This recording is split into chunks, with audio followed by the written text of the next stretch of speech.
War and Peace by Leo Tolstoy, translated by Nathan Haskell Dole. Volume 1, Part 1, 1805. Chapter 1.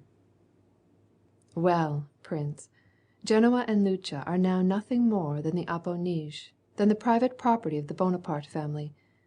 I warn you that if you do not tell me we are going to have a war, if you still allow yourself to condone all the infamies, all the atrocities of this Antichrist, on my word, I believe he is Antichrist, that is the end of our acquaintance. You are no longer my friend. You are no longer my faithful slave, as you call yourself. Now be of good courage. I see I frighten you. Come, sit down and tell me all about it. It was on a July evening, 1805, that the famous Anna Pavlovna Scherer, maid of honor and confidant of the Empress Maria Fyodorovna, thus greeted the influential statesman, Prince Vasily, who was the first to arrive at her reception. Anna Pavlovna had been coughing for several days. She had the grippe, as she affectionately called her influenza, grippe at that time being a new word only occasionally employed. A number of little notes distributed that morning by a footman in red livery had been all couched in the same terms. If you have nothing better to do, Monsieur le Comte, or mon prince, and if the prospect of spending the evening with a poor invalid is not too dismal, I shall be charmed to see you at my house between 7 and 10.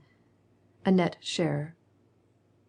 Oh, what a savage attack, rejoined the prince, as he came forward in his embroidered court uniform, stockings, and diamond-buckled shoes, and with an expression of serenity on his insipid face, showing that he was not in the least disturbed by this reception.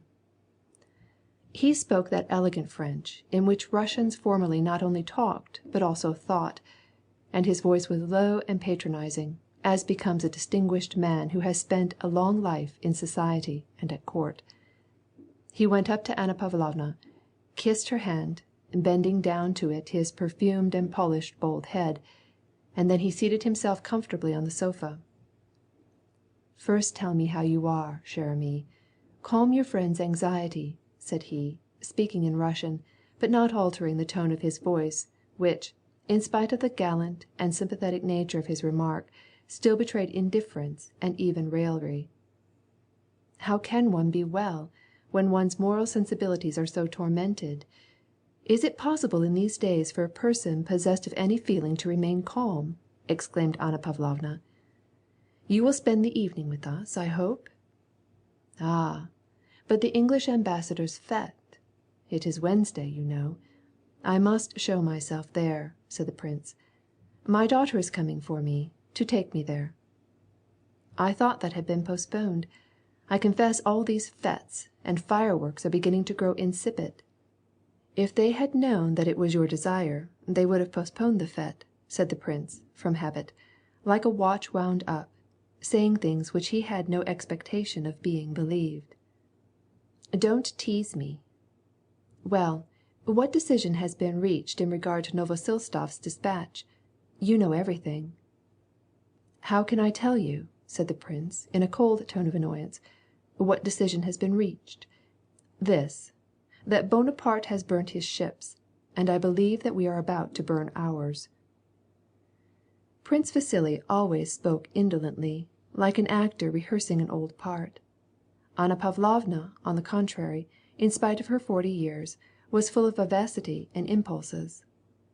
Being an enthusiast had given her a peculiar position in society, and sometimes, even when it was contrary to her own inclinations, she worked herself up to the proper pitch of enthusiasm, so as not to disappoint her acquaintances.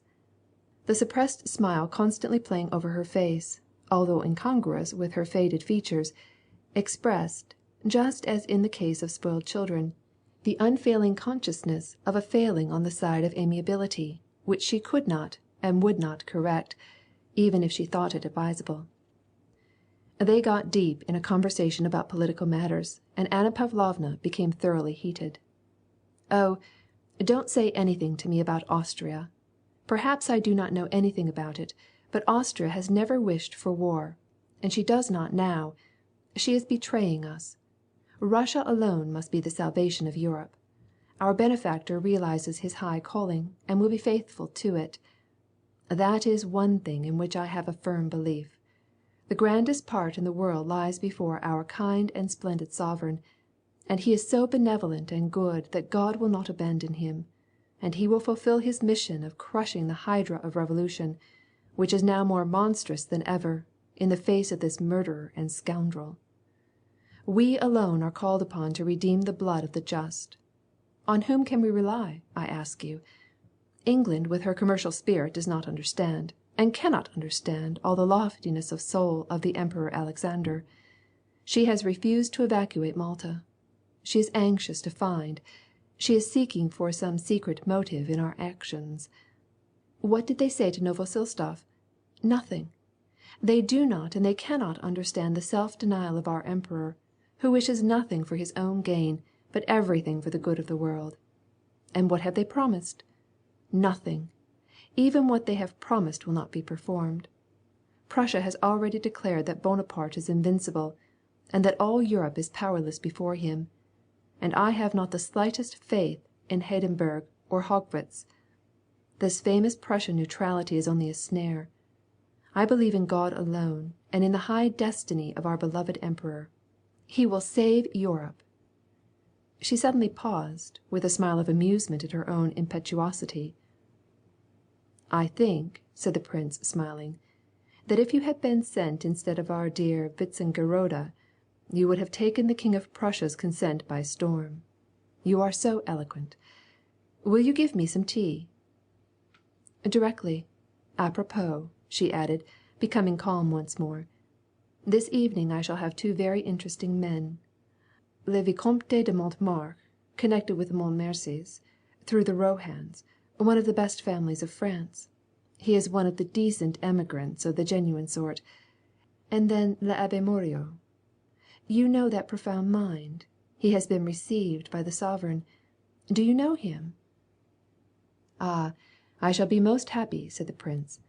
But tell me, he went on to say, as though something just at that moment for the first time occurred to him, whereas in reality this question was the chief object of his visit. Is it true that le Père Tres Mère wishes Baron Funke to be named as first secretary at Vienna? It seems to me that this baron is a poor specimen. Prince Vasily was anxious for his son to get the appointment to this place, which a party was trying to secure for the baron through the influence of the Empress Maria Feodorovna. Anna Pavlovna almost closed her eyes, to signify that neither she nor anyone else could tell what would satisfy or please the empress. Baron Funke was recommended to the Empress Dowager by her sister, she said in French, curtly, dryly, and in a melancholy tone. Whenever Anna Pavlovna spoke of the empress, her face suddenly assumed a deep and genuine expression of devotion and deference tinged with melancholy, and this was characteristic of her at all times when she was reminded of her august patroness. She said that her majesty had been pleased to show Baron Funke beaucoup de temps, and again the shade of melancholy passed over her face. The prince preserved an indifferent silence.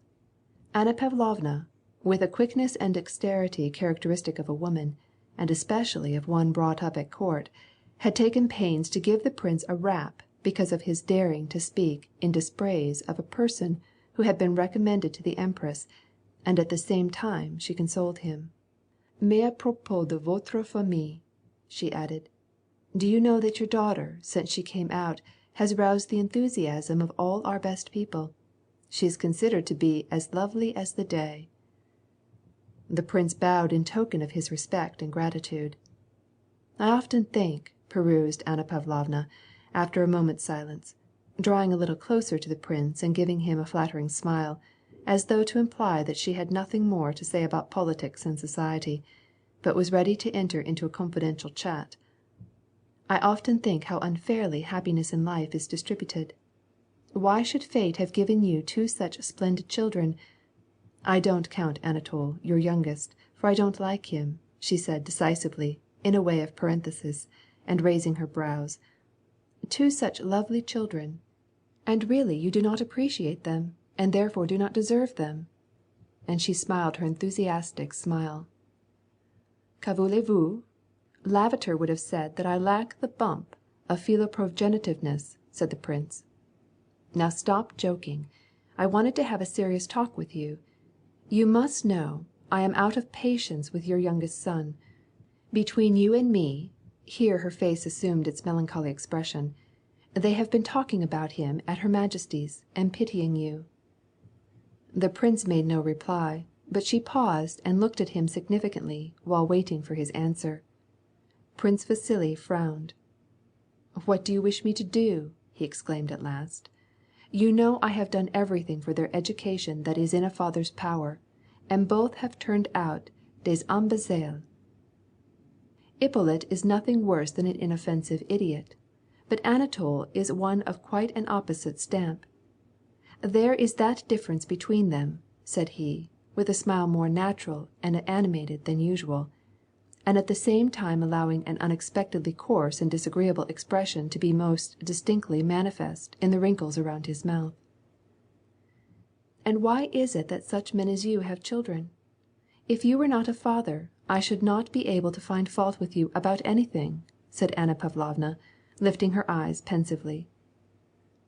"I am your faithful slave, and I can confess it to you alone. My children are the stumbling blocks of my existence. This is my cross. That is the way I explain it to myself. Que voulez-vous?" He paused, expressing with a gesture his submission to his cruel fate. Anna Pavlovna was lost in thought. "Has it never occurred to you to find a wife for your prodigal son? They say old maids have a mania for matchmaking. I am not as yet conscious of this weakness, but I know a petite personne who is very unhappy with her father, a relative of ours, une princesse Bolkonskaya." Prince Vasily made no reply, but the motion of his head showed that, with the swiftness of calculation and memory characteristic of men of the world, he was taking her suggestion into consideration. "Do you know that this Anatole costs me 40,000 a year?" said he, evidently unable to restrain the painful current of his thoughts. He hesitated. "What will it be 5 years hence, if it goes this rate? Voilà l'avantage d'être père." "Is she rich, this princess of yours?" "Her father is very rich and stingy. He lives in the country. You know, he is that famous Prince Bolkonsky, who retired during the lifetime of the late emperor. He was nicknamed the King of Prussia. He is a very clever man, but full of whims and a trial. La pauvre petite is as unhappy as she can be. She has a brother who recently married Lise Meinen. He is on Kutuzov's staff. He will be here this evening." "Listen, chère Annette," said the prince, suddenly taking his companion's hand and bending it down for some reason. "Arrangez-moi cette affaire, and I will be your faithfulest slave for ever and ever. She is of good family and rich, all that I require." And with that easy and natural grace for which he was distinguished, he raised her hand, kissed it, and having kissed it, still retained it in his, while he settled back in his armchair and looked to one side. "Attendez," said Anna Pavlovna, after a moment of consideration. "I will speak about it this very evening to Lise, young Bolkonsky's wife, and perhaps it can be arranged. In your family I shall begin my old maid's apprenticeship." End of chapter 1. Part 1, Chapter 2. Anna Pavlovna's drawing room gradually began to be filled. The highest aristocracy of Petersburg came, people most widely differing in age and character, but alike in that they all belonged to the same class of society. Prince Vasily's daughter, the beautiful Ellen, came, in order to go with her father to the ambassador's reception. She was in ball toilette, and wore the imperial decoration. There came also the little, young Princess Bolkonskaya, known as the most fascinating woman in Petersburg.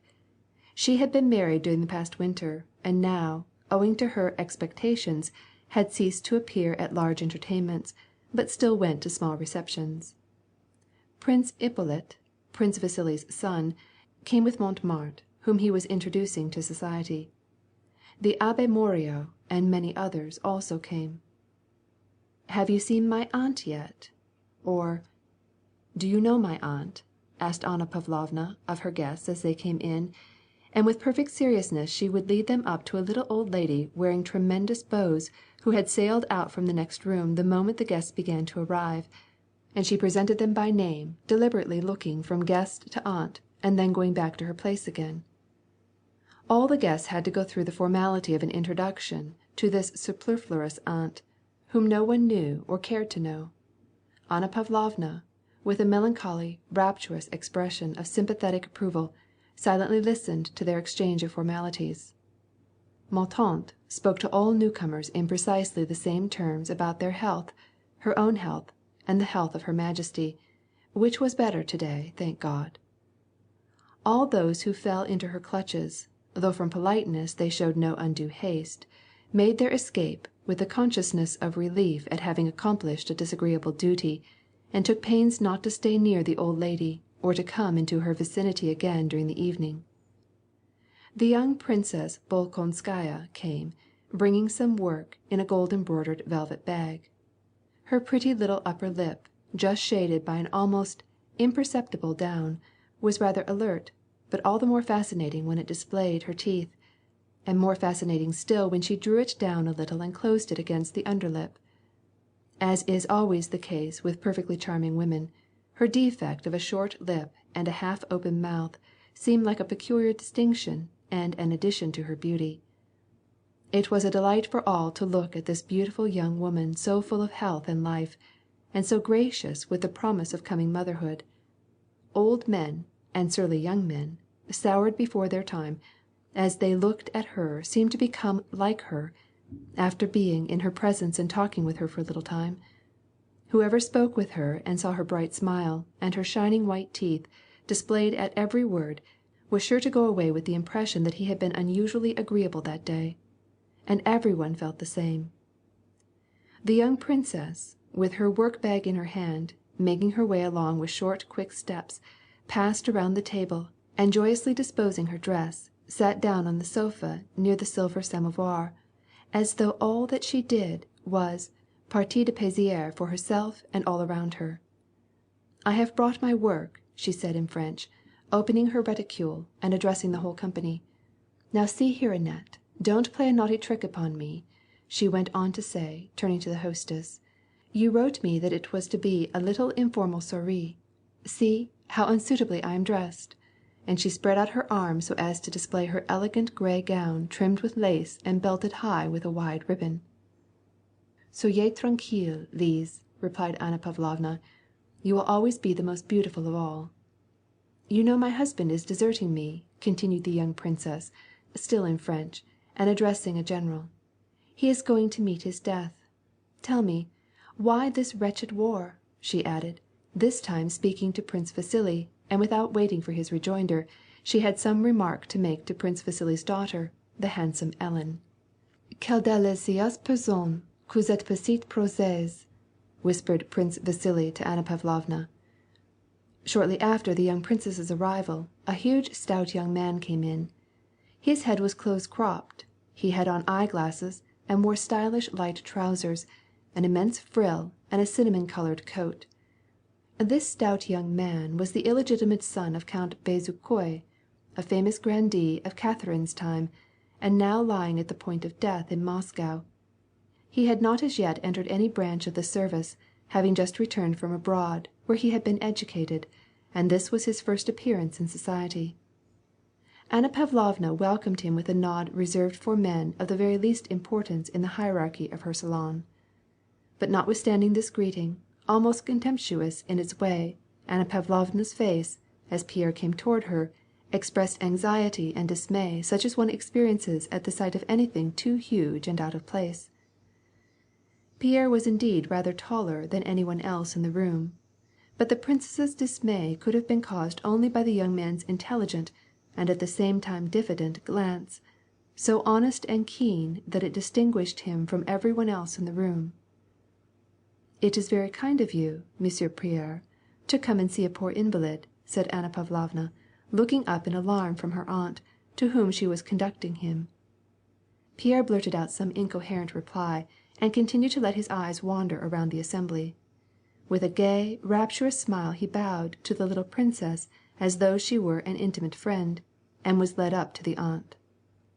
Anna Pavlovna's alarm was justified, for Pierre did not wait for the old lady to finish her discourse about her majesty's health, but left her in the midst of it. Anna Pavlovna in dismay tried to detain him with the words, "Do you know the Abbé Morio?" she asked. "He is a very interesting man." "Yes, I have heard of his plan for a perpetual peace, and it is very interesting, but hardly feasible." "Do you think so?" said Anna Pavlovna, for the sake of saying something, and once more returning to her duties as hostess. But Pierre was now guilty of an incivility of an opposite nature. Before, he had left a lady without allowing her to finish speaking. Now he detained another lady, and made her listen to him though she wished to leave him. Bending his head down, and spreading his long legs, he began to show Anna Pavlovna why he conceived that the abbé's plan was chimerical. "We will talk about that by and by," said Anna Pavlovna, with a smile. And having turned away from this young man who did not know the ways of polite society, she once more devoted herself to her duties as hostess, and continued to listen and look on, ready to lend her aid whenever conversation was beginning to flag. Just as the proprietor of a spinning establishment, who has stationed his workmen at their places, walks up and down on his tour of inspection, and when he notices any spindle that has stopped, or that makes an unusually loud or creaking noise, hastens to it, and checks it or sets it going in its proper rote, even so Anna Pavlovna, as she walked up and down her drawing-room, came to some group that was silent, or that was talking too excitedly, and by a single word, or a silent transposition, she set the talking machine in regular, decorous running order again. But while she was occupied with these labors, it could be seen that she was all the time in especial dread of Pierre. She watched him anxiously while he went to listen to what was said in the circle around Montmartre, and then joined another group, where the abbé was discoursing. For Pierre, who had been educated abroad, this reception at Anna Pavlovna's was the first introduction to society in Russia. He knew that all the intellect of Petersburg was gathered here, and like a child in a toy show, he kept his eyes open. He was all the time afraid of missing some clever conversation that might interest him. As he saw the assured and refined expressions on the faces of those gathered here, he was ever on the lookout for something especially intellectual. He had finally come to where Morio was. The conversation seemed to him interesting, and he stood there waiting a chance to air his opinions, as young men are fond of doing. End of chapter 2. Part 1, Chapter 3. Anna Pavlovna's reception was in full swing. The spindles on all sides were buzzing smoothly and without halt, with the exception of ma tante, near whom sat only one elderly lady with a thin, tear-worn face, a poor soul rather out of place in this brilliant society. The guests were divided into 3 circles. In one, for the most part composed of men, the Abbé Morio formed the center. In the second, there were young people grouped around the beautiful Princess Ellen, Prince Vasily's daughter, and the pretty little Princess Bolkonskaya, fair and rosy, but too stout for her age. In the third were Montmartre and Anna Pavlovna. The viscount was an attractive-looking young man, with delicate features and refined manners. He evidently regarded himself as a celebrity, but through his good breeding, modestly allowed the company with which he mingled to profit by his presence. It was plain to see that Anna Pavlovna served him as a treat for her guests, just as a good maître d'hôtel offers a supernaturally delicious dish, some piece of meat which no one would feel like eating were it seen in the unsavory kitchen. So this evening Anna Pavlovna served up to her guests first the viscount, then the abbé, as some sort of supernatural delicacy. In Montmartre circle they immediately began to discuss the murder of the Duc d'Enghien. The viscount maintained that the duke had fallen victim to his own magnanimity, and that there had been personal reasons for Bonaparte's ill will. "Ah, voyons, contez-nous cela, vicomte," said Anna Pavlovna, ecstatically, with a consciousness that this phrase, "Contez-nous cela, vicomte," tell us about it, viscount, had a certain ring like Louis XV. The viscount bowed in token of submission, and smiled urbanely. Anna Pavlovna made her circle close in around the viscount, and invited all to hear his account. "The Viscount knew the Duke personally," whispered Anna Pavlovna in French to one of her guests. "The Viscount is wonderfully clever at telling a story," she said to another. "How easy it is to tell a man used to good society," she exclaimed to a third, and the Viscount was offered to the company in a halo most exquisite and flattering to himself, like a roast beef garnished with parsley on a hot platter. The Viscount was just about beginning his narration, and a faint smile played over his lips.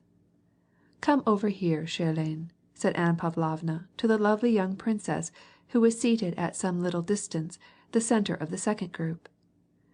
The Princess Ellen smiled. She stood up with the smile on her face so natural to a perfectly beautiful woman, and which she had worn when she first came into the room.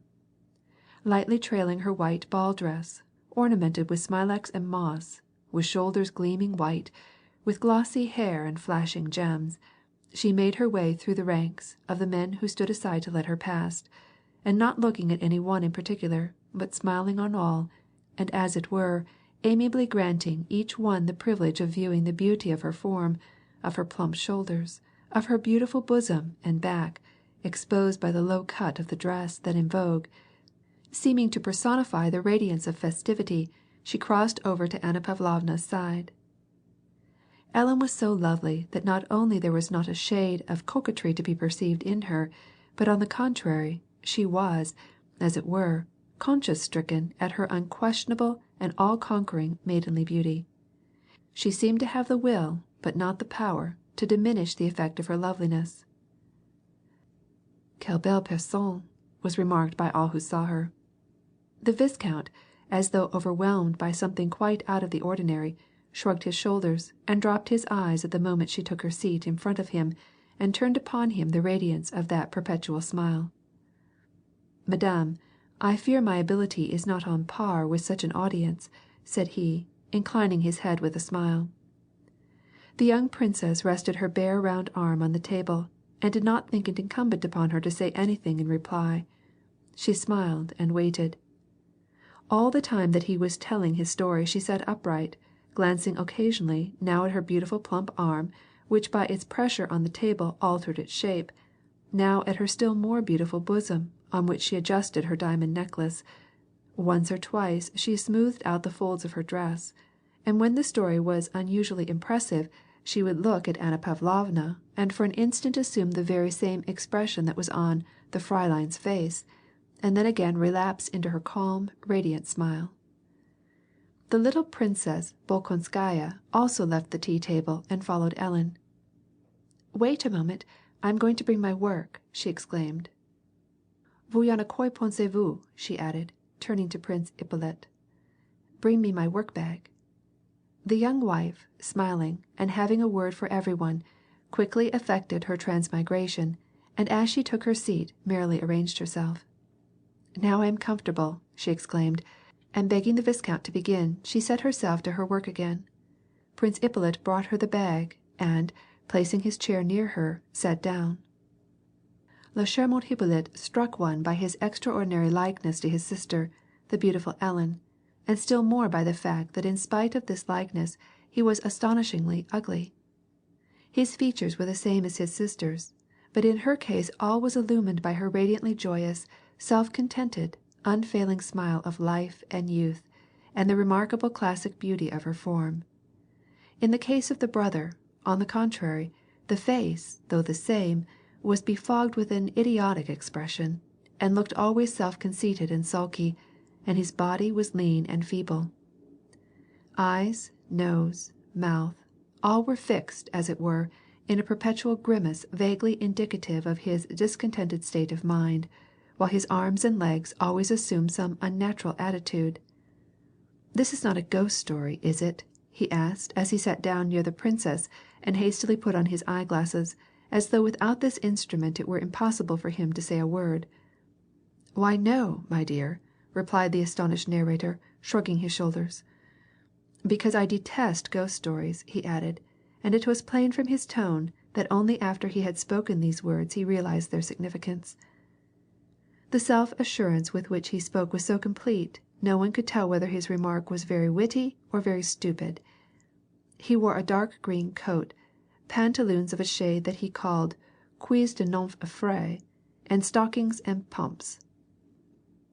The Viscount gave a very clever rendering of an anecdote at that time going the rounds, to the effect that the Duc d'Enghien had gone secretly to Paris to see Mademoiselle Georges, and there met Bonaparte, who also enjoyed the favors of the famous actress, and that Napoleon on meeting the Duke there happened to fall into one of the swoons to which he was subject, and thus came into the Duke's power, but the Duke refrained from taking advantage of it, while Bonaparte in return for this magnanimity revenged himself in the Duke's death.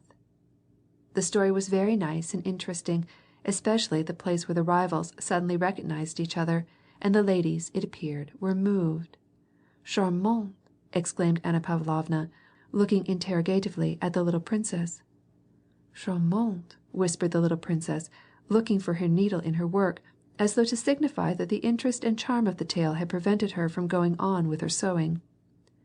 The Viscount was flattered by this mute tribute of praise, and with a gratified smile was about to continue, but at this instant Anna Pavlovna, who kept her eye constantly on the young man who seemed to her so dangerous, noticed that he and the Abbé were talking altogether too loud and energetically, and she hastened to carry aid to the imperiled place. In reality, Pierre had succeeded in leading the Abbé into a conversation on political equipoise, and the Abbé, evidently interested by the young man's frank impetuosity, was giving him the full benefit of his pet idea. Both were talking and listening with too much natural ardor, and this was displeasing to Anna Pavlovna. By what means? The balance of Europe and droit des gens, the Abbé was saying.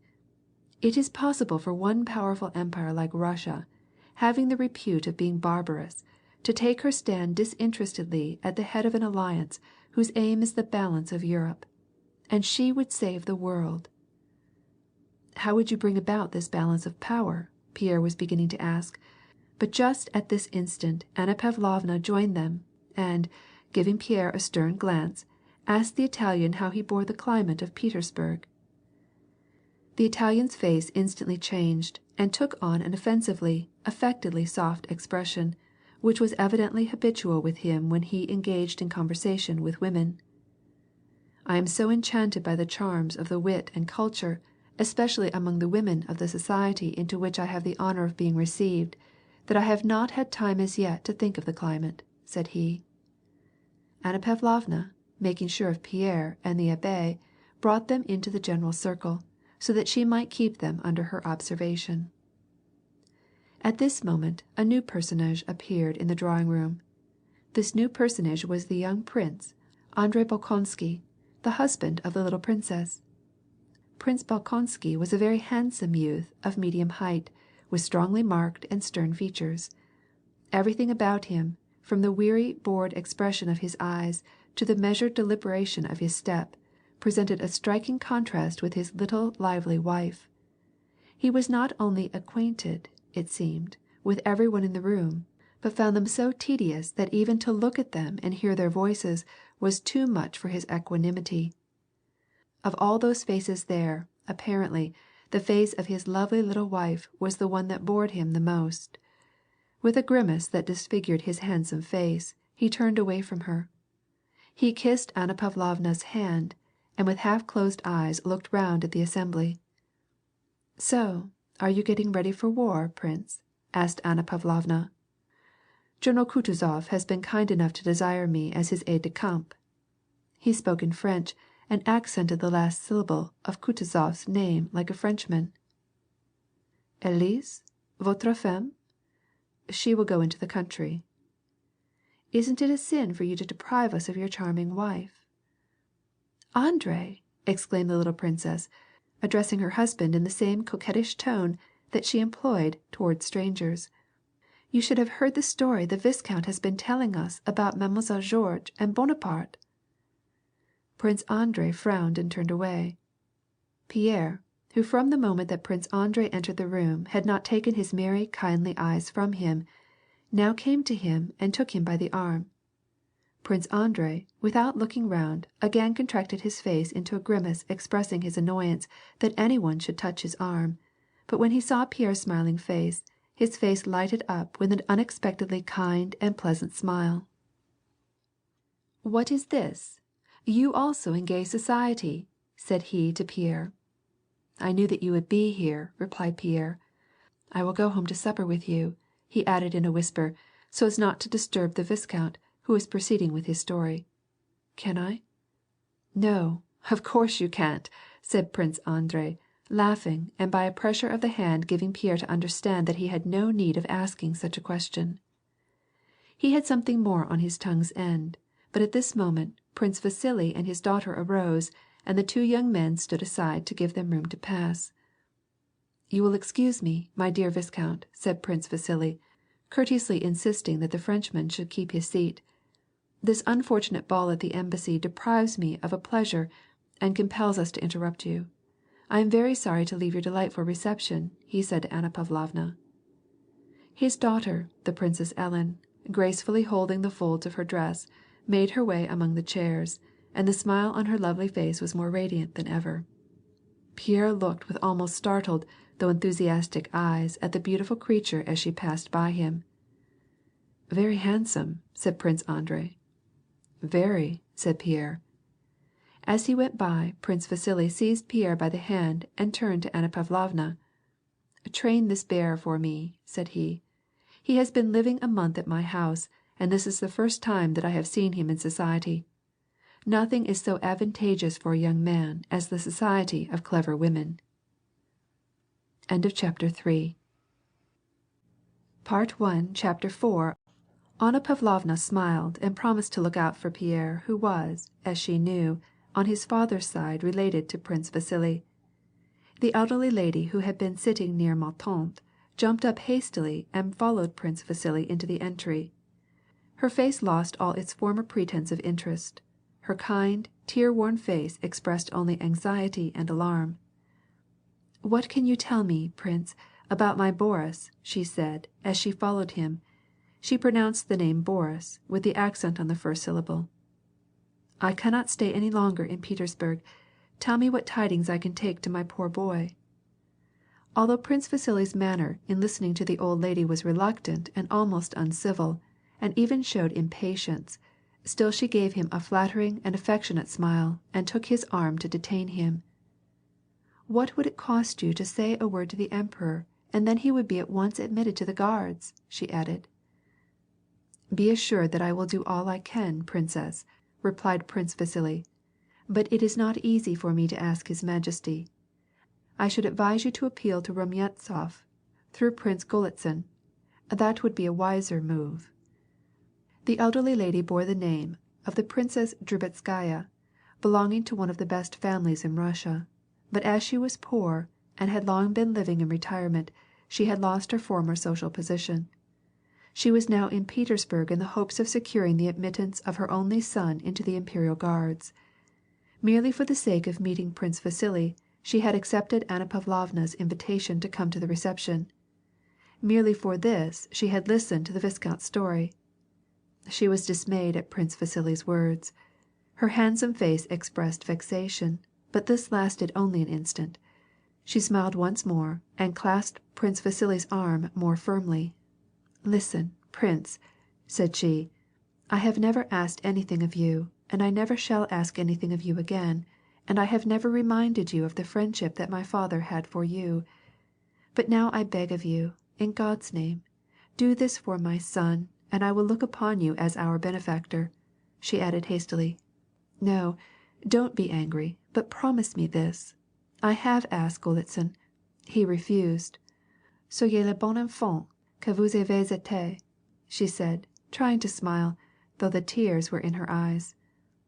"Papa, we shall be late," said the Princess Ellen, who stood waiting at the door, and turned her lovely head on her classic shoulders. Influence in society is a capital which has to be economized lest it be exhausted.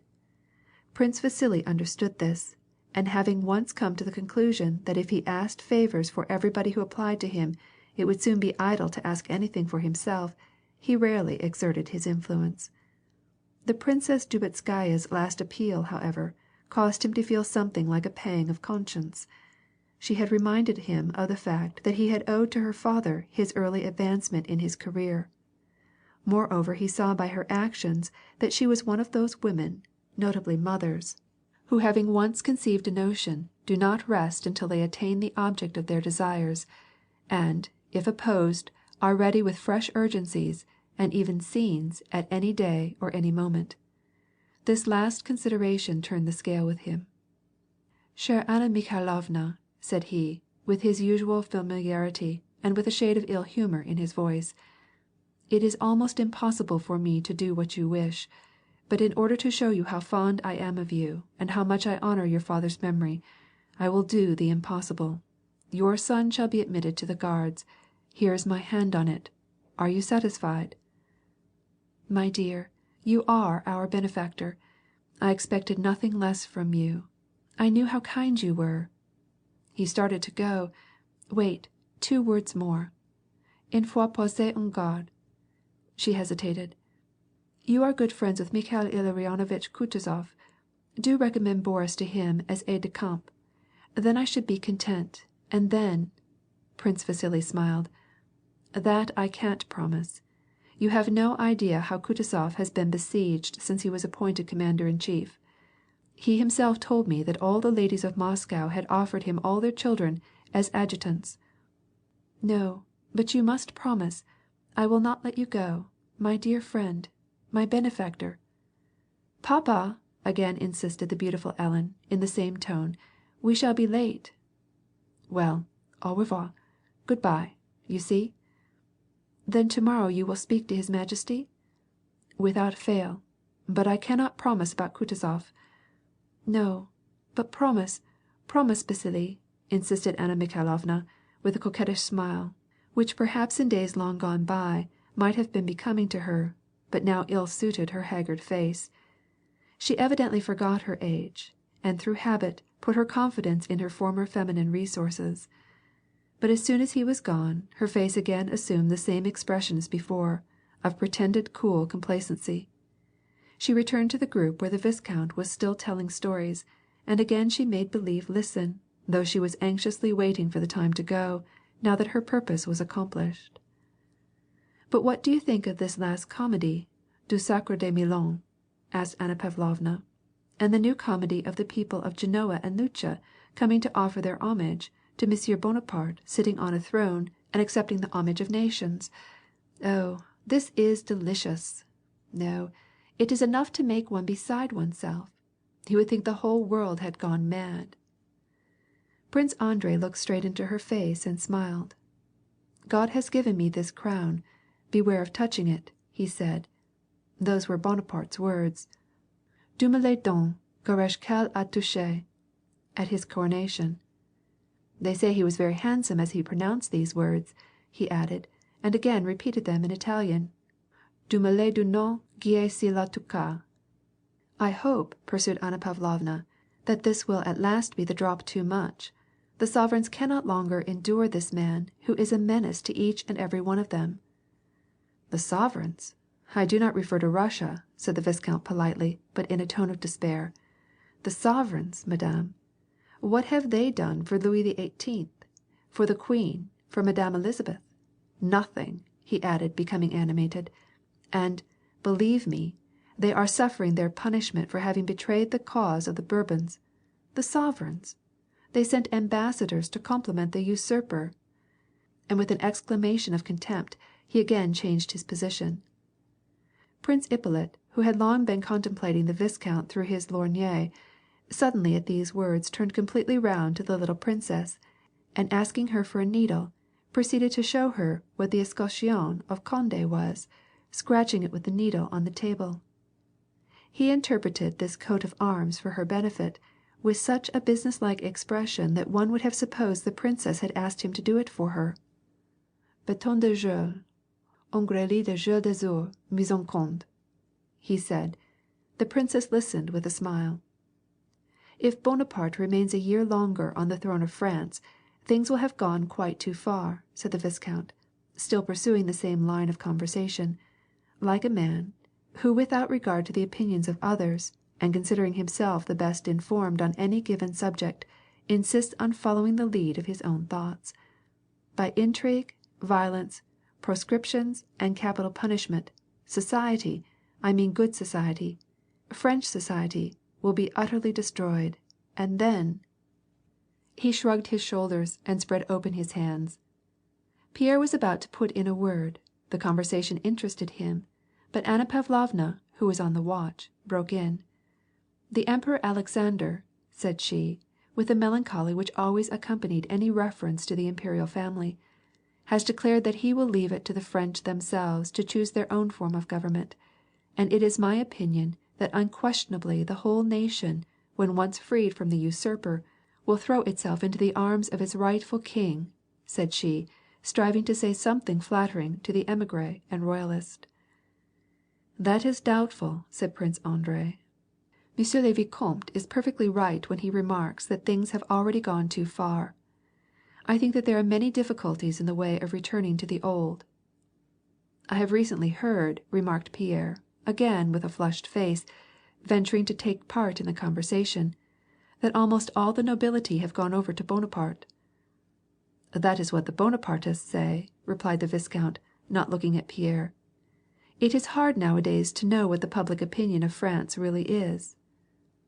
"Bonaparte said so," sneered Prince Andrei. It was evident that the viscount did not please him, and also that the latter, though without especially addressing him, directed all his remarks in his direction. "I have showed them the path of glory," he went on, after a moment's silence, again quoting Napoleon's words, "and they would not enter it. I opened my antechambers to them, and they rushed in throngs. I know how far he was justified in saying that."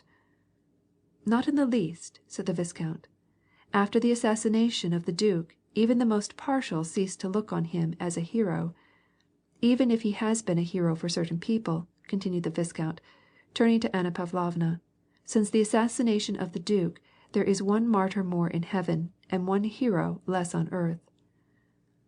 Anna Pavlovna and the others had not time to reward the viscount with a smile of approval for his words, before Pierre again rushed into the conversation, and Anna Pavlovna, though she had a presentiment that he would say something indecorous, was unable to restrain him.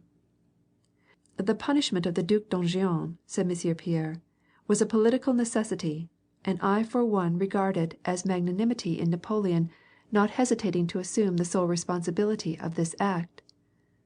"Dieu, mon Dieu!" exclaimed Anna Pavlovna, in a whisper of dismay. "What, Monsieur Pierre, you see magnanimity in assassination?" said the little princess, smiling and moving her work nearer to her. "Ah, oh!" said a number of different voices. "Capital!" said Prince Ippolit in English, and he began to slap his knee with his hand. The viscount merely shrugged his shoulders. Pierre looked triumphantly at the company over his spectacles. "I say this," he went on to explain, in a sort of desperation, "because the Bourbons fled from the Revolution, leaving their people a prey to anarchy. And it was Napoleon alone who was able to understand the Revolution, to conquer it, and consequently, when the good of all was in the balance, he could not hesitate before the life of a single individual." "Don't you want to come over to this table?" suggested Anna Pavlovna. But Pierre, without heeding her, went on with his discourse.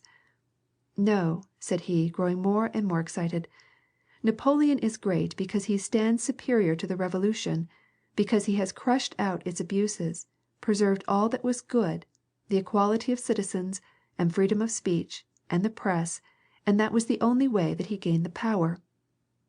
"Yes, if when he gained the power, instead of using it for assassination, he had restored it to the legitimate king," said the viscount, "then I should have called him a great man." "But he could not do that.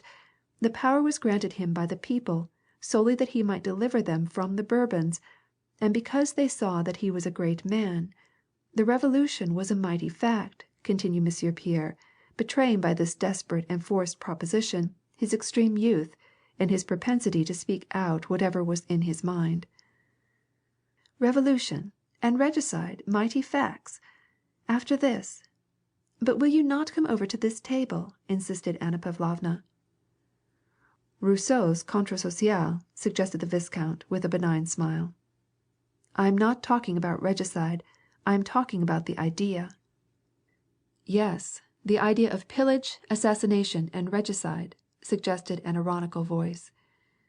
"Those are the extremes, of course, and the real significance is not in such things, but in the rights of man in emancipation from prejudices, in equality of citizenship, and all these principles Napoleon has preserved in all their integrity." "Liberty and equality!" exclaimed the viscount, scornfully, as though he had at last made up his mind seriously to prove to this young man all the foolishness of his arguments. "All high-sounding words, which long ago were shown to be dangerous. Who does not love liberty and equality? Our Saviour himself preached liberty and equality. But after the Revolution were men any better off? On the contrary, we wanted freedom, and Bonaparte has destroyed it." Prince Andrei, with a smile on his face, looked now at Pierre, now at the viscount, and now at the hostess. During the first instant of Pierre's outbreak, Anna Pavlovna was appalled, notwithstanding her experience in society.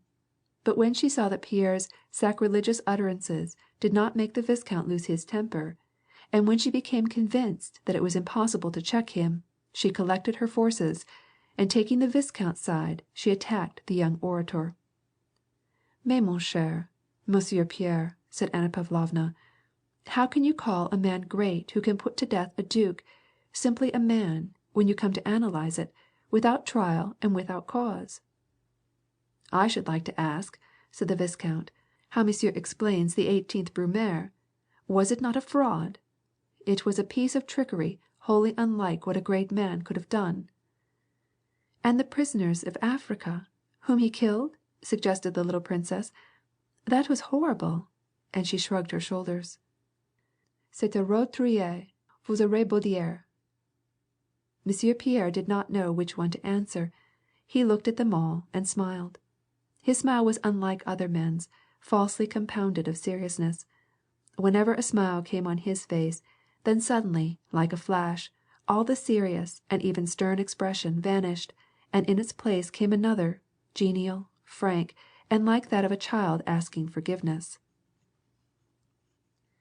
The viscount, who had never seen this young Jacobin before, recognized clearly that he was not nearly as terrible as his words.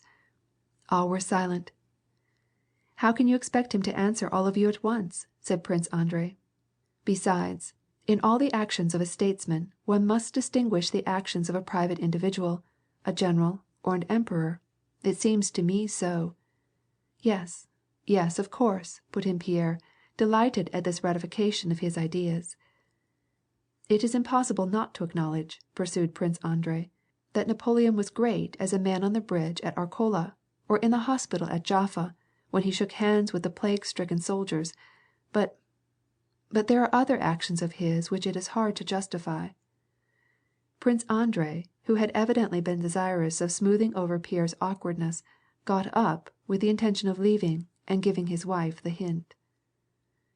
Suddenly Prince Ippolit arose, and with a gesture of his hand detaining the company, and begging them to be seated, he went on to say: "Ah, aujourd'hui on me raconte une anecdote muscovite charmante.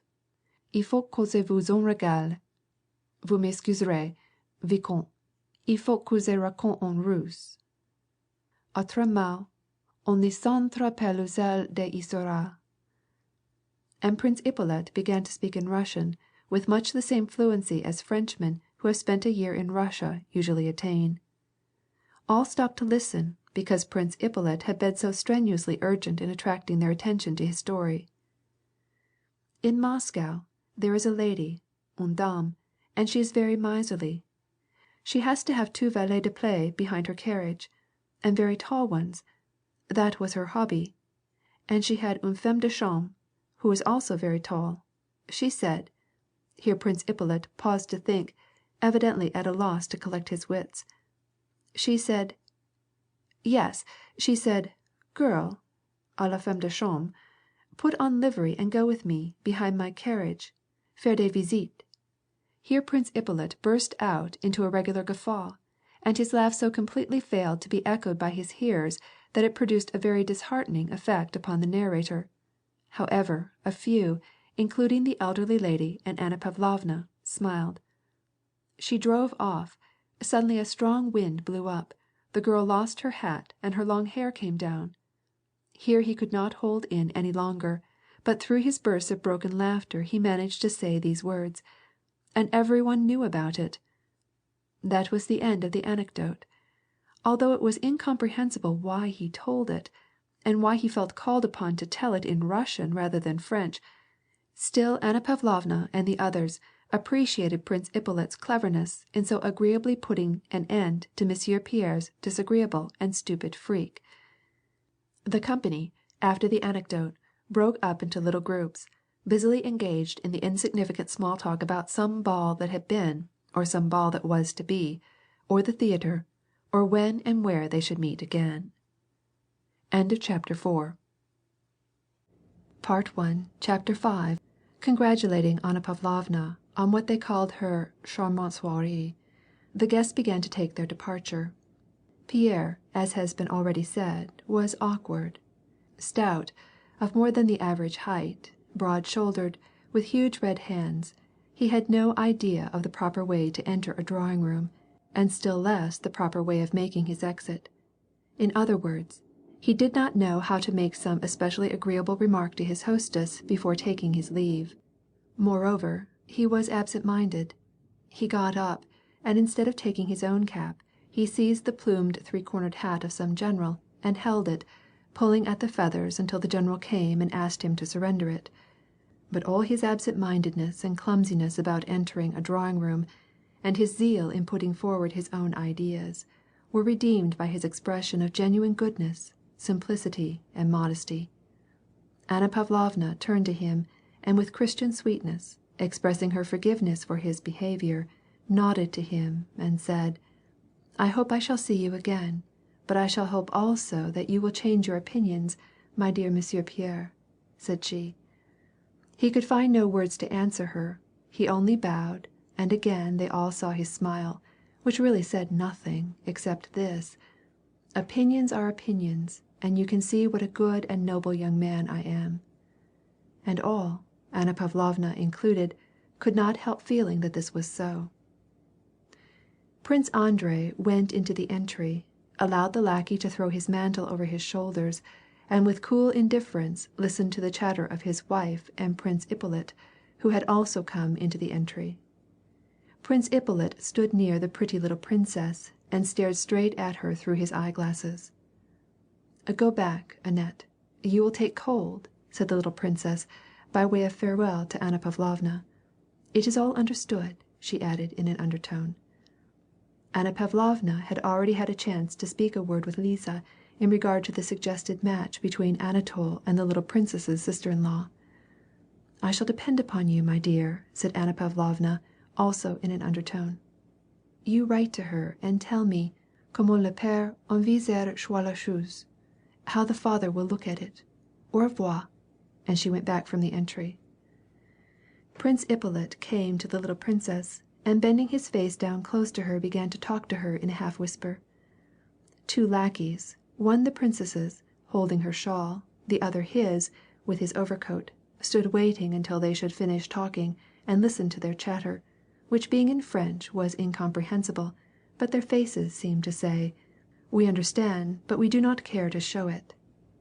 The princess, as always, smiled as she spoke, and listened, laughing gaily. "I am very glad that I did not go to the ambassador's," said Prince Ippolit. "A bore. We've had a lovely evening, haven't we? A lovely evening." "They say it will be a very fine ball," replied the princess, curling her downy lip. "All the pretty women in society will be there." "Not all, because you are not there. Certainly not all," said Prince Ippolit, gaily laughing, and taking the shawl from the servant, he even pushed him away and began to wrap it round the princess. Either through awkwardness or intentionally, no one could tell which, it was a long time before he took his arms away from her, even after the shawl was wrapped around her, and he seemed almost to be embracing the young woman. She gracefully, and with a smile on her lips, drew back a little, turned around and glanced at her husband. Prince Andrei's eyes were closed. He seemed so tired and sleepy. Are you ready?" he asked, giving his wife a hasty glance. Prince Ippolit hastily put on his overcoat, which being in the latest style came to his heels, and stumbling along in it rushed to the steps after the princess, whom the lackey was assisting into the carriage.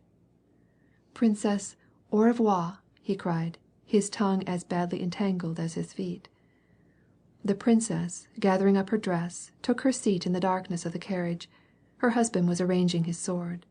Prince Ippolit, in his efforts to be of assistance, was in everybody's way. "Excuse me, sir," said Prince Andrei in Russian, in a cold, disagreeable tone, addressing Ippolit, who stood in his way. "I shall expect you, Pierre," said the same voice, but warmly and affectionately. The postilion whipped up the horses and the carriage rolled noisily away. Prince Ippolit laughed spasmodically as he stood on the steps, waiting for the viscount whom he had promised to take home. "Eh bien, mon cher, votre petite princesse est très bien," said the viscount, as he took his seat in the carriage with Ippolit. "Mais très bien." He kissed the tips of his fingers. "Et tout à fait française." Ippolit rolled with laughter. "And do you know, you are terrible with your little innocent ways," continued the viscount. "I pity the poor husband, that little officer who puts on the airs of a reigning prince." Ippolit again went off into a burst of laughter, though he managed to articulate, "And yet you were saying that the Russian ladies were not anywhere equal to the French ladies. One must be able to show a little skill." Pierre, being the first to reach the house, went into Prince Andrei's own room, like one thoroughly at home, and immediately stretching himself out on the sofa, as his habit was, took up the first book that he found on the shelf. It was Caesar's Commentaries, and leaning his elbow began to read in the middle of the volume. "What have you been doing to Mademoiselle Scherer? She will be quite laid up now," said Prince Andrei, coming into the room and rubbing his small white hands together. Pierre turned over with his whole body, making the sofa creak, looked up at Prince Andrei with his eager face, smiled and waved his hand. "No," said he, "that abbé is very interesting, only he does not understand the matter aright. In my opinion, permanent peace is possible, but I cannot tell how, certainly not through the balance of power." Prince Andrei was evidently not interested in these abstract questions. "It is impossible, mon cher, always and everywhere to say what you think. But have you come to any final decision yet as to your career? Will you be a horse guardsman or a diplomat?" asked Prince Andrei after a moment's silence. Pierre sat up on the sofa, doubling his legs under him. "Can you imagine? I have not as yet the slightest idea. Neither the one nor the other pleases me." "But see here, you must come to some decision. Your father is waiting." Pierre, at the age of 10, had been sent abroad, with an abbé for a tutor, and had remained there till he was 20.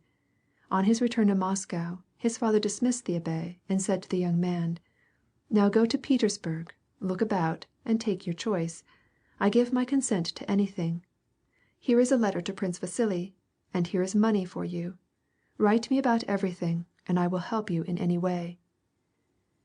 Pierre had been trying for 3 months to choose a career, and had not succeeded. It was in regard to this choice that Prince Andrei spoke. Pierre rubbed his forehead. "But he must be a Freemason," said he, referring to the abbé, whom he had met that evening. "That is all nonsense," said Prince Andrei, again stopping him short. "Let us talk about your affairs. Have you been to the House Guards?" "No, not yet. But here is an idea that occurred to me, and I wanted to tell you, now that there is war against Napoleon. If it had been a war for freedom, I should have taken part. I should have been the first to enter the military service. But to help England and Austria against the greatest man in the world, that is not good." Prince Andrei merely shrugged his shoulders at Pierre's childish talk. He made believe that it was impossible to reply to such stupidities, but in reality it was difficult to answer this naive question in any way other than Prince Andrei did answer it. "If all men made war only for their convictions, there wouldn't be any war," said he. "That would be splendid," said Pierre. Prince Andrei laughed. "Very likely that would be splendid. but it will never be." "Now, why are you going to war?" asked Pierre. "Why? I'm sure I don't know. It must be so. Besides, I'm going." He paused. "I am going because the life which I lead here, my life, is not to my mind." End of chapter 5. Part 1, Chapter 6. The rustle of a woman's dress was heard in the adjoining room. As though caught napping, Prince Andrei shook himself, and his face assumed the same expression which it had worn in Anna Pavlovna's drawing-room. Pierre set his feet down from the sofa. The princess came in. She had already changed her dress for another, a wrapper to be sure, but equally fresh and elegant. Prince Andrei got up and courteously pushed forward an easy-chair. "Why is it, I often wonder," she remarked, speaking as always in French, and at the same time briskly and spryly sitting down in the easy-chair. "Why is it that Annette never married? How stupid you all are, messieurs, that you never married her. You will excuse me for saying so, but you have not the slightest comprehension of women. What an arguer you are, Monsieur Pierre." "Your husband and I were just this moment arguing. I cannot understand why he wants to go to war," said Pierre, turning to the princess without any of the embarrassment so commonly shown in the relations of a young man toward a young woman. The princess gave a start. Evidently Pierre's words touched her to the quick. "Ah, that is exactly what I say," said she. "I do not understand. Really I do not understand why men cannot live without war.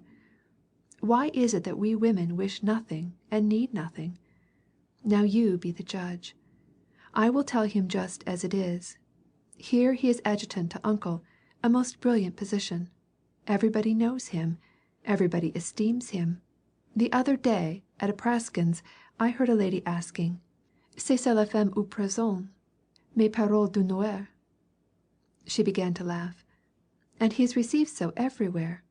He might very easily be even Fliegel adjutant. You know his majesty talks very cordially with him. Annette and I have talked it all over. It might be very easily arranged. What do you think?" Pierre glanced at Prince Andrei, and seeing that this conversation did not please his friend, made no reply to her. "When are you going?" he asked. "Ah, don't speak of going. Don't speak of it. I do not wish to hear a word of it," exclaimed the princess, in the same capriciously vivacious tone in which she had spoken to Ippolit. It was obviously out of place in the family circle, in which Pierre was an adopted member. "Today, when it came over me that I had to break off from all these pleasant relations, and then, you know, Andrei," she blinked her eyes significantly at her husband. "J'ai peur," she whispered. A shiver ran down her back. Her husband looked at her with a surprised expression, as though for the first time he had noticed that any one besides himself and Pierre had come into the room. Then with a cool politeness he addressed his wife inquiringly. "What is it that you are afraid of, Lisa? I cannot understand," said he. "Now how selfish all you men are. All selfish. Simply from his own whim, God knows why, he deserts me, shuts me up in the country alone." "With my father and sister. Don't forget that," said Prince Andrei gently. "All alone, just the same, away from my friends, and he expects me not to be afraid." Her tone grew querulous. Her lip was lifted, making the expression of her face not mirthful but repulsive, and like a squirrel's. She paused, as though she regarded it as indecorous to speak of her condition before Pierre, though it was the real secret of her fear. "And still I do not understand why vous avez Pierre," drawled Prince Andrei, letting his eyes rest on his wife. The princess blushed, and spread open her hands with a gesture of despair. "Non, Andrei. J'ai dit que vous avez tellement changé." "Your doctor bids you to go to bed earlier," said Prince Andrei. "You had better retire." The princess made no answer, and suddenly her short, downy lip trembled. Prince Andrei, shrugging his shoulders, got up and began to walk up and down the room. Pierre gazed through his glasses with naive curiosity, first at him, then at the princess, and made a motion as though he also would get up, but then changed his mind. "What difference does it make to me if Monsieur Pierre is here?" suddenly exclaimed the little princess, and her pretty face at the same time was contracted into a tearful grimace. "I have been wanting for a long time to ask you, Andrei, why you have changed toward me so. What have I done to you? You are going to the army.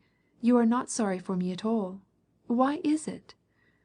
"Lise," exclaimed Prince Andrei, but this one word carried an entreaty, a threat, and above all a conviction that she herself would regret what she had said. But she went on hurriedly. "You treat me as though I were ill, or a child. I see it all. You were not so 6 months ago." "Lise, I beg of you to stop," said Prince Andrei, still more earnestly. Pierre, growing more and more stirred as this conversation proceeded, arose and went to the princess. He could not, it seemed, endure the sight of tears, and he himself was ready to weep. "Calm yourself, princess. This is only your fancy, because, I assure you, I myself have experienced, and so, because. No, excuse me, a stranger is in the way. No, calm yourself. Good-bye." Prince Andrei detained him, taking him by the arm. "No, stay, Pierre. The princess is so kind that she will not have the heart to deprive me of the pleasure of spending the evening with you." "Yes, he only thinks about his own pleasure," exclaimed the princess, not restraining her angry tears. "Lise," said Prince Andrei, dryly, raising his voice sufficiently to show that his patience was exhausted. Suddenly the angry, squirrel-like expression on the princess's pretty little face changed to one of alarm, both fascinating and provocative of sympathy. Her beautiful eyes looked from under her long lashes at her husband, and there came into her face that timid look of subjection such as a dog has when it wags its drooping tail quickly but doubtfully. Mon Dieu," muttered the princess, and gathering up the skirt of her dress with one hand, she went to her husband and kissed him on the forehead. "Bonsoir, Lise," said Prince Andrei, getting up and courteously kissing her hand as though she were a stranger.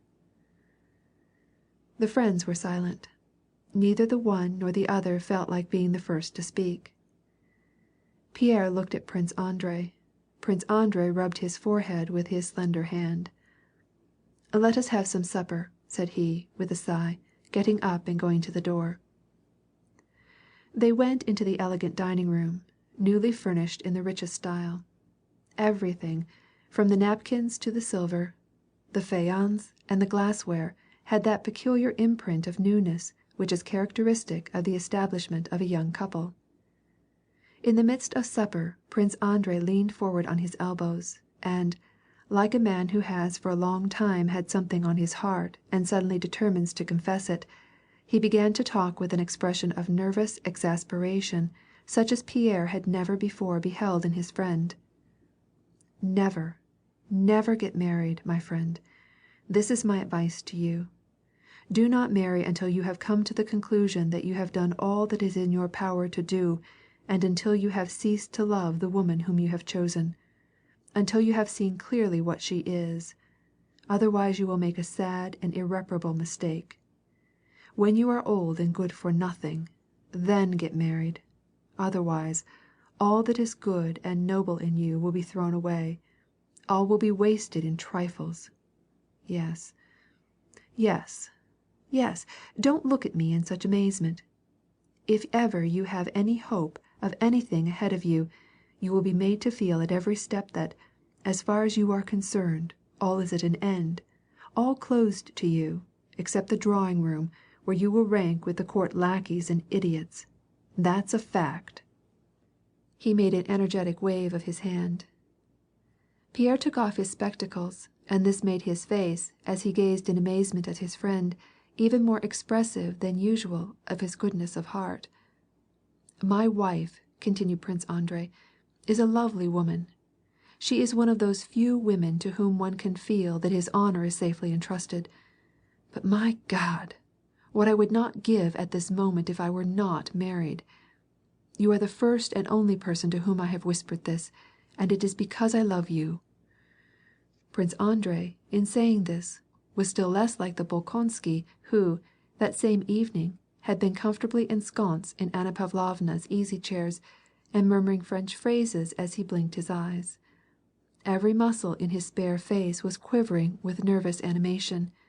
His eyes, in which before the fire of life seemed to be extinguished, now gleamed with a fierce and intense brilliancy. It was evident that, however lacking in life he might appear in ordinary circumstances, he more than made up for it by his energy at moments of almost morbid excitability. "You cannot understand why I say this to you," he went on. "Why, it is the whole history of a life. You talk about Bonaparte and his career," said he, although Pierre had not said a word about Bonaparte. "You talk about Bonaparte, but Bonaparte, when he was toiling, went step by step straight for his goal. He was free, he let nothing stand between him and his goal, and he reached it. But tie yourself to a woman, and your whole freedom is destroyed, as though you were a prisoner in chains. And in proportion as you feel that you have ambition and powers, the more you will be weighed down and tormented with regrets. Drawing-rooms, tittle-tattle, balls, vulgar show, meanness, such is the charmed circle from which it is impossible for me to make my escape. I am now getting ready to take part in the war, in the greatest war that ever was, and yet I know nothing and am fit for nothing.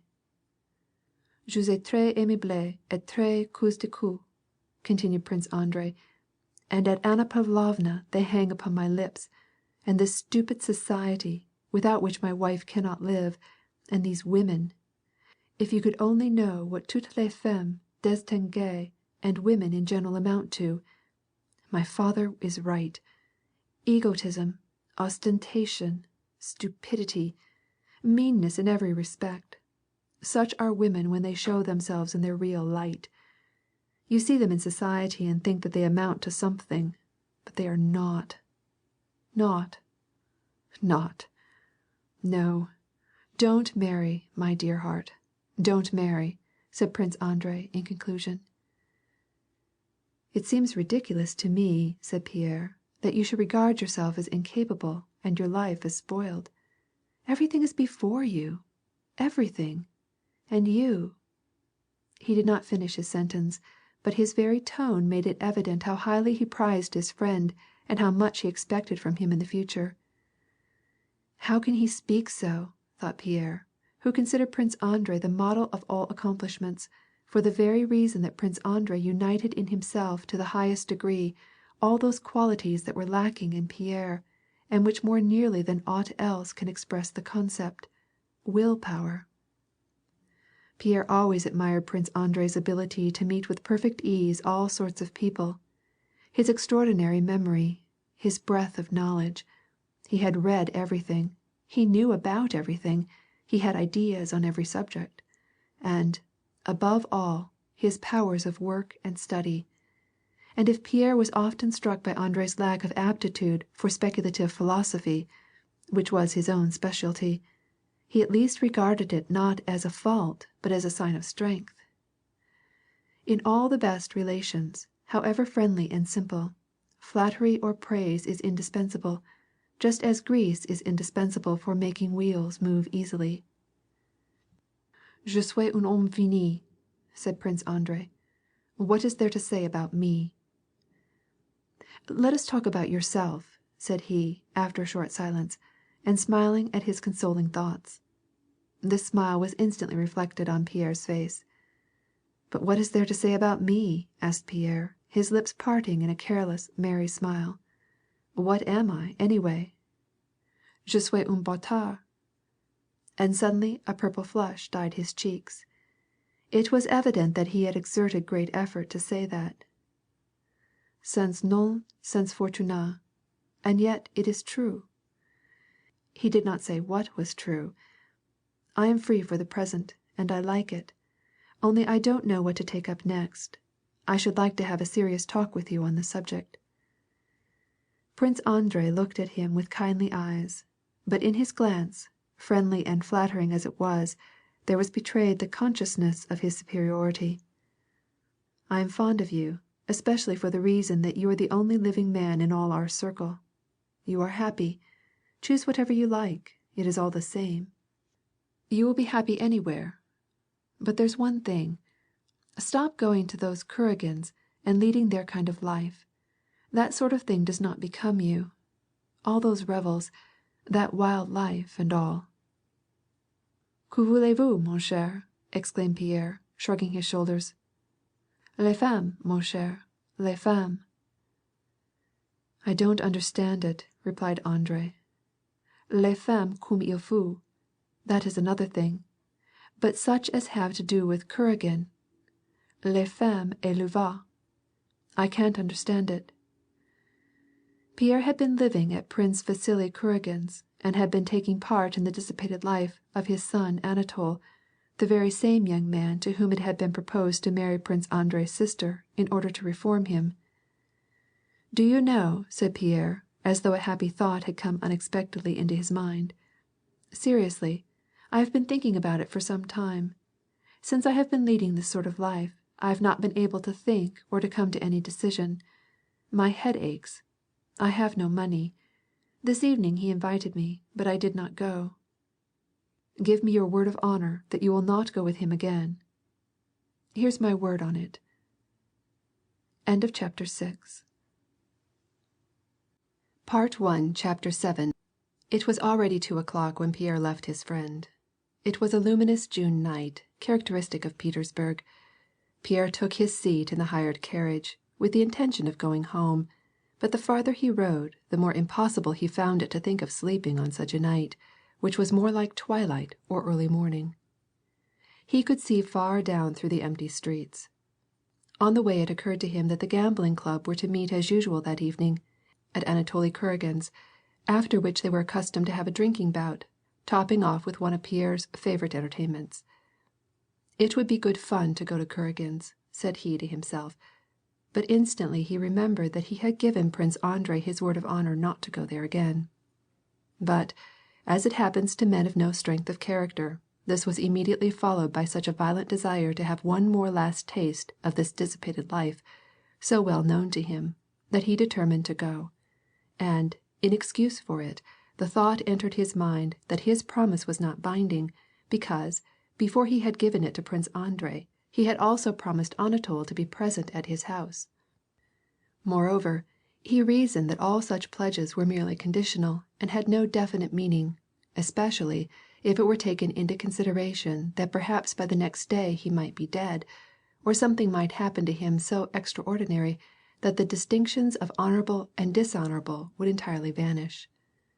Arguments of this nature often occurred to Pierre, entirely upsetting his plans and purposes. He went to Kuragin's. Driving up to the great house at the Horse Guard barracks, where Anatol lived, he sprang upon the lighted porch, ran up the steps and entered the open door. There was no one in the entry. Empty bottles, cloaks, and overshoes were scattered about. There was an odor of wine. In some distant room he could hear loud talking and shouts. Play and supper were over, but the guests had not yet dispersed. Pierre threw off his cloak and went into the first room, where were the remains of the supper. A single waiter, thinking that no one could see him, was stealthily drinking up the wine in the half-empty glasses.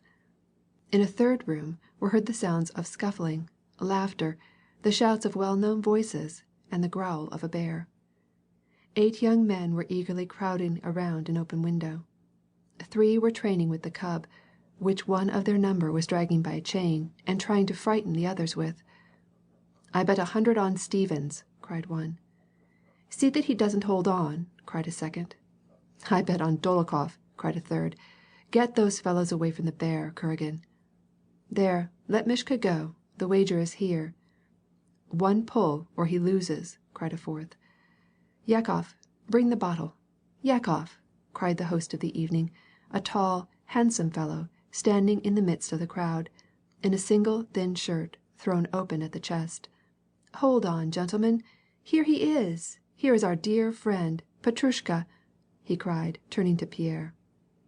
A short man, with clear blue eyes, whose voice, among all those drunken voices, was noticeable for its tone of sobriety, shouted from the window, "Come here and hear about the wagers."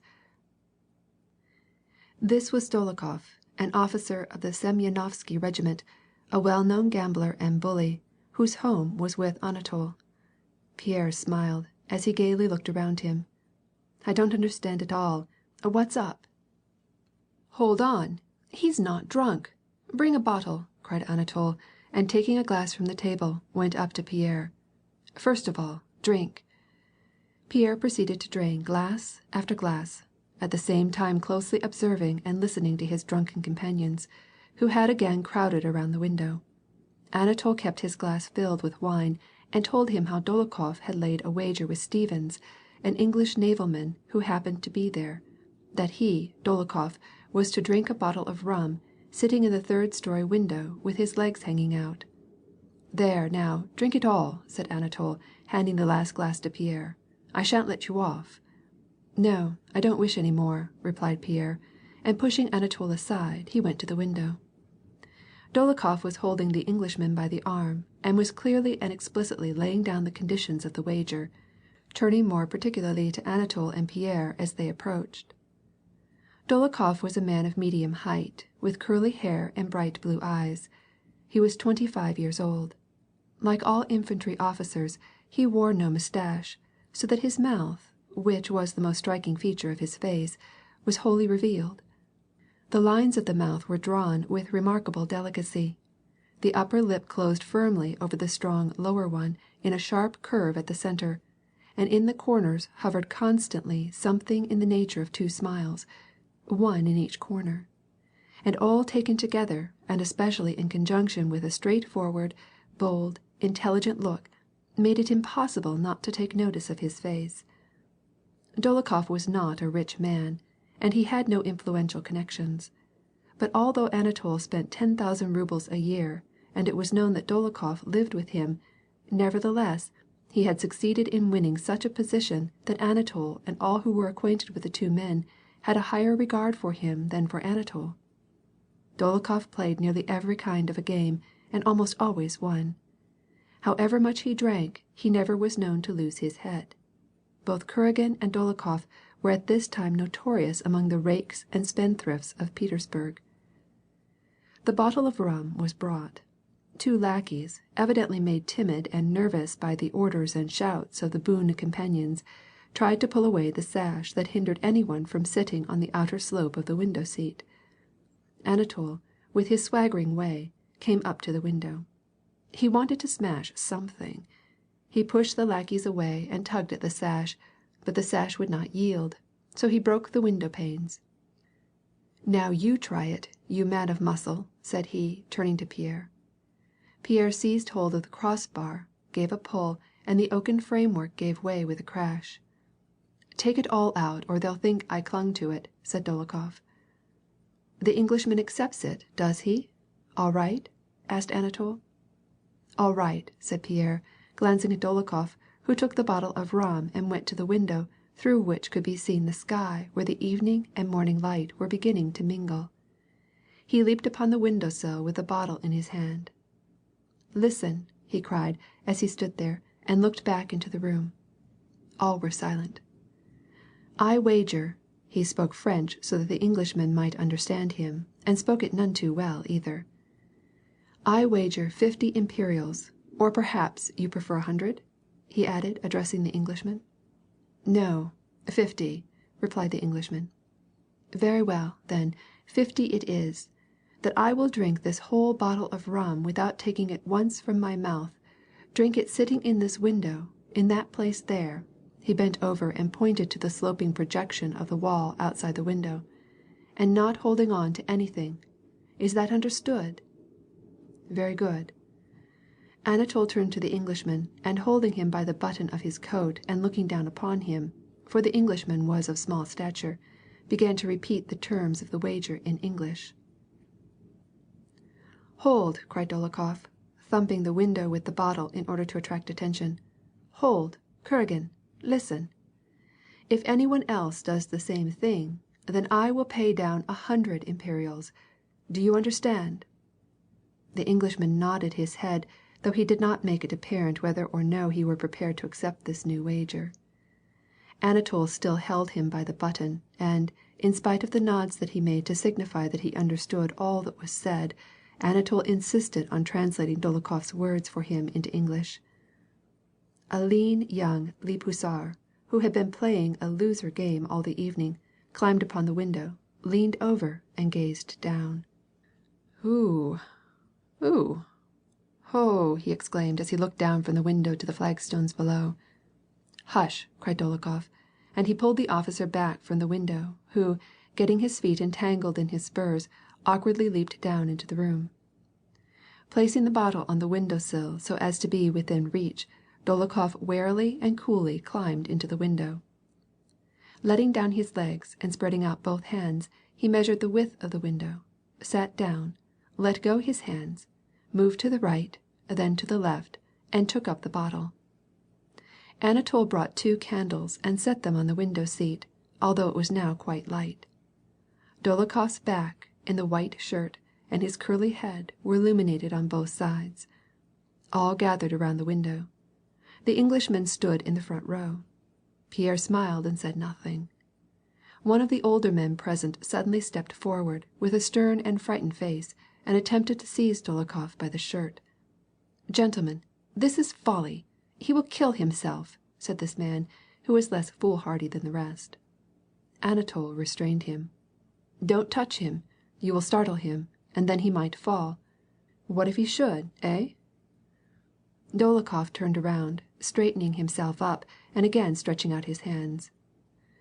"If anyone touches me again," said he, hissing the words through his thin compressed lips, "I shall send him flying down there. So now." Thus having spoken, he resumed his former position, dropped his hands, and seizing the bottle, he lifted it to his lips, bent his head back, and raised his free arm as a balance.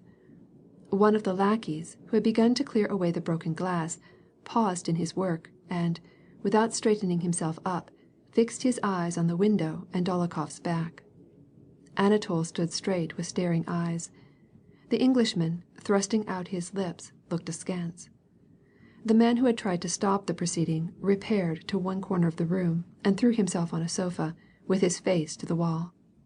Pierre covered his eyes, and the feeble smile still hovering over his lips now expressed horror and apprehension. All were silent. Pierre took his hand from his eyes.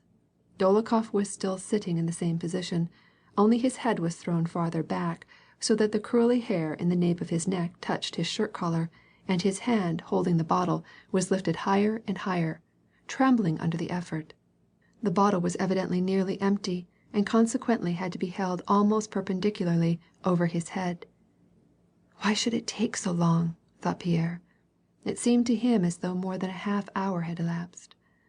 Suddenly Dolokhov's body made a backward motion, and his arm trembled nervously. This tremor was sufficient to make him slip as he sat on the sloping ledge. In fact, he slipped, and his arm and head wavered more violently as he struggled to regain his balance. He stretched out one hand to clutch the window seat, but refrained from touching it.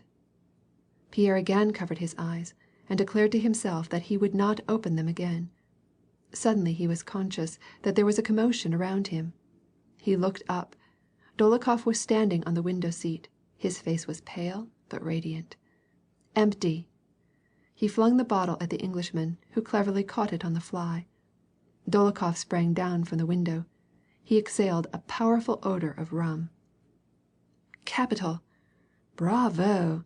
"That's a wager worth having." "The devil take you all!" were the voices that rang from all sides. The Englishman, taking out his purse, was counting out his money. Dolokhov was scowling and had nothing to say. Pierre started for the window. "Gentlemen, who wants to make the bet with me? I will do the same thing," he cried. "But there's no need of any wager. Give us a bottle. I will do it anyway. Bring a bottle." Hold on," said Dolokhov, smiling. "What's the matter with you? Are you beside yourself? We won't let you." It makes you dizzy even on a staircase," were shouted from various sides. "I will drink it. Give me a bottle of rum," cried Pierre, pounding on the table with drunken resolution, and climbing into the window. He was seized by the arm, but his strength was so great that whoever approached him was sent flying across the room. "No, you will never dissuade him that way," said Anatol. "Hold on, I will throw dust in his eyes. Listen, I will make the wager with you, but tomorrow. But now we are all going to Blank's." "Come on," cried Pierre. "Come on, and we will take Mishka with us." And seizing the bear, he began to gallop round the room with him. Chapter 8. Prince Vasily fulfilled the promise which he had made to the Princess Drubetskaya when she asked him on the evening of Anna Pavlovna's reception to help her only son, Boris. The request had been preferred to the emperor, and contrary to the experience of many others, he was allowed to enter the Semyonovsky regiment of the Guard as ensign. But in spite of all Anna Mikhailovna's efforts and intrigues, Boris failed of his employment as adjutant or attaché to Kutuzof.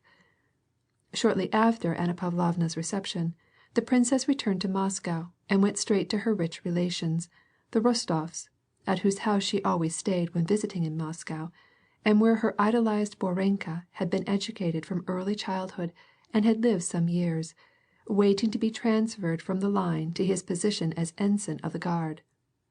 The Guard had already left Petersburg on the 22nd of August, and the young man, delayed in Moscow by his uniform and outfit, was to join his regiment at Radzivilov. The Rostovs were celebrating the fête day of the mother and the youngest daughter, both of whom were named Natalia. Since morning there had been an unceasing stream of carriages coming and going with guests, who brought their congratulations to the countess's great mansion on the Povarskaya, so well known to all Moscow. The countess herself and her eldest daughter, a beautiful girl, were in the drawing room receiving the guests, whose places were constantly filled by newcomers. The Countess Rostova was a woman of 45, of a thin Oriental type of countenance, and evidently worn out by her cares as mother of a family of a dozen children. Her deliberateness of motion and speech, which arose from her lack of strength, gave her a certain appearance of dignity that commanded respect. The Princess Anna Mikhailovna Drubetskaya, in her capacity of friend of the family, was also in the drawing room, helping to receive the company and join in the conversation. The young people were in the rear rooms, not considering it incumbent upon them to take part in receiving the visitors. The count met the guests and escorted them to the door again, urging them all to dine with him. "Very, very much obliged to you, ma chère, or mon cher." Ma chère and mon cher he said to all without exception, without the slightest shadow of difference whether his guest stood high or low in the social scale. "Much obliged to you for myself and for my dear ones whose name day we are celebrating. See here, come back to dinner. You'll affront me if you do not, mon cher. Cordially I invite you, and my whole family join with me, ma chère." These words he repeated to all, without exception or variation, with an unchanging expression on his round, jolly, and clean-shaven countenance, and with a monotonously firm grip of the hand, and with repeated short bows. Having escorted a guest to his carriage, the count would return to this, that, or the other visitor, still remaining in the drawing room. Dropping down on a chair with the aspect of a man who understands and enjoys the secret of life, he would cross his legs in boyish fashion, lay his hands on his knees, and shaking his head significantly, would send forth his conjectures concerning the weather, or exchange confidences about health, sometimes speaking in Russian, sometimes in very execrable but self-confident French, and then again with the air of a weary man, who is nevertheless bound to fulfill all obligations, he would go to the door with still another departing guest, straightening the thin gray hairs on his bald head, and dutifully proffering the invitations to dinner. Sometimes returning through the entry to the drawing room, he would pass through the conservatory and butler's room to the great marble hall, where covers were laid for 80 guests, and glancing at the butlers who were bringing the silver and china, setting the tables and unfolding the damask table linen, he would call to him Dmitri Vasilievitch, a man of noble family, who had charge of all his affairs, and would say, "Well, well, Mitenka, see that everything is all right. That's good, that's good," he would say, glancing with satisfaction on the huge extension table. "The principal thing is the service. Very good, very good." And with a deep sigh of satisfaction he would go back to the drawing room once more. "Marya Lvovna Karagin and her daughter," announced the countess's footman in a thundering bass voice, coming to the door. The countess was thoughtful for a moment and took a pinch of snuff from a gold snuff box ornamented with a portrait of her husband. "I am tired to death of these callers," said she. "Well, this is the last one I shall receive. She is very affected. Ask her to come in," she said to the footman in a mournful voice, as though her words had been, "If I must be killed, kill me now." A tall, portly, haughty-looking lady in a rustling train came into the drawing room, followed by her round-faced, smiling young daughter. "Dear countess, it has been such a long time. She has been ill in bed, la pauvre enfant. Ou belle de roseau musqué, et la comtesse approxine. J'ai si oreza."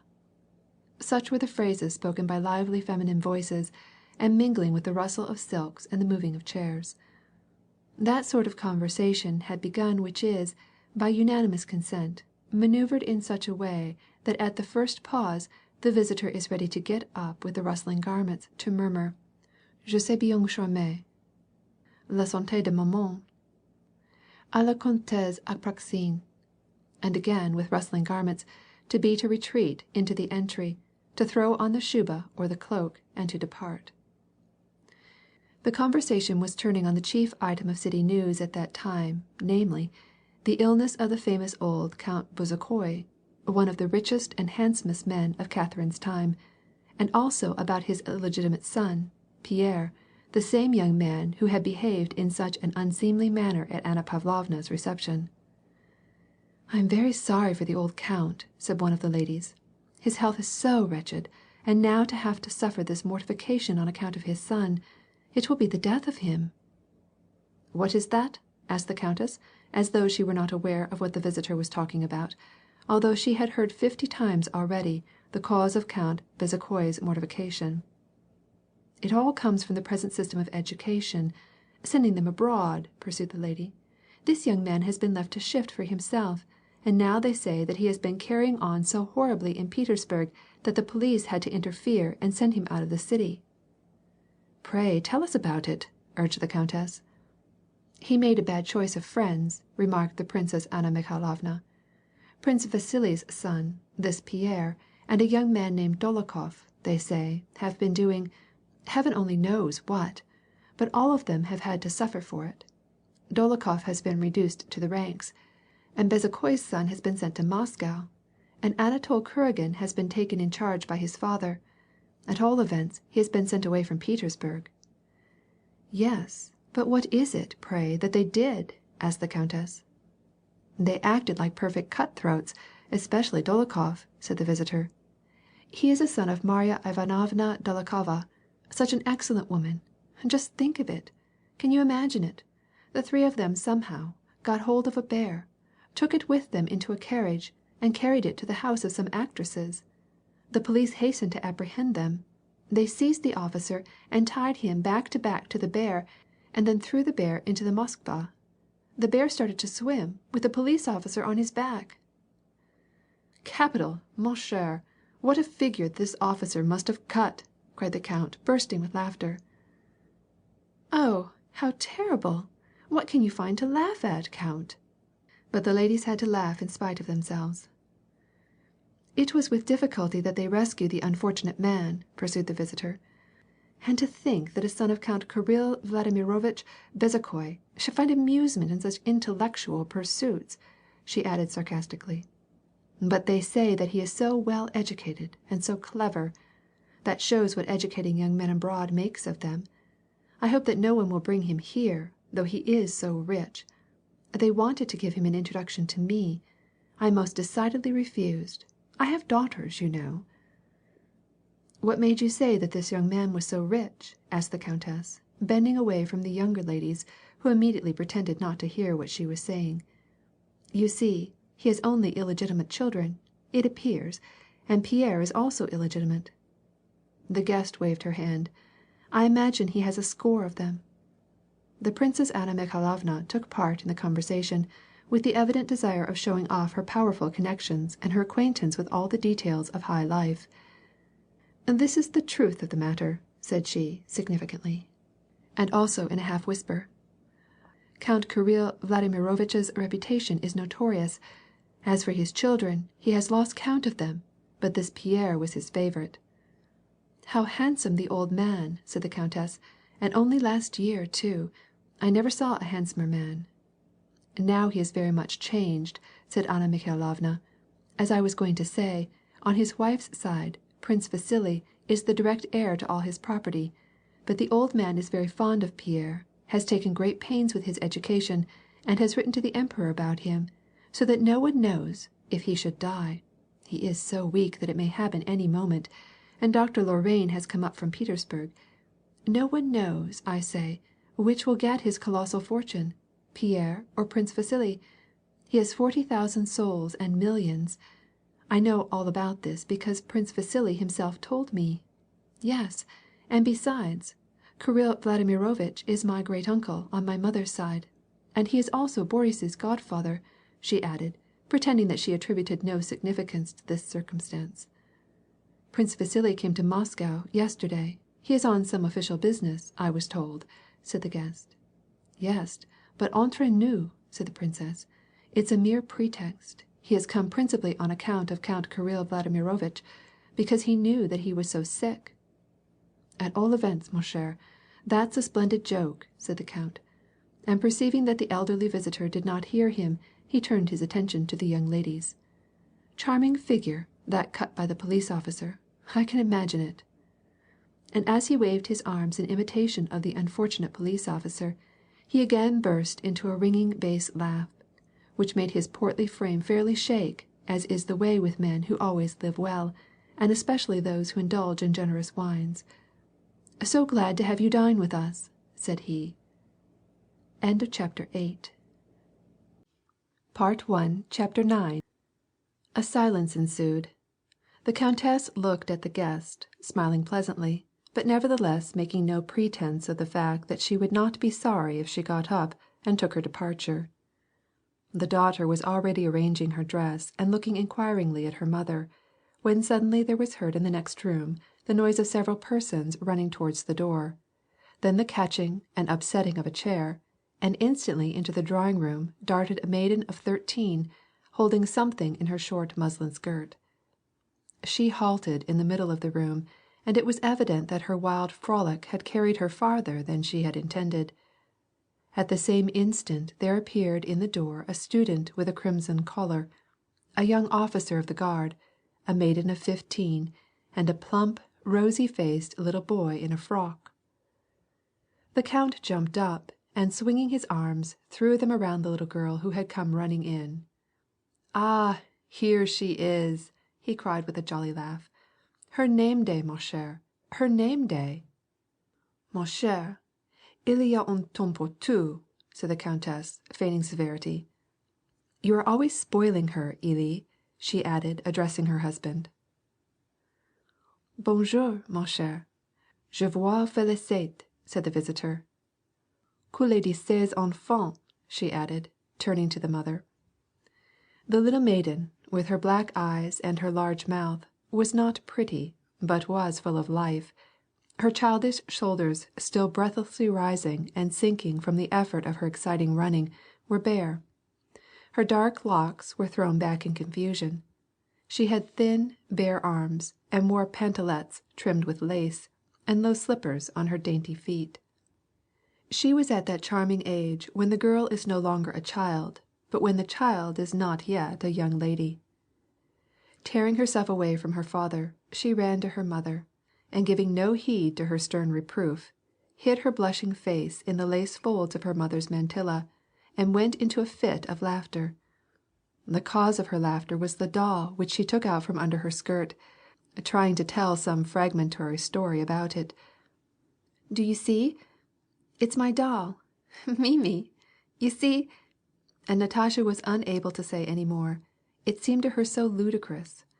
She leaned on her mother and laughed so merrily and infectiously that all, even the conceited visitor, in spite of herself, joined in her amusement. "Now, run away with your monster," admonished the mother, pushing away her daughter, with pretended sternness. "She is my youngest," she added, turning to the visitor. Natasha, for a moment raising her face from her mother's lace mantle, glanced up at the stranger through her tears of laughter, and again hid her face. The visitor, compelled to admire this family scene, felt it incumbent upon her to take some part in it. "Tell me, my dear," said she, turning to Natasha, "what relation is this Mimi to you? She is your daughter, I suppose?" Natasha was offended by the condescending tone in which the lady addressed her. She made no reply, and looked solemnly at her. Meantime, all the young people mentioned, the officer, who was none other than Boris, the son of Princess Anna Mikhailovna, Nikolai, the student, the count's oldest son, Sonia, the count's 15-year-old niece, and the little Petrusha, his youngest boy, all crowded into the drawing-room, evidently doing their utmost to restrain within the bounds of propriety the excitement and merriment which convulsed their faces. It could be seen that there in the rear rooms, from which they had rushed so impetuously, they had been engaged in much more entertaining conversation than town gossip, the weather, and Comtesse Apraxine. Occasionally they would glance at one another and find it hard to refrain from bursting out laughing again. The two young men, the student and the officer, who had been friends from childhood, were of the same age and were both good-looking, but totally unlike each other. Boris was tall and fair, with regular, delicate features and a placid expression. Nikolai was a short, curly-haired young man, with a frank, open countenance. On his upper lip the first dark down had already begun to appear, and his whole face was expressive of impetuosity and enthusiasm. Nikolai's face had flushed crimson the moment he entered the drawing-room. It was plain to see that he strove in vain to find something to say. Boris, on the contrary, immediately regained his self-possession, and began to relate, calmly and humorously, how he had been acquainted with this Mimi Kolka when she was a fine young lady before her nose had lost its beauty, how since their acquaintance, begun 5 years before, she had grown aged and cracked as to the whole surface of her cranium. As he said this he looked at Natasha, but she turned away from him and looked at her little brother, who was squeezing his eyes together and shaking with suppressed laughter, and finding that the effort was beyond her power, snickered out loud and darted from the room as fast as her nimble little feet would carry her. Boris managed to preserve his composure. "Maman, do you not want to go out? Shall I not order the carriage?" he asked, turning to his mother with a smile. "Yes, yes, go and order it, please," said she, returning his smile. Boris quietly left the room and went in pursuit of Natasha. The plump little boy trotted sturdily after them, as though he was vexed at heart at the disarrangement made in his plans. End of chapter 9. Part 1, Chapter 10.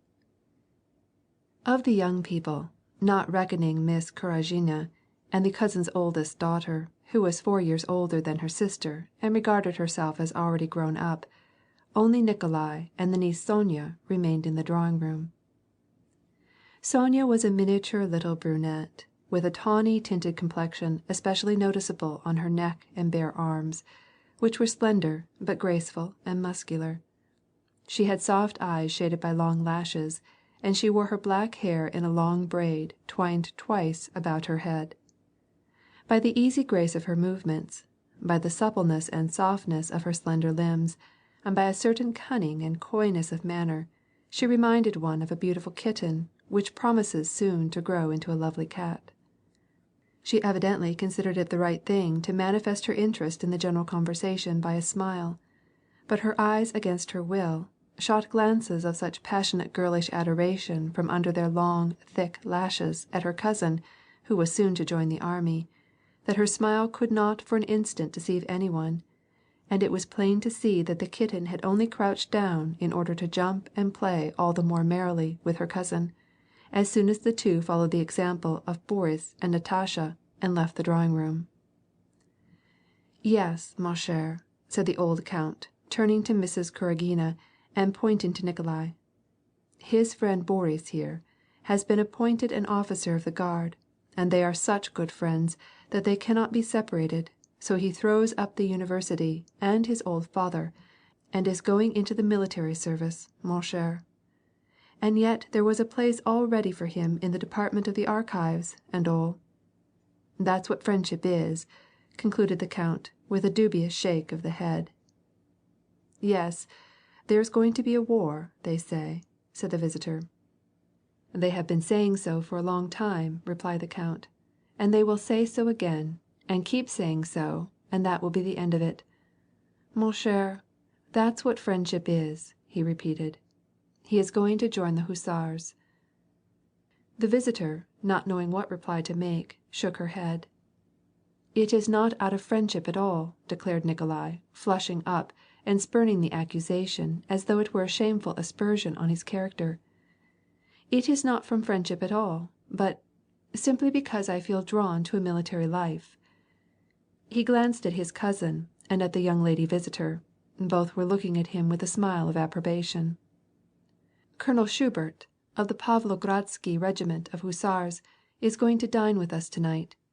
He has been home on leave of absence, and was going to take Nikolai back with him. What's to be done about it?" asked the count, shrugging his shoulders, and affecting to treat as a jest what had evidently occasioned him much pain. "I have already told you, papenka," said the lad, "that if you do not wish me to go, I will stay at home. But I know that I am not good for anything except the army. I cannot be a diplomatist or a chinovnik. I can't hide what I feel." And as he said this, he glanced, with a handsome young fellow's coquetry, at Sonia and the young lady visitor. The kitten feasted her eyes on him, and seemed ready at a second's notice to play and show all her kittenish nature. "Well, well, let it go," said the old count.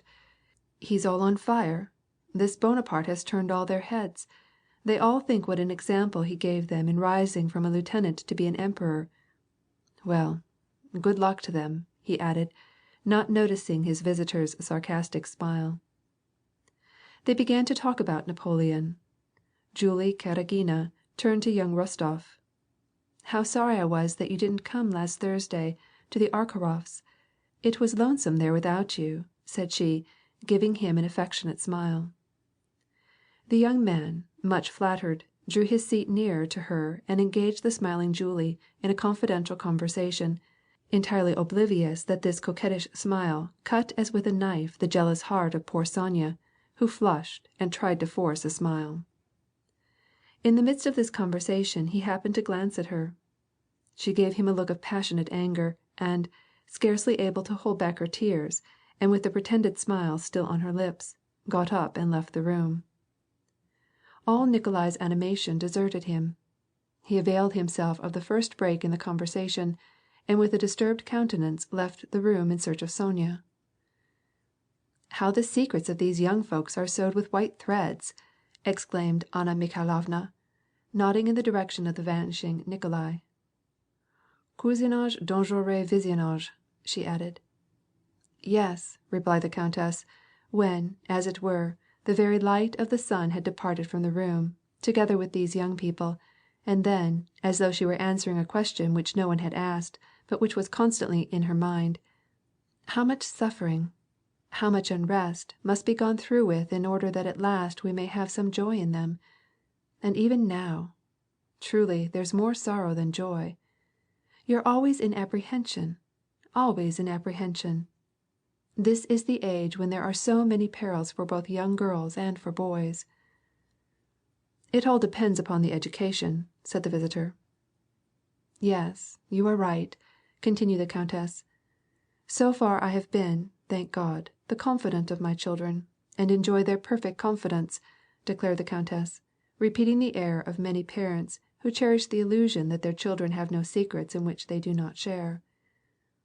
I know that I shall always be my daughter's chief confidant, and that Nikolina, even with his impetuous nature, if he does play some pranks, as all boys will, still, there's no danger of his being like those Petersburg young men." "Yes, they're splendid, splendid children," emphatically affirmed the count, who always settled every question too complicated for him by finding everything splendid. "But what's to be done? He wanted to go into the hussars. What would you have, mon cher?" "What a charming creature your youngest girl is," said the visitor. "Like powder." "Yes, like powder," said the count. "She resembles me. And what a voice she has! Although she is my daughter, yet I am not afraid to say that she is going to be a singer, a second Salomini. We have engaged an Italian master to teach her." "Isn't she too young yet? They say it is injurious for the voice to study at her age." "Oh no. Why do you consider it too early?" exclaimed the count. "Didn't our mothers get married when they were 12 or 13?" "And she's already in love with Boris. Just think of it," said the countess, looking at the princess with a sweet smile. Then apparently answering a thought that constantly occupied her, she went on to say, "Well, now, you see if I were too strict with her, if I were to forbid her, God knows what they might be doing on the sly." She meant they might exchange kisses. "But now I know everything they say. She comes to me herself every evening and tells me all about it. Maybe I spoil her, but indeed this seems to be the best plan. I kept a too strict rein over my eldest daughter."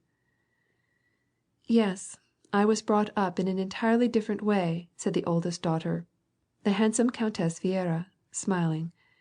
But the smile did not add to the beauty of her face, as often happens. On the contrary, it lost its natural expression and therefore became unpleasant. She was handsome, intelligent, well bred, well educated. Her voice was pleasant. What she said was right and proper enough, and yet, strange to say, her mother and all the others looked at her as though surprised at her saying such a thing, and regarded it as one of the things that had better have been left unsaid. "People always try to be very wise with their eldest children, try to accomplish something extraordinary," said the visitor.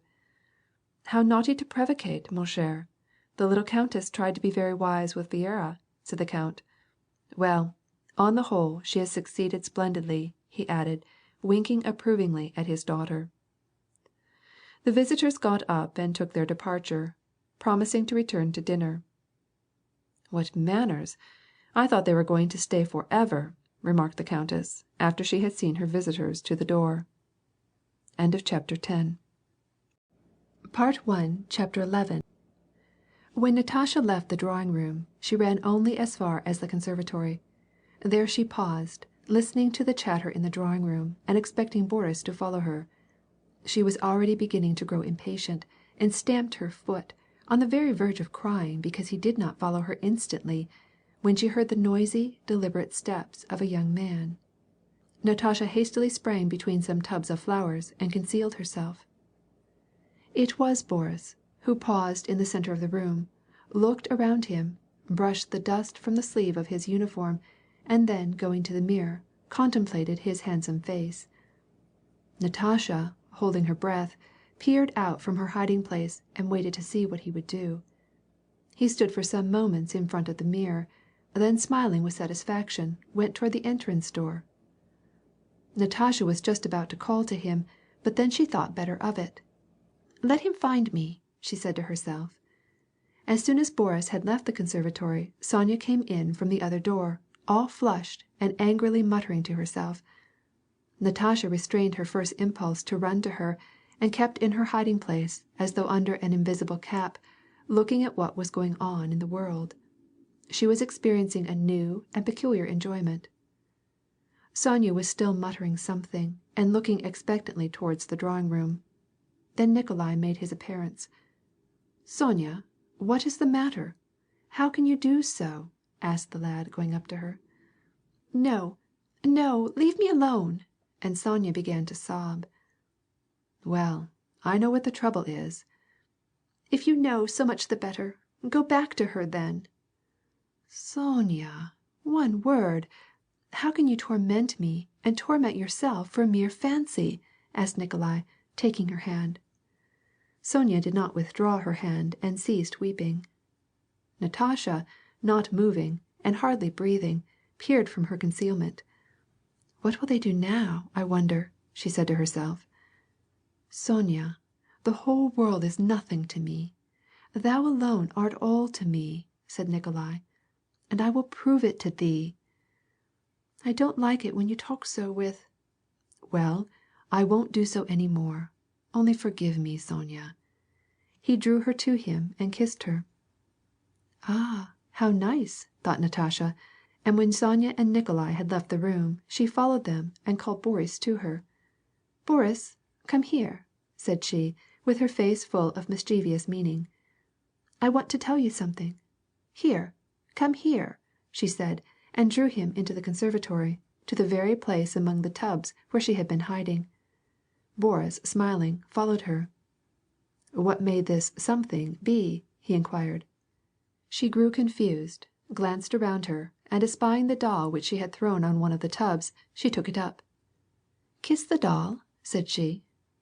Boris looked down into her eager face with an inquiring, gracious look, and made no reply.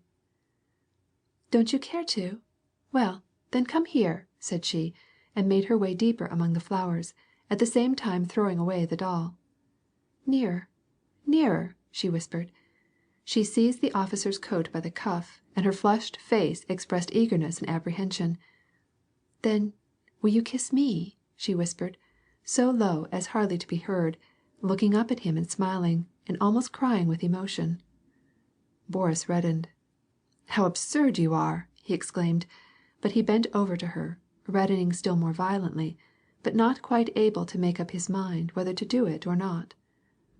Natasha suddenly sprang on a tub so that she was taller than he, threw both slender bare arms around his neck, and by a motion of her head, tossing back her curls, kissed him full on the lips.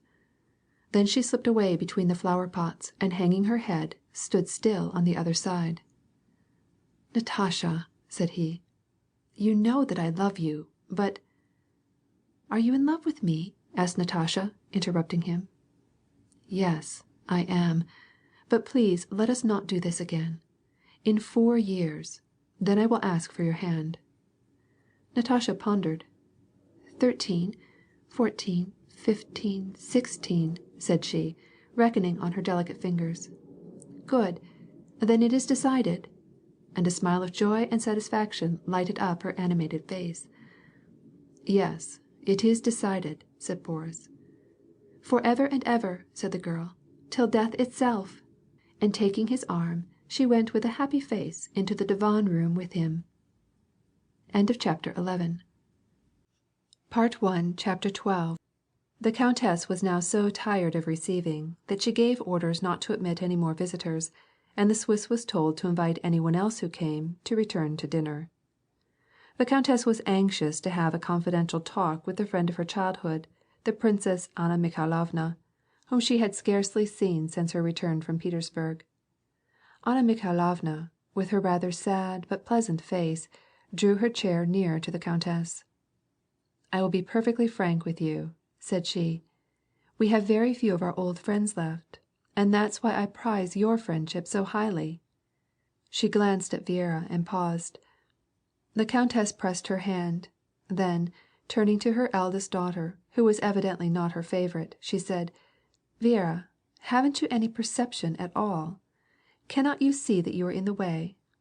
Go to your sisters, or—" The handsome Viera smiled scornfully, evidently not feeling the least offended. "If you had only told me sooner, mamenka, I should have gone immediately," said she, and she left the room.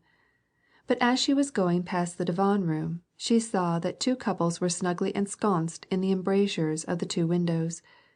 She paused and smiled satirically. Sonia was sitting close by Nikolai, who was copying some verses in her honor, the first he had ever written.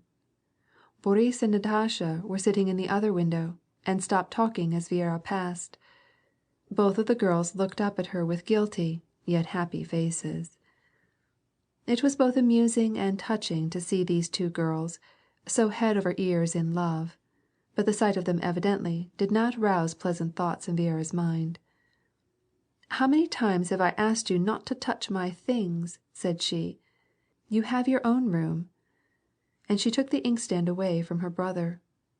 "Wait a minute, said he, dipping his pen. "You always succeed in doing things at just the wrong time," exclaimed Viera. "There you come running into the drawing room so that every one was mortified on your account." In spite of the fact, or perhaps because what she said was perfectly true, no one made her any reply, and all four only exchanged glances among themselves. Viera lingered in the room holding the inkstand in her hand. "And how can such young things as Natasha and Boris, and you two, have secrets? It's all nonsense." "Well, what concern is it of yours, Viera?" asked Natasha, in a gentle voice, defending herself.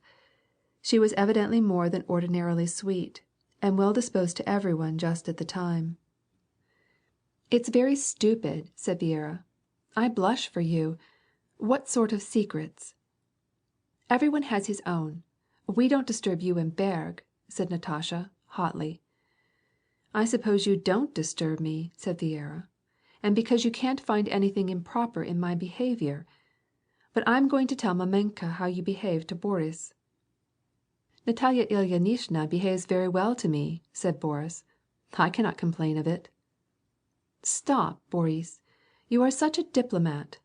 The word diplomat was in great vogue among the young people, with a special meaning which they gave to it. "It's very annoying," said Natasha, in an offended and trembling voice. "Why should she worry me so? You will never understand such things," she added, turning to Viera, "because you never were in love with any one. You have no heart. You are only Madame de Genlis." This was a nickname considered very insulting, which had been first applied to Viera by Nikolai. "And your chief pleasure is to cause other people annoyance. You may flirt with Berg as much as you please," she said, spitefully. "Well, at all events, you don't find me running after a young man in the presence of visitors." "There, now, you have done what you wanted," interrupted Nikolai.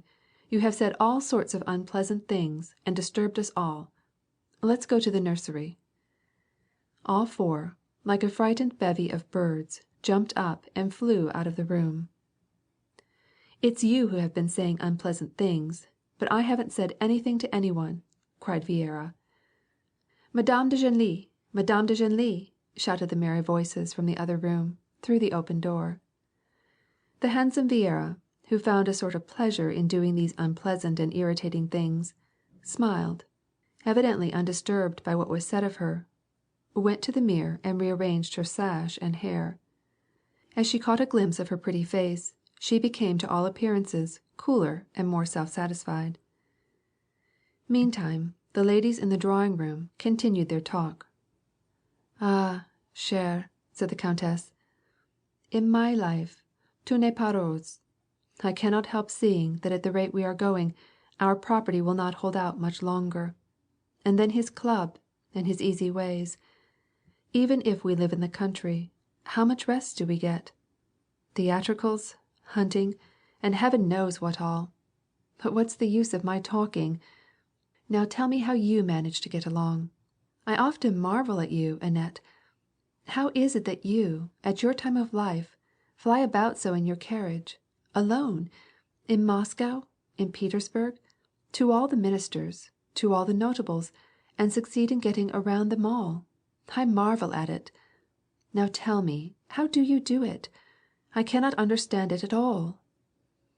"Ah, my dear heart," replied the Princess Anna Mikhailovna, "may God forbid that you ever learn by experience what it is to be left a widow, and without any protector, with a son whom you adore. You get schooled to everything," she went on to say, with some pride. "My lawsuit has given me a great experience. If I need to see any bigwig, I write a note. Princesse un tel desires to see such and such a person, and I myself go in a hired carriage, twice, 3 times, 4 times, until I get what I need. It is a matter of indifference to me what they think of me." "Well, now, how was it? Whom did you apply to for Borenka?" asked the countess. "There he is already an officer of the guard, and my Nikolushka is going merely as a yunker. There was no one to work for him. Whom did you ask?" "Prince Vasily. He was very kind. He immediately consented to do all in his power, and he laid the matter before the emperor," said the Princess Anna Mikhailovna, entirely forgetting, in her enthusiasm, all the humiliation through which she had passed for the attainment of her ends. "Prince Vasily must have aged somewhat?" queried the countess. "I have not seen him since our theatricals at the Rumyantsovs'. I suppose he has entirely forgotten me." "Il m'a fait la cour," she added with a smile. "He is just the same as ever," replied Anna Mikhailovna, "polite and full of compliments. His head hasn't been turned at all by his elevation. I am grieved that it is such a small thing to do for you, my dear princess," said he. "You have only to command me. No, he's a splendid man, and a lovely relative to have. But you know, Nathalie, my love for my boy, I don't know what I would not do for his happiness. But my means are so small for doing anything," continued the princess in a melancholy tone, lowering her voice. "They are so small that I am really in a most terrible position. My unlucky lawsuit eats up all that I have, and is no nearer to an end. I have nothing, you can imagine it, à la lettre. I haven't a kopeck, and I don't know how I shall get Boris his uniform." She drew out her handkerchief and began to weep. "I must have 500 rubles, and all I have is a 25-ruble bill. That's the position I am in. I have only one hope now, in Kirill Vladimirovitch Bezukhoi. If he will not help out his godson, for you see, he stood sponsor to Boris, and grant him something for his support, then all my pains will have been lost. I shall not have enough to pay for his uniform." The countess shed some sympathetic tears, and sat silently pondering. "Maybe it's a sin," said the princess, "but I often think, there is Count Kirill Bezukhoi, living alone, that enormous fortune, and why does he live on? Life is a burden for him, while Boris is only beginning to live." "He will probably leave something to Boris," said the countess. "God only knows, chère amie.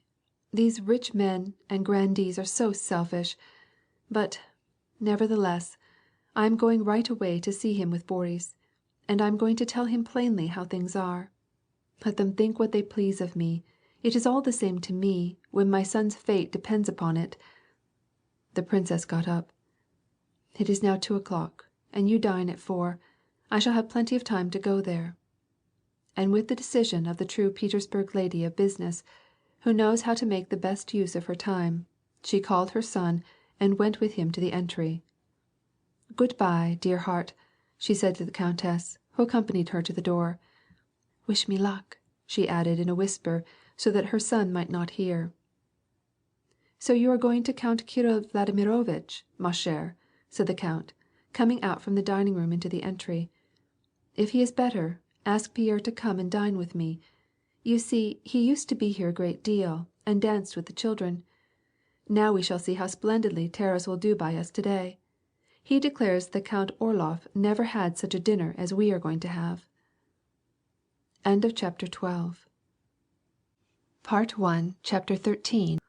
"Mon cher Boris," said the Princess Anna Mikhailovna to her son, as the Countess Rostova's carriage, in which they were riding, rolled along the straw-covered street and entered the wide court of Count Kirill Vladimirovitch Bezukhoi's residence. "Mon cher Boris," said the mother, stretching out her hand from under her old mantle and laying it on her son's with a timid and affectionate gesture. "Be amiable and considerate. Count Kirill Vladimirovitch is your godfather, and your prospects depend upon him. Remember this, mon cher. Be as nice as you can be." "If I knew that anything would come from this except humiliation," replied the son coldly. "But I have given you my promise, and I do it for your sake."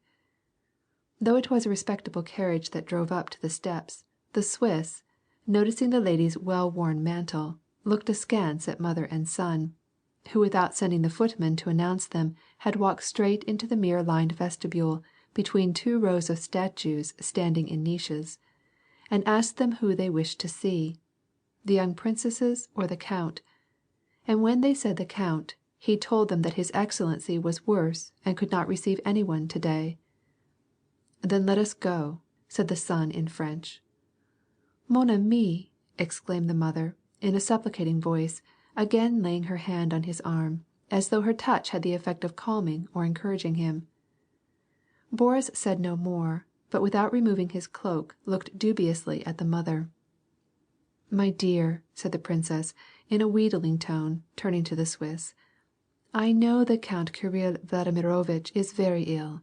That is why I came. I am a relative of his. I do not wish to disturb him, my dear. I only wanted to know. See Prince Vasily Sergeyevitch. I understand that he is here. Be so good as to announce us." The Swiss gruffly pulled the bell cord and turned away.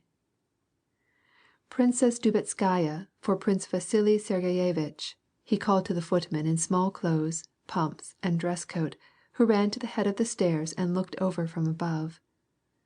The princess straightened the folds of her dyed silk dress, glanced at the massive Venetian mirror on the wall, and firmly mounted the carpeted staircase in her old worn shoes. "Mon cher, vous m'avez promis," said she, turning round to her son and encouraging him with a touch of her hand. The young man, dropping his eyes, silently followed her.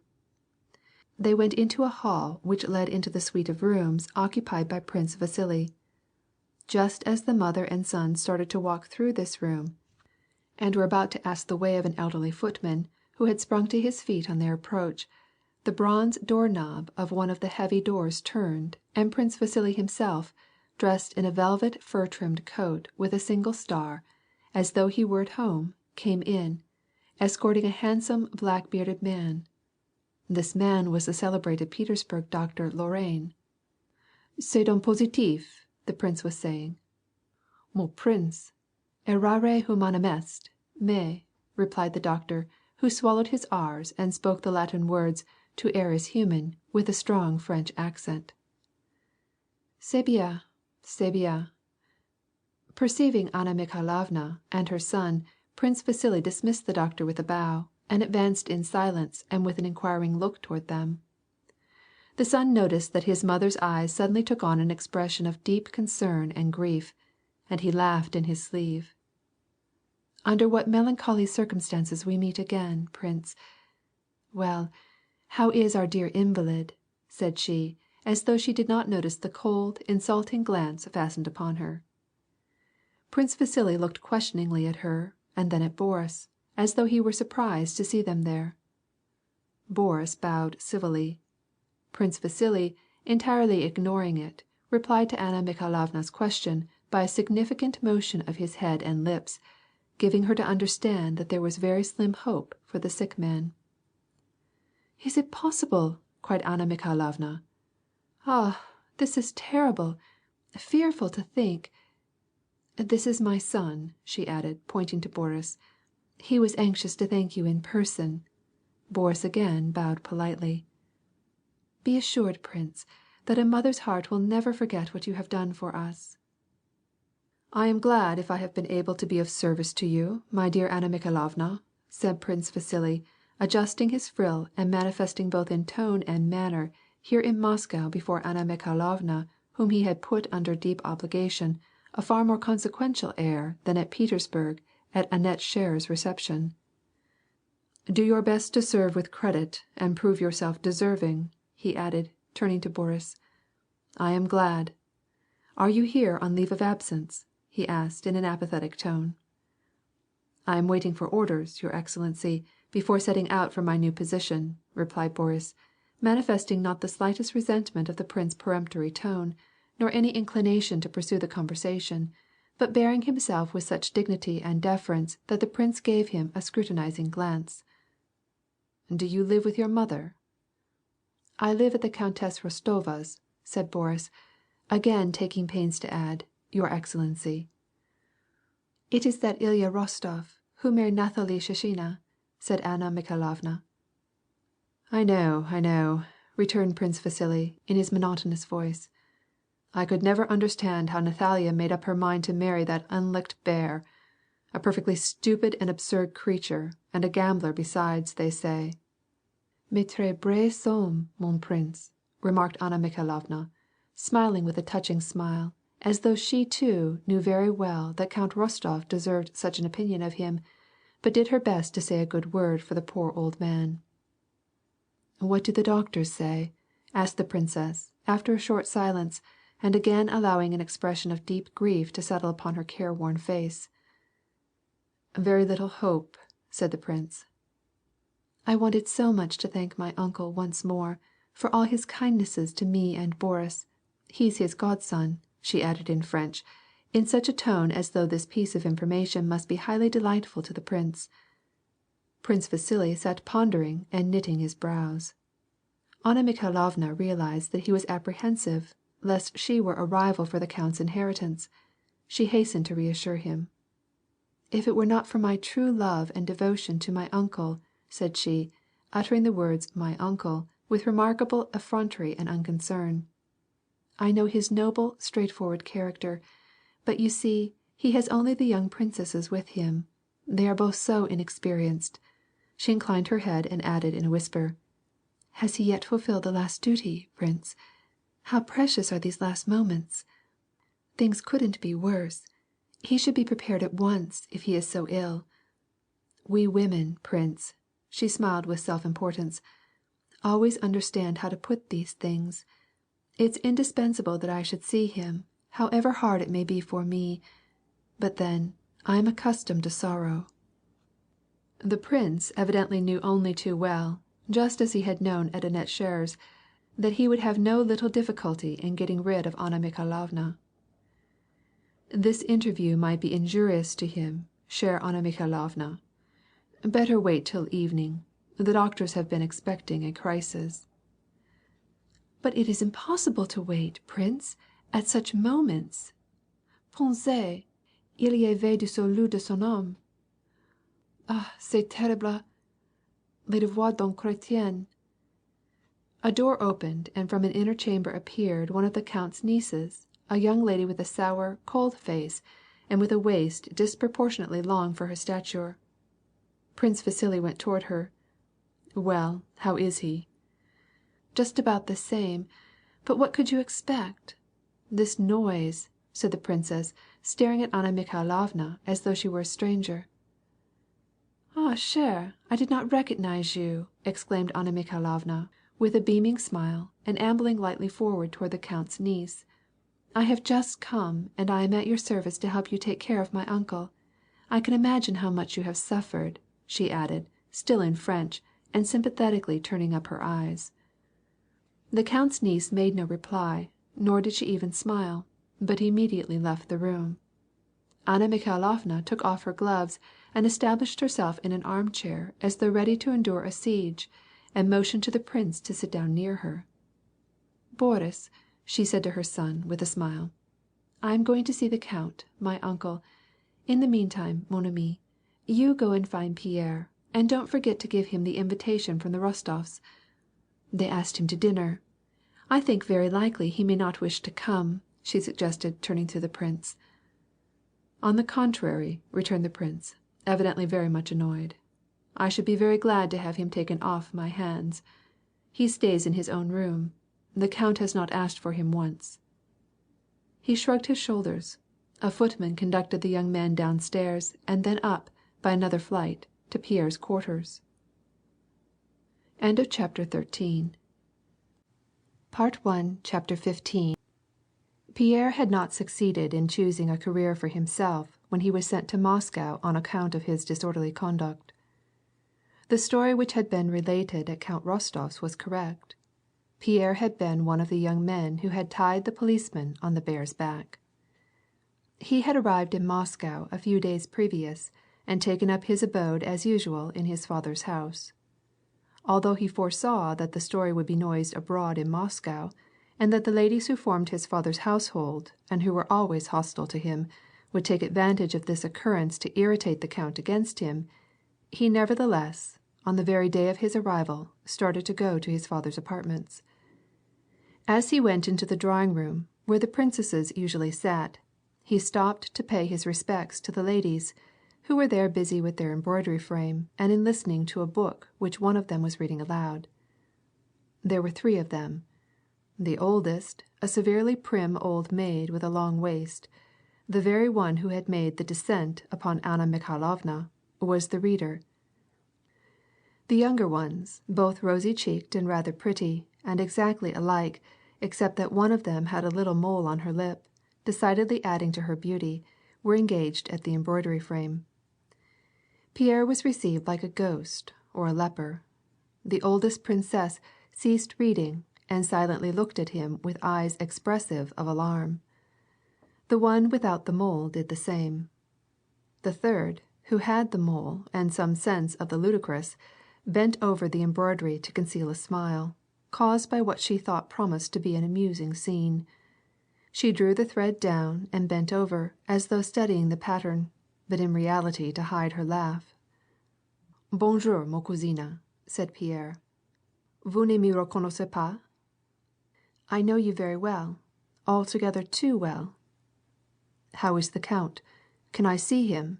asked Pierre, awkwardly as usual, but still not disconcerted. "The count is suffering, both physically and mentally, and it seems you have taken pains to cause him the greater part of his moral suffering." "Can I see the count?" repeated Pierre. "Humph! If you desire to kill him out and out, then you can see him. Olga, go and see if the bouillon is ready for uncle. It is high time," she added, making Pierre see by this that they were wholly absorbed in caring for his father, while he, on the contrary, was palpably bent on annoying him. Olga left the room. Pierre stood still, looking at the sisters, and then said with a bow, "Then I will go back to my room. As soon as it is possible you will please tell me." He went out, and behind his back was heard the young princess's laugh, ringing but not loud. On the next day came Prince Vasily and put up at the count's. He called Pierre and said to him, "Mon cher, si vous vous condensez, ici comme à Pétersbourg, vous finirez très mal. C'est tout ce que vous dit." "The count is very ill, very ill. It is imperative that you should not see him." From that time Pierre had been left severely alone, and spent his days in solitude, upstairs in his own rooms. At the moment that Boris appeared at the door, Pierre was walking up and down his room, occasionally pausing in the corners and making threatening gestures at the walls, as though trying to thrust through some unknown enemy, and looking savagely over his spectacles, and then again beginning his promenade, muttering indistinct words, shrugging his shoulders and spreading out his hands. "L'Angleterre a vécu," he was declaiming, with a frown and pointing at some imaginary person with his finger. "Monsieur Pitt, comme traître à la nation et à droit des gens, et comme damné à—" But he had no time to complete his denunciation of Pitt spoken by himself, personating his hero Napoleon, in whose company he imagined himself crossing the perilous Dover Straits and already taking London by storm, before he caught sight of a handsome, well-built young officer coming towards him. He stopped short.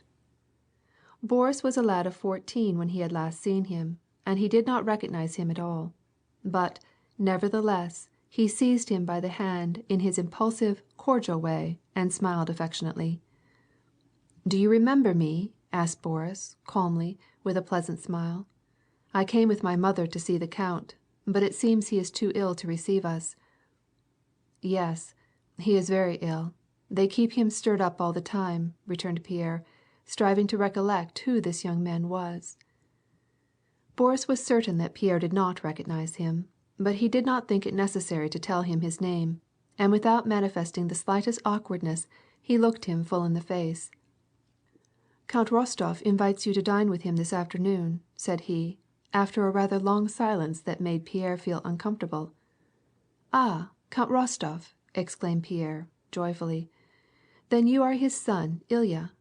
At the first instant I did not recognize you, as you can easily imagine. Do you remember how you and I and Madame Jacquot used to go out walking on the Sparrow Hills, years ago?" "You are mistaken," said Boris deliberately, and with a bold and rather derisive smile. "I am Boris, the son of the Princess Anna Mikhailovna Drubetskaya. Rostov's father is named Ilya, and his name is Nikolai, and I never knew Madame Jacquot." Pierre made a gesture with his hands and head, as though he were driving away mosquitoes. "Ah, it is so indeed. I have mixed everything all up. I have so many relatives in Moscow." "So you are Boris?" "Yes. Well, you and I seem to have begun with a misunderstanding." "Well, what do you think of the expedition to Boulogne? It will go pretty hard with the English, if only Napoleon crosses the Channel, won't it? I think the expedition is feasible, if only Villeneuve doesn't fail him." Boris knew nothing about the Boulogne expedition. He had not read the newspapers, and this was the first time he had ever heard of Villeneuve. "We here in Moscow are more taken up with dinners and gossip than with politics," said he, in his calm, satirical tone. "I know nothing about such things. Moscow is given over especially to tittle-tattle," he went on to say. "Now you and the count are the talk." Pierre smiled his good-natured smile, as though to depreciate anything unpleasant which his companion might be likely to say. But Boris spoke with due circumspection, clearly and dryly, looking straight into Pierre's eyes. "Moscow likes to do nothing better than talk gossip," he repeated. "All are solicitous about knowing to whom the count is going to leave his property, and yet, very possibly, he will outlive all of us. I hope so with all my heart." "Yes, this is all very trying," interrupted Pierre, "very trying." Pierre all the time was apprehensive lest this young officer should unexpectedly turn the conversation into some awkward channel. "But it must seem to you," said Boris, flushing slightly, but not allowing his voice or his manner to vary, "it must seem to you that all take an interest in this simply because they hope to get something from the estate." "Here it comes," thought Pierre. "I expressly wish to tell you, lest any misunderstanding should arise, that you are entirely mistaken if you consider me and my mother in the number of these people. We are very poor, but I at least say this on my own account for the very reason that your father is rich, that I do not consider myself a relative of his, and neither I nor my mother would ask or even be willing to receive anything from him." Pierre for some time failed to comprehend, but when the idea dawned on him, he leaped from the sofa, seized Boris under the arm with characteristic impetuosity and clumsiness, and while he reddened even more than the other, he began to speak with a mixed feeling of vexation and shame. "Now, this is strange. I then, indeed, and who would have ever thought? I know very well—" But Boris again interrupted him. "I am glad that I have told you all. Perhaps it was disagreeable to you. You will pardon me," said he, soothing Pierre instead of letting himself be soothed by him. "I hope that I have not offended you. It is a principle with me to speak right to the point. What answer am I to give? Will you come to dinner to the Rostovs?" And Boris, having acquitted himself of a difficult explanation, and got himself out of an awkward position by putting another into it, again became perfectly agreeable. "Now, look here, listen," said Pierre, calming down. "You are a remarkable man. What you have just said is very good, very good. Of course you don't know me. We have not met for a long time. We were still children. You might have had all sorts of ideas about me. I understand you perfectly. I should not have done such a thing. I should not have had the courage, but it is excellent. I am very glad to have made your acquaintance. Strange," he added, after a short silence and smiling. "Strange that you should have had such an idea of me." He laughed. "Well, who knows? We shall get better acquainted, I beg of you." He pressed Boris's hand. "Do you know, I have not seen the count yet. He has not asked for me. It is trying to me as a man, but what can I do about it?"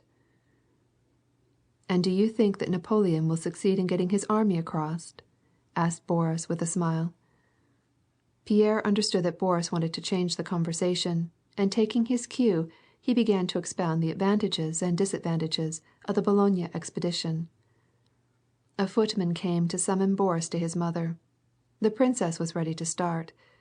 Pierre, looking affectionately through his spectacles, promised to come and dine with the Rostovs, so as to get better acquainted with Boris, whose hand he pressed warmly as they parted.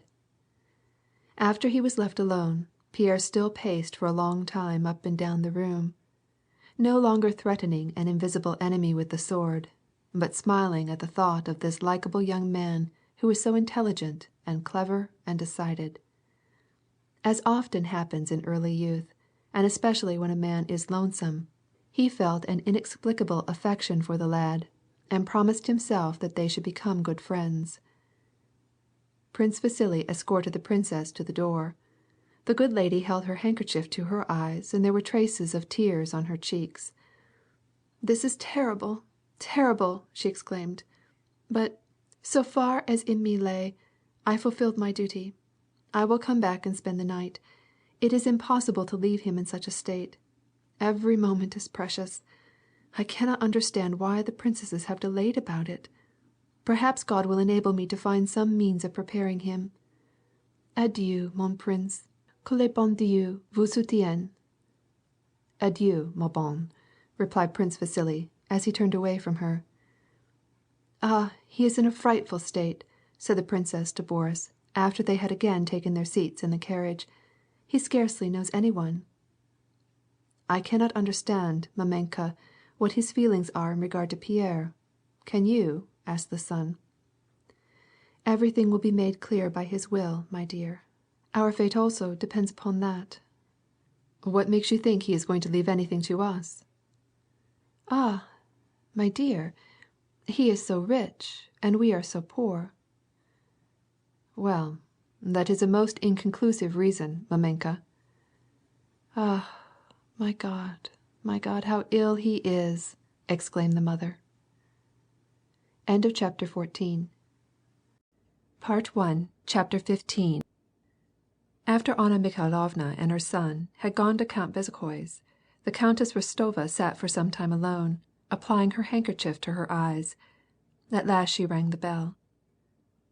"What is the matter with you, my dear?" she demanded severely of the maid, who had kept her waiting several minutes. "Don't you care to serve me? If not, I can find another place for you." The countess was greatly affected by her old friend's grief and humiliation, and therefore she was out of sorts, as could be told by her speaking to the maid by the formal "vous," you, and "Milia," dear. "Beg pardon," said the girl. "Ask the count to come to me." The count came waddling to his wife with a rather guilty look, as usual. "Well, little countess, what a sauté à Madeira of woodcock we are going to have, ma chère. I have been trying it. Taras is well worth the 1,000 rubles that I give for him. It was well spent." He took a seat near his wife, with an affectation of bravery, leaning one hand on his knee, and with the other rumpling up his gray hair. "What do you wish, little countess?" "See there, my love. How did you get that spot on you?" she said, pointing to his waistcoat. "It is evidently some of your sauté," she added with a smile. "See here, Count, I need some money." His face grew mournful. "Ah, little countess," and the count made a great ado in getting out his pocketbook. "I want a good deal, Count. I want 500 rubles." And she took her cambric handkerchief and began to rub her husband's waistcoat. "You shall have it at once. Hey there!" cried the count in a tone used only by men who are certain that those whom they command will rush headlong at their call. "Send Mitenka to me." Mitenka, the nobleman's son whom the count had brought up and had now put in charge of all his affairs, came with soft, noiseless steps into the room. "See here, my dear," said the count to the deferential young man as he entered the door. "Bring me—" he hesitated. "Yes, bring me 700 rubles. Yes, and see here, Don't bring such torn and filthy ones as you do sometimes, but clean ones. They are for the countess." "Yes, Mitenka, please see that they are clean," said the countess with a sigh. "Your Excellency, when do you wish them?" asked Mitenka.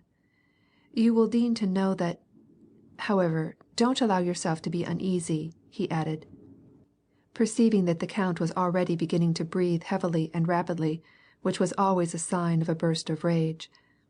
"I had forgotten. Will you please to have them this instant?" "Yes, yes, instantly. Bring them. Give them to the countess." "What a treasure Mitenka is," he added with a smile as the young man left the room. "He never finds anything impossible. That is a thing I cannot endure. All things are possible." "Ah, money, count, money. How much sorrow it causes in the world," exclaimed the countess. "But this money is very important for me."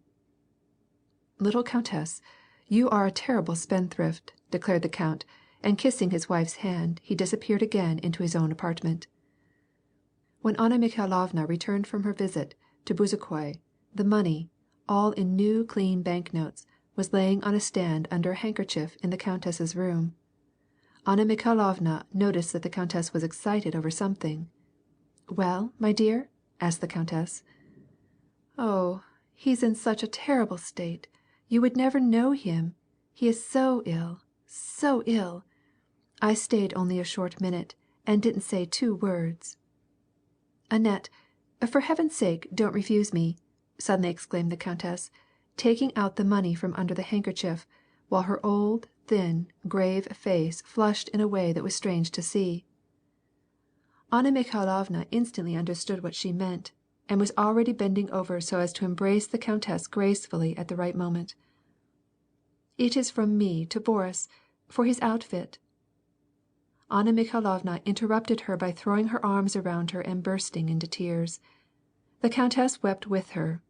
They wept because they were friends, and because they were kind-hearted, and because, having been friends from childhood, they were now occupied with such a sordid matter as money, and because their youth had passed. But theirs were pleasant tears. End of chapter 15.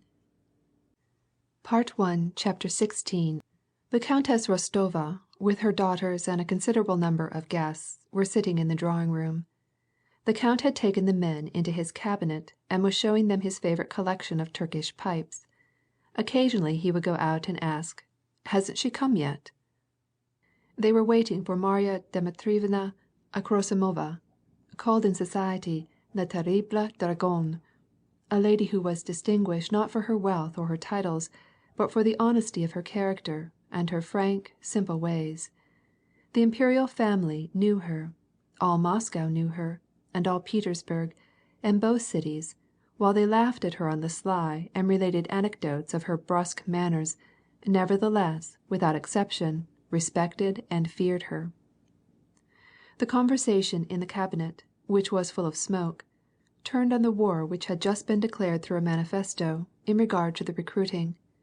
No one had, as yet, read the manifesto, but all were aware of its appearance. The count was sitting on a low ottoman, between 2 of his friends, who were talking and smoking. He himself did not smoke and did not talk, but, inclining his head now to one side, now to the other, he looked with manifest satisfaction at those who did, and listened to the conversation of his 2 friends, whom he had already set by the ears. One of the men was a civilian, with a wrinkled, sallow, lean and cleanly shaven face. Though he was approaching old age, he was dressed in the height of style, like a young man. He was sitting with his feet on the ottoman, like a man thoroughly at home, and holding the amber mouthpiece at one side of his mouth, was sucking strenuously at the smoke, and frowning over the effort. This was the old bachelor, Shinshin, the countess's own cousin, a venomous tongue, as it was said of him in Moscow drawing-rooms. He talked as though it were an act of condescension toward his opponent. The other, a fresh, ruddy young officer of the guard, irreproachably belted, buttoned, and barbered, held the mouthpiece in the middle of his mouth, and gently sucked the smoke through his rosy lips, sending it out in rings from his handsome mouth. This was Lieutenant Berg, an officer of the Semyonovsky regiment, with whom Boris was going to the army, the very person about whom Natasha had teased Viera by calling him her lover. The count was sitting between these two and listening attentively. The occupation that the count enjoyed most, next to the game of Boston, of which he was very fond, was that of listener, especially when he had a chance to get two good talkers on the opposite sides of an argument. "Well now, batyushka, my most honorable Alphonse Kirillitch," said Shinshin with a sneer, and, as his custom was when he talked, mixing up the most colloquial Russian expressions with the most refined French idioms, "your idea is to make money out of the state? You expect to get a nice little income from your company, do you?" "Not at all, Pyotr Nikolaitch. I only wish to prove that the advantages of serving in the cavalry are far less than in the infantry. You can now imagine my position, Pyotr Nikolaitch." Berg always spoke very accurately, calmly, and politely. His conversation invariably had himself as its central point. He always preserved a discreet silence when people were talking about anything that did not directly concern himself, and he could sit that way silently for hours without feeling or causing others to feel the slightest sense of awkwardness. But as soon as the conversation touched any subject in which he was personally interested, he would begin to talk at length and with evident satisfaction. "Consider my position, Pyotr Nikolaitch. If I were in the cavalry, I should not receive more than 200 a quarter, even with the rank of lieutenant. But now I get 230, said he, with a pleasant, joyful smile, glancing at Shinshin and the count as though it were plain for him that his success would always be an object of interest to everybody else. "Moreover, Pyotr Nikolaitch," continued Berg, "by being transferred to the Guard, I am in sight. Vacancies in the infantry occur far more often. Then, you can see for yourself, on 230 rubles a quarter, how well I can live. I can lay up some and send some to my father, too," he went on to say, puffing out a spiral of smoke. "That's where the difference lies. A German can grind corn on the butt of his hatchet, as the proverb puts it," said Shinshin, shifting the mouthpiece of his pipe to the other side of his mouth and winking at the count. The count laughed heartily. The other guests, seeing that Shinshin was engaged in a lively conversation, crowded round to listen. Berg, remarking neither the quizzical nor indifferent looks of the others, proceeded to explain how, by his transfer to the Guard, he would attain rank before his comrades of the corpus; how, in time of war, the company commanders were apt to be killed, and he, if left the senior in the company, might very easily become a captain; and how everybody in the regiment liked him, and how proud of him his papenka was. Berg evidently took great delight in telling all this, and he never seemed to suspect that other people had also their interests. But all that he said was so suavely serious, the naivete of his youthful egotism was so palpable, that he quite disarmed his auditors. "Well, my lad, whether you are in the infantry or in the Guard, you will get on, that I can predict," said Shinshin, tapping him on the shoulder and setting his feet down from the ottoman. Berg smiled with self-satisfaction. The count, followed by his guests, passed into the drawing-room. It was the time just before dinner is announced when the assembled guests, in expectation of being summoned to partake of the zakuska, are disinclined to entering any detailed conversation and, at the same time, feel that it is incumbent upon them to stir about and say something, in order to show that they are in no haste to sit down. The host and hostess keep watching the dining door and exchange glances from time to time. The guests try to read in those glances for whom or for what they are waiting, some belated influential connection, or for some dish that is not done in time.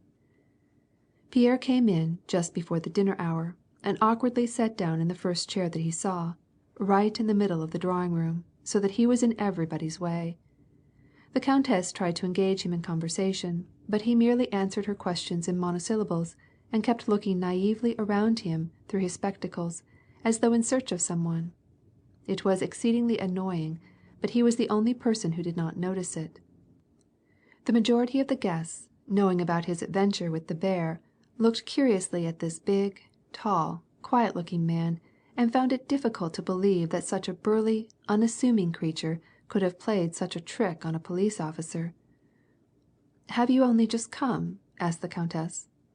"Oui, madame," replied he, glancing around. "You have not seen my husband?" "No, madame," and he smiled at absolutely the wrong time. "You were in Paris lately, I believe. I think it is very interesting." "Very interesting." The countess exchanged glances with Anna Mikhailovna, who perceived that she was wanted to take charge of this young man. She took a seat by his side and began to talk to him about his father, but he answered her, just as he had the countess, merely in monosyllables. The other guests were all engaged in little groups. "Les Razumonsky." "That was charming." "You are very good." "La Comtesse Apraksina," were the broken phrases that were heard on all sides. The countess got up and went into the hall. "Is that you, Marya Dmitrievna?" rang her voice through the hall. "My own self," was the answer in a harsh voice, and immediately after, Marya Dmitrievna entered the room. All the young ladies, and even the married women, except those who were aged, rose. Marya Dmitrievna paused in the doorway. She was tall and erect, 50 years old, and wore her gray hair in ringlets. Under the pretext of turning back and adjusting the wide sleeves of her dress, she took a deliberate survey of all the guests. Marya Dmitrievna always spoke in Russian. "Congratulations to the dear ones," said she in her loud, deep voice, which drowned all other sounds. "Well, you old sinner, how are you?" she said, addressing the count, who kissed her hand. "I suppose you are bored to death in Moscow, eh? No chance to let out the dogs. Well, what's to be done, Batyushka, when you have these birds already grown up?" She waved her hand toward the young ladies. "Whether you wish it or no, you've got to find husbands for them. Well, my Cossack," said she. Marya Dmitrievna always called Natasha the Cossack, smoothing Natasha's hair as she came running up to kiss her hand gaily and without any fear. "I know that this little girl is a madcap, but I am fond of her all the same." She took out of a monstrous reticule a pair of pear-shaped amethyst earrings, and gave them to the blushing Natasha in honor of her name-day. Then she turned immediately upon Pierre. He, my dear, come here, right here," she cried in a pretended gentle voice. "Come here, my dear fellow," and she threateningly pulled her sleeve still higher. Pierre went to her, ingenuously looking at her through his spectacles. "Come here. Come, my dear fellow. I've been the only one who dared tell your father the whole truth when he required it, and now I shall do the same in your case. It's God's will." She paused. All held their breath, waiting for what was to come, and feeling that this was but the prologue. "He's a fine lad, I must say, a fine lad. His father lying on his deathbed, and this young man amuses himself by tying a policeman on a bear's back. For shame, Batyushka, for shame. You would better have gone to the war." She turned away from him and gave her hand to the count, who found it difficult to keep from laughing outright. "Well, then, to dinner. It is ready, I believe," said Marya Dmitrievna. The count led the way with Marya Dmitrievna, followed by the countess, escorted by the colonel of hussars, a man to be made much of, since Nikolai was to join his regiment. Anna Mikhailovna went in with Shinshin. Berg gave his arm to Viera. The smiling Julie Karagina went with Nikolai to the table. Behind them followed the rest of the couples, making a long line through the hall, and the rear was brought up by the tutors and governesses, each leading one of the children. The waiters bustled about, chairs were noisily pushed back, an orchestra was playing in the gallery, and the guests took their places. The sounds of the count's private band were soon drowned in the clatter of knives and forks, the voices of the guests, and the hurrying steps of the waiters. At the head of the table sat the countess, Marya Dmitrievna at her right, Anna Mikhailovna at her left, then the other ladies. At the other end of the table sat the count with the colonel of hussars at his left, and Shinshin and the other men at his right. At one side of the long table were the young gentlemen and ladies, Viera next to Berg, Pierre and Boris together, all facing the children and their guardians on the other side. The count, through the long line of decanters and vases with fruits, looked across to his wife and her towering headdress with its blue ribbons, and zealously helped his neighbors to wine, not forgetting himself. The countess also, not neglecting the duties of a hostess, cast significant glances at her husband over the tops of the pineapples, and it seemed to her that his bald forehead and face were all the more conspicuously rubicund from the contrast of his gray hair. On the ladies' side there was an unceasing buzz of conversation. On the side of the men the voices grew louder and louder. And loudest of all talked the colonel of hussars, who ate and drank all that he could, his face growing more and more flushed, so that the count felt called upon to hold him up to the other guests as an example. Berg, with an affectionate smile, was talking with Viera on the theme of love being not an earthly but a heavenly feeling. Boris was enlightening his new friend Pierre as to the guests who were at the table, and occasionally exchanged glances with Natasha, who was seated on the opposite side. Pierre himself said little, but he ate much, while he scanned the faces of the guests. Having been offered 2 kinds of soups, he had chosen turtle, and from the fish kulebyaka to the sauté of woodcock, he did not refuse a single dish, or any of the wines which the butler offered him, thrusting the bottle mysteriously wrapped in a white napkin over his neighbor's shoulder, murmuring dry Madeira, or Hungarian, or Rhine wine. He held up the first that he had happened to lay his hand upon, of the 4 wine glasses, engraved with the count's arms, that stood before each guest, and drank rapturously, and the face that he turned upon the guests grew constantly more and more friendly. Natasha, sitting opposite, gazed at Boris, as young girls of 13 only can on the lad with whom they have just exchanged kisses and are very much in love. Occasionally she let her eyes rest on Pierre, and this glance of the ridiculous little maiden, so lively in all her ways, almost made him feel like laughing, he could not tell why. Nikolai was seated at some distance from Sonia, and next to Julie Karagina, and was again talking with her with the same involuntary smile. Sonia also had a smile on her lips, but it was not natural, and she was evidently tortured with jealousy. First she turned pale, then red, and was trying with all her might to imagine what Nikolai and Julie were talking about. The governess was looking around nervously, as though ready to make resistance should anyone presume to injure her young charges. The German tutor was endeavoring to fix in his memory all the different courses, desserts, and wines, so as to give a full description of it when he wrote home to Germany. He felt sorely grieved because the butler who had the bottle wrapped in the napkin passed him by. He frowned and tried to make it appear that he had no wish to taste that wine, and was only affronted because no one was willing to see that he needed the wine not for allaying his thirst, or from greediness, but from motives of mere curiosity. End of chapter 16. Part 1, chapter 17. At the men's end of the table, the conversation was growing more and more animated. The colonel was telling that the manifesto in regard to the declaration of war had already appeared in Petersburg, and that he had seen a copy of it, which had been brought that day by a courier to the commander-in-chief. "Why the deuce should it behoove us to fight with Bonaparte?" exclaimed Shinshin. "He has already made Austria talk very mild. I fear that now it will be our turn." The colonel was a stout, tall German of sanguine temperament, but a thorough soldier and a patriot nevertheless. He felt affronted at what Shinshin said. "But why, my dear sir," said he, mispronouncing every word, "inasmuch as the emperor knows that. In his manifest he says that he cannot look with indifference on the dangers threatening Russia, and that the safety of the empire and the sanctity of the Allies," and he put special emphasis on the word Allies, as though it contained the whole essence of the matter. And then, with his infallible memory, trained by official life, he began to repeat the introductory clause of the manifesto. "And as the emperor's wish and constant unalterable aim is to establish peace in Europe on lasting foundations, he has determined to move a portion of his army across the frontier, and make every effort for the attainment of this design.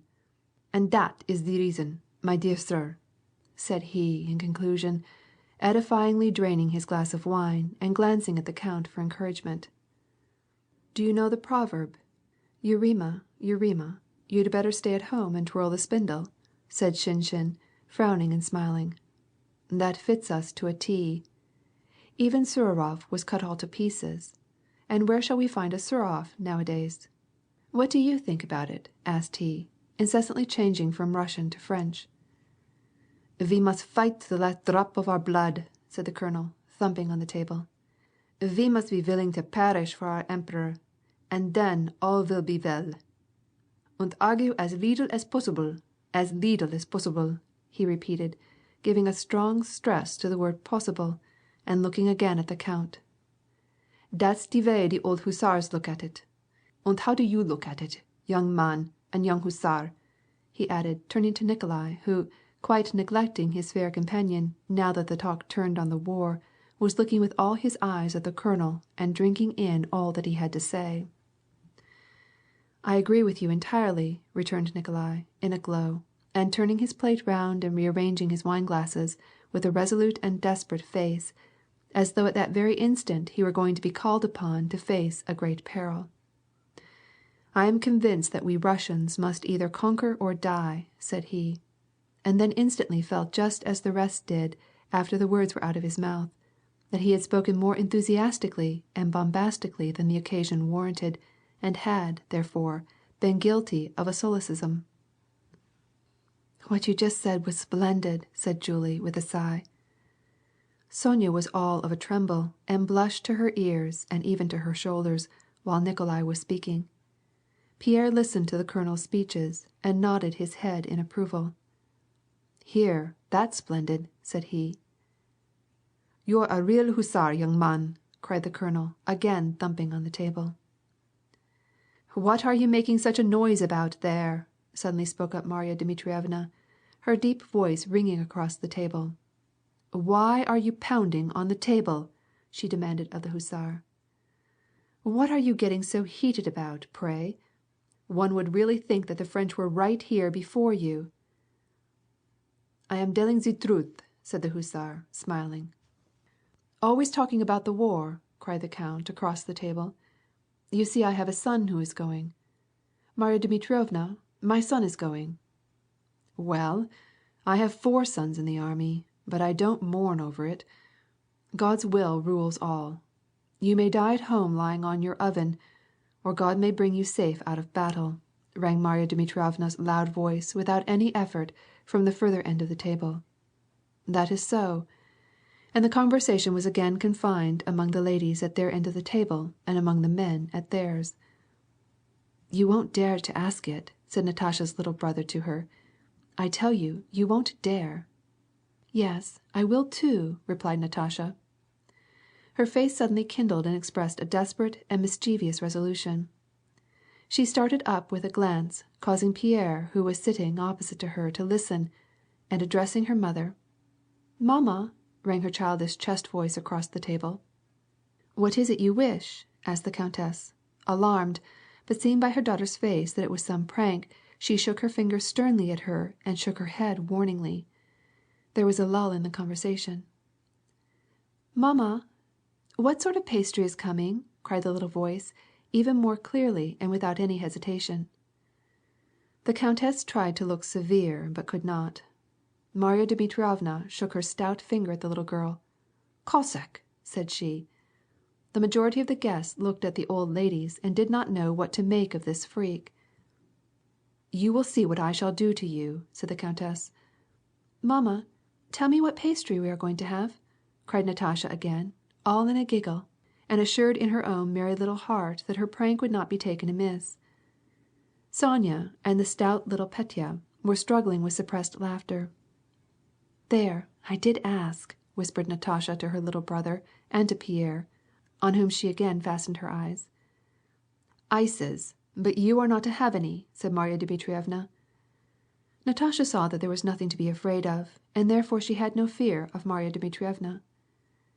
"Marya Dmitrievna, what kind of ices?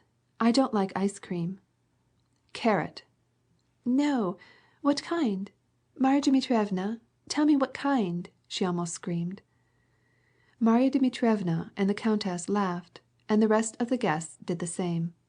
All laughed, not so much at Marya Dmitrievna's repartee as at the incomprehensible bravery and cleverness of the little girl who could and dared treat Marya Dmitrievna so. Natasha was made to hold her tongue only when she was told that they were to have pineapple sherbet. Before the ices were brought, champagne was handed around. Again the orchestra played, the count exchanged kisses with "his little countess," and the guests standing, drank a health to the hostess, clinking their glasses across the table with the count, with the children, and with each other.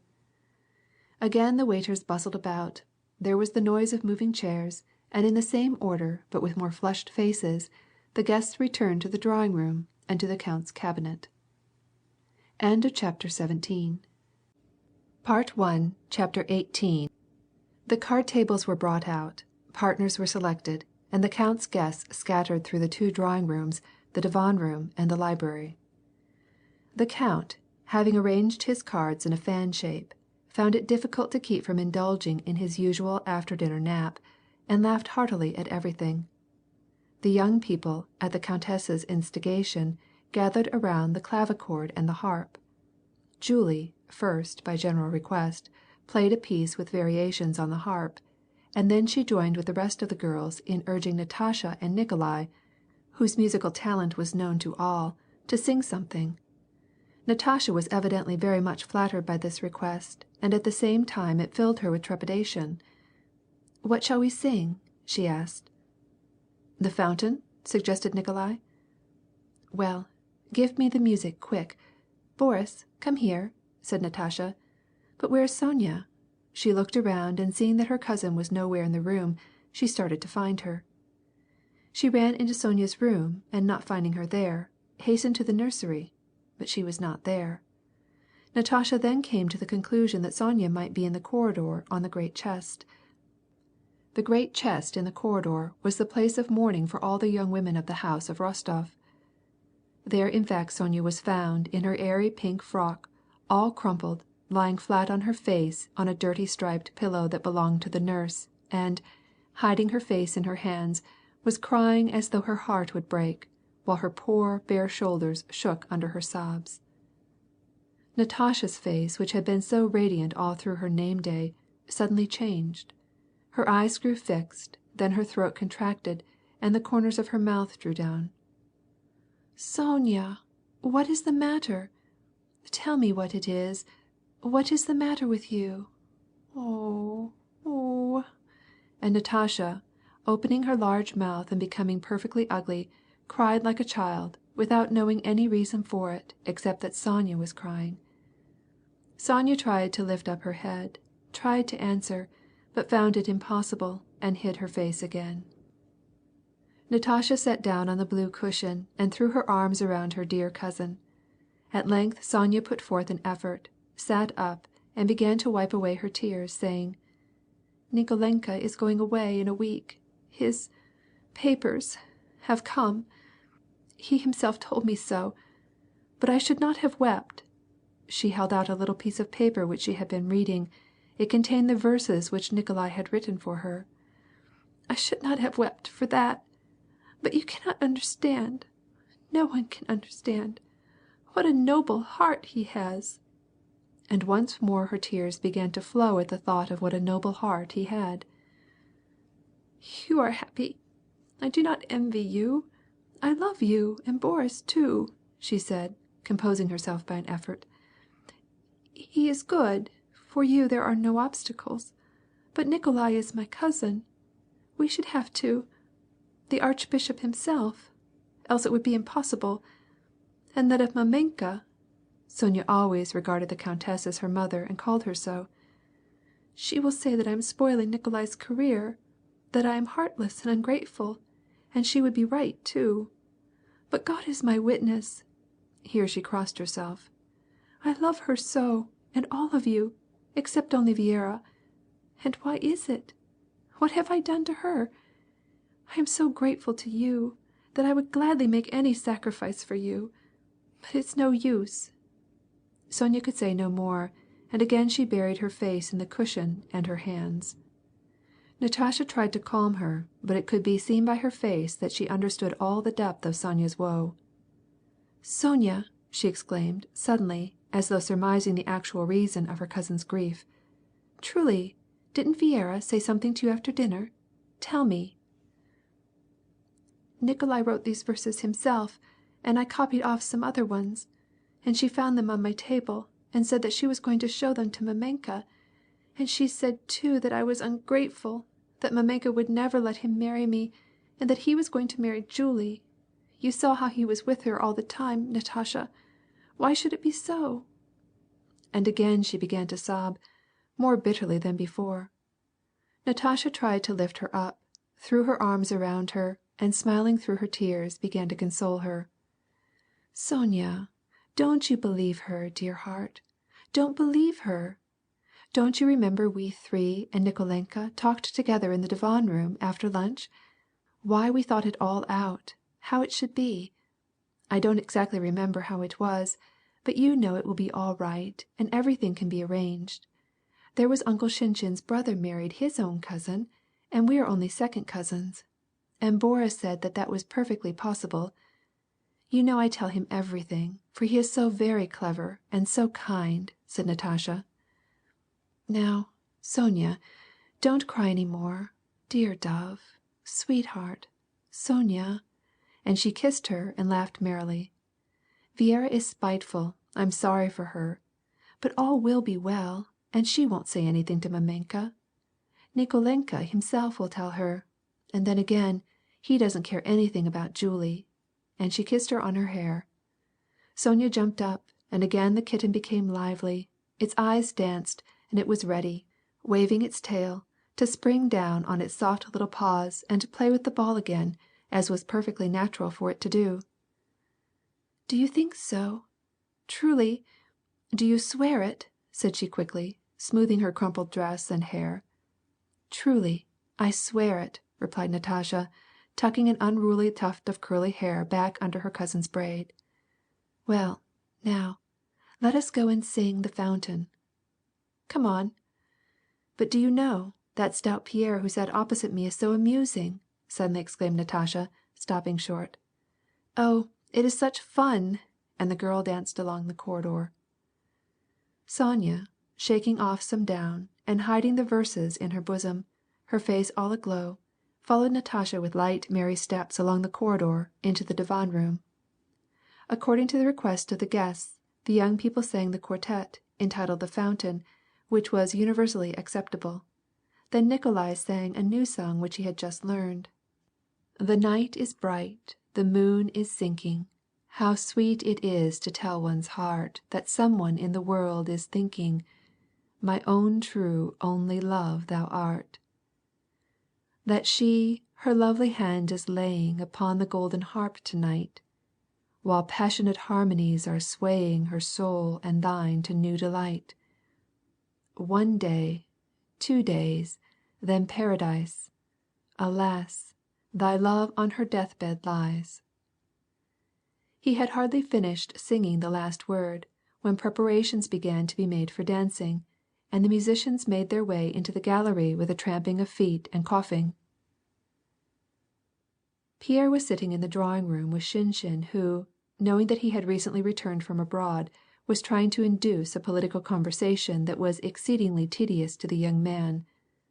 Several others had joined the group. When the music struck up, Natasha went into the drawing room, and going straight up to Pierre, said, laughing and blushing, "Mamma told me to ask you to join the dancers." "I am afraid of spoiling the figures," said Pierre, "but if you will act as my teacher," and he offered his big arm to the dainty damsel, though he was obliged to put it down very low. While the couples were getting their places, and the musicians were tuning up, Pierre sat down with his little lady. Natasha was perfectly delighted. She was going to dance with a big man who had just come from abroad. She sat out in front of everybody, and talked with him, exactly as though she were grown up. In her hand she had a fan which some lady had given her to hold, and with all the self-possession of an accomplished lady of the world, God knows when and where she had learned it, she talked with her cavalier, flirting her fan and smiling behind it. Well, well! Do look at her, do look at her," said the countess, as she passed through the ballroom and caught sight of Natasha. The girl reddened and laughed. "Now what is it, mamma? What would you like? What is there extraordinary about me?" In the midst of the third écossaise, the chairs in the drawing room, where the count and Marya Dmitrievna were playing cards, were moved back, and a large number of the distinguished guests and the older people, stretching their cramped limbs after long sitting, and putting their portmonnaies and wallets into their pockets, came into the ballroom. First of all came the count and Marya Dmitrievna, both with radiant faces. The count with farcical politeness, as though in ballet fashion, offered the lady his bended arm. Then he straightened himself, and his face lighted with a peculiarly shrewd and youthful smile, and as soon as the last figure of the écossaise was danced through, he clapped his hands at the musicians and called out to the first violin, "Semyon, do you know Daniel Cooper?" This was the count's favorite dance which he had danced when he was a young man. More particularly it was one of the figures of the Anglaise. "Look at papa!" cried Natasha, loud enough to be heard all over the ballroom. She forgot entirely that she was dancing with a grown-up man. She bent her curly head over her knees and let her merry laugh ring out unchecked.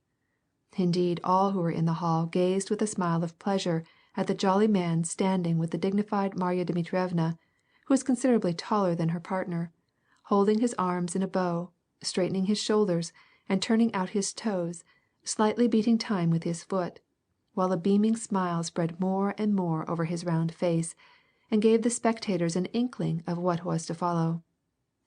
As soon as the merry, fascinating sounds of Daniel Cooper were heard, reminding one of the national dance, the Trepakha, all the doors of the ballroom were suddenly filled, on one side by the serving men belonging to the household, on the other with the women, all with smiling faces coming to look at their merry-hearted baron. "Ah, our little father, an eagle!" exclaimed an old nurse, in a loud staccato, in one of the doors. The count danced well, and he knew it, but his partner had absolutely no wish or ability to dance well. Her portentous form was erect, her big hands hung down by her side. She had handed her reticule to the countess. Only her stern but handsome face danced.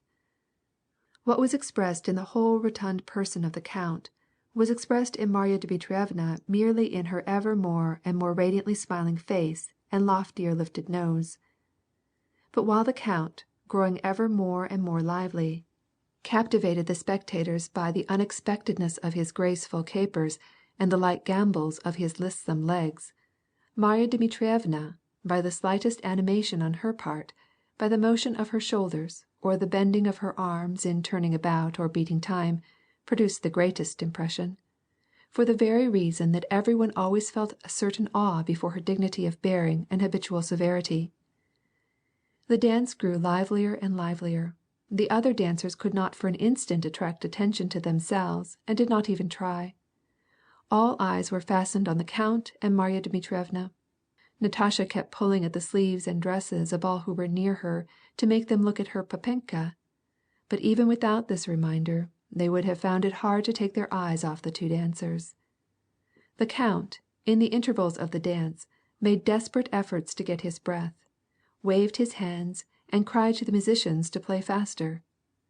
Quicker, quicker, and ever quicker, lighter, lighter, and even more lightly, gamboled the count, now on his toes, now on his heels, pirouetting around Marya Dmitrievna, and at last, having conducted the lady to her place, he made one last pas, lifting his fat leg up from behind in a magnificent scrape, and bowing his perspiring head low, at the same time with a smiling face sweeping his arm round amid rapturous applause and laughter, especially on the part of Natasha. Both of the dancers paused, breathing heavily and wiping their heated faces with cambric handkerchiefs. "That's the way we used to dance in our time, ma chère," said the count. "Good for Daniel Cooper!" exclaimed Marya Dmitrievna, drawing a long breath and tucking back her sleeves. Chapter 18. Chapter 19. At the very time when in the Rostovs' ballroom they were dancing the sixth Anglaise, and the musicians from weariness were beginning to play out of tune, and the tired servants and cooks were preparing for the supper, Count Bezukhoi received his sixth stroke of apoplexy. The doctors declared that there was not the slightest hope of his rallying from it. The form of confession and communion was administered to the dying man, and preparations were making for extreme unction, while the mansion was filled with the bustle and expectation usual in such circumstances. Outside the house, around the doors, hidden by the throngs of carriages, gathered the undertakers, hoping to reap a rich harvest from the count's obsequies. The military governor of Moscow, who had been assiduous in sending his adjutant to inquire for the count, this evening came himself to bid farewell to the famous grandee of Catherine's time. The magnificent reception room was crowded. All stood deferentially, when the governor, who had been closeted for half an hour with the sick man, came out, slightly bowing in reply to the salutations, and endeavoring to pass as rapidly as possible by the doctors, priests, and relatives who fixed their eyes upon him. Prince Vasily, grown a trifle thinner and paler under the strain, accompanied the military governor, and was repeating something in an undertone. Having seen the distinguished caller to the door, Prince Vasily sat down alone in the hall, threw one leg over the other, resting his elbow on his knee, and covering his eyes with his hand. Having sat that way for some little time, he got up and with hasty, irregular steps, looking around with startled eyes, he passed through the long corridor that led to the rear portion of the house, to the room occupied by the oldest of the three princesses. The visitors in the dimly lighted reception room talked among themselves in low whispers, and relapsed into silence, looking with eyes full of curiosity or expectation when the door that led to the death chamber opened to let any one pass in or out. "The limit of his life," said a little old man, a priest, to a lady sitting near him and listening earnestly. "The limit is fixed. He will not live beyond it." "It seems to me it is late for extreme unction, is it not?" asked the lady, adding the name of the priest. She affected to be unenlightened on this point. "It is a great mystery, gentle lady," replied the priest, passing his hand over his bald forehead, on which still lay a few carefully brushed locks of grayish hair. "Who is that? The governor of Moscow?" someone asked at the other end of the room. "What a young-looking man!" "But he's 70 years old. They say, don't they, that the count doesn't recognize anyone any longer. Are they going to give him extreme unction?" "All I know is, he's had 7 strokes." The second niece just came out of the sick chamber with weeping eyes, and sat down by Dr. Lorraine, who had assumed a graceful position under the portrait of the Empress Catherine, and sat with his elbow resting on the table. "Beautiful weather, princess, and this being in Moscow is like being in the country," said the doctor in French. "It is, indeed," said the princess with a sigh. "Can he have a drink?" Lorraine pondered a moment. "Has he taken his medicine?" "Yes." "Take a glass of boiled water, and add a pinch," he indicated with his slender fingers what he meant by a pinch, "of cream of tartar." "I never heard of a case where a man survived more than a third stroke," said a German doctor to an adjutant. "What a constitution the man must have had," said the adjutant. "And who will get all his wealth?" he added in a whisper. "Someone will be found to take it," replied the German with a smile.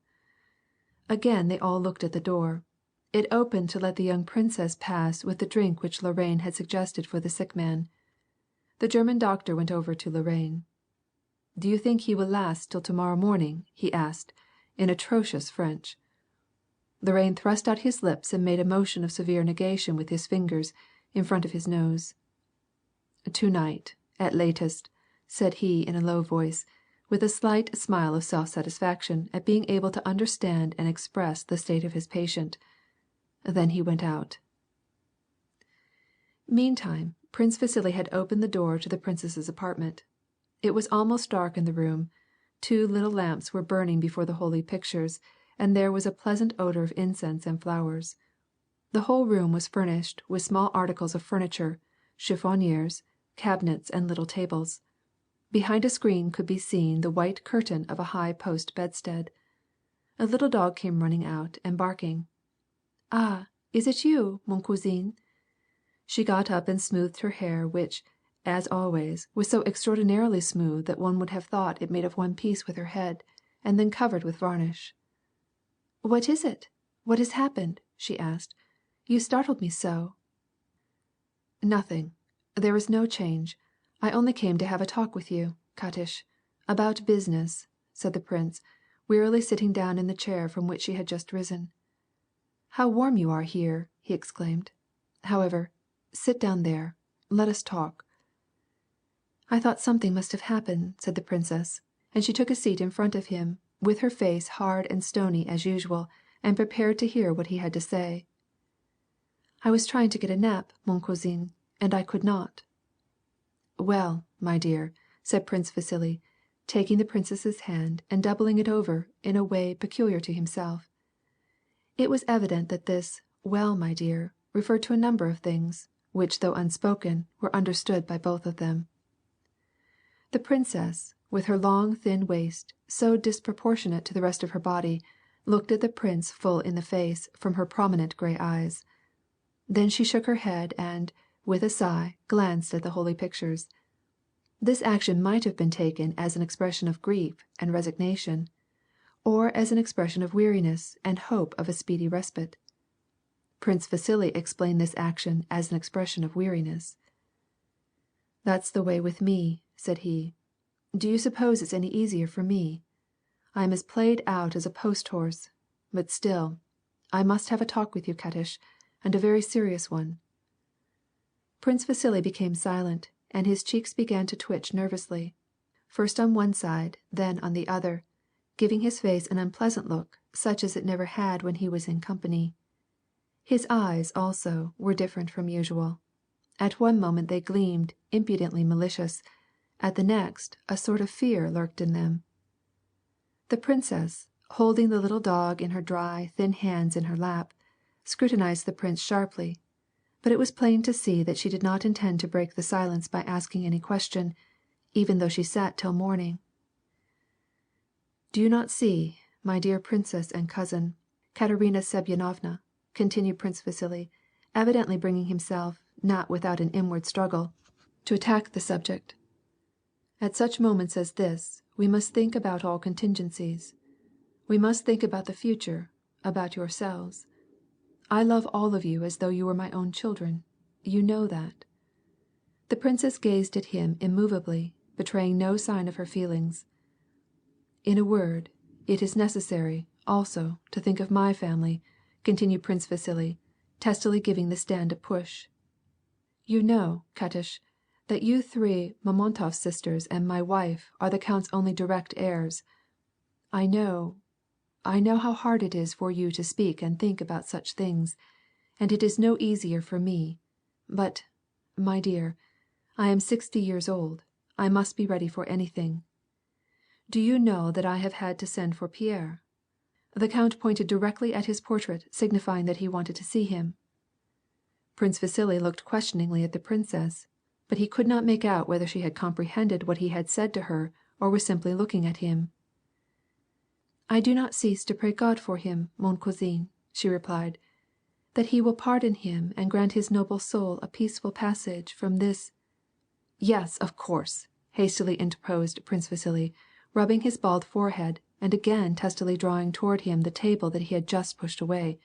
But, to make a long story short, this is what I mean. You yourself know that last winter the count wrote a will by which all his property was left to Pierre, and all the rest of us were left out in the cold." "But think how many wills he has made," replied the princess, calmly. "Besides, he can't make Pierre his heir. Pierre is illegitimate." "Mon cher," said Prince Vasily, suddenly clutching the table in his excitement, and speaking more rapidly, "but supposing a letter has been written to the emperor in which the count begs to have Pierre legitimatized, do you understand that in view of the count's services his petition would be granted?" The princess smiled that smile of superiority peculiar to people who think they know more about any matter than those with whom they are talking. "I will tell you, moreover," pursued Prince Vasily, seizing her by the hand. "The letter has been written, but it has not yet been sent. But the Emperor knows about it. The question is merely this: has it been destroyed or not? If not, then, as soon as all is over," Prince Vasily sighed, giving to understand what he meant to convey by the words "all is over," "then the count's papers will be opened, the will and the letter will be handed to the Emperor, and the petition will be undoubtedly granted. Pierre, as the legitimate son, would inherit all." "But our share?" demanded the princess, smiling ironically, as though all things except this were possible. "But, my poor Katish, it is as clear as day. Then he will be the only legal heir and will have the whole, and you will simply get nothing. You ought to know, my dear, whether the will and the letter have been written, or whether they have been destroyed. And if they have been forgotten, then you ought to know where they are and to find them, so that—" "That's the last feather," interrupted the princess, smiling sardonically and not varying the expression of her eyes. "I am a woman, and according to your idea, all of us women are stupid. But I know well enough that an illegitimate son cannot inherit, un pétard," she added, with the intention of showing the prince, by this French term, conclusively how inconsistent he was. "Why can't you understand, Katish? You are so clever. Why can't you understand that if the count has written a letter to the Emperor begging him to legitimize his son, of course Pierre will not be Pierre any longer, but Count Bezukhoi, and then he will inherit the whole according to the will. And if the will and letter are not destroyed, then you will get nothing except the consolation of knowing that you were dutiful à tout ce qui s'ensuit. That is one sure thing." "I know that the will has been made, but I know also that it is not good for anything, and it seems to me that you take me for a perfect fool, mon cousin," said the princess, with that expression that women assume when they think they have said something sharp and insulting. "My dear Princess Katerina Semyonovna," impatiently reiterated Prince Vasily, "I did not come with the intention of having a controversy with you, but to talk with you about your own interests as with a relative, a kind, good, true relative. I tell you for the 10th time that if this letter to the Emperor and the will in Pierre's favor are among the count's papers, then you, my dear little friend, will not inherit anything, nor your sisters either. If you don't believe me, then ask somebody who does know. I have just been talking with Dmitri Onufrievitch," that was the count's lawyer, "and he says the same thing." A change evidently came over the countess's thoughts. Her thin lips grew white, her eyes remained the same, and her voice when she spoke evidently surprised even herself by the violence of its gusty outburst. "That would be fine," said she. "I have never desired anything, and I would not now." She brushed the dog from her lap and straightened the folds of her dress. "Here is gratitude. Here is recognition for all the sacrifices that people have made for him," cried she. "Excellent! Very fine!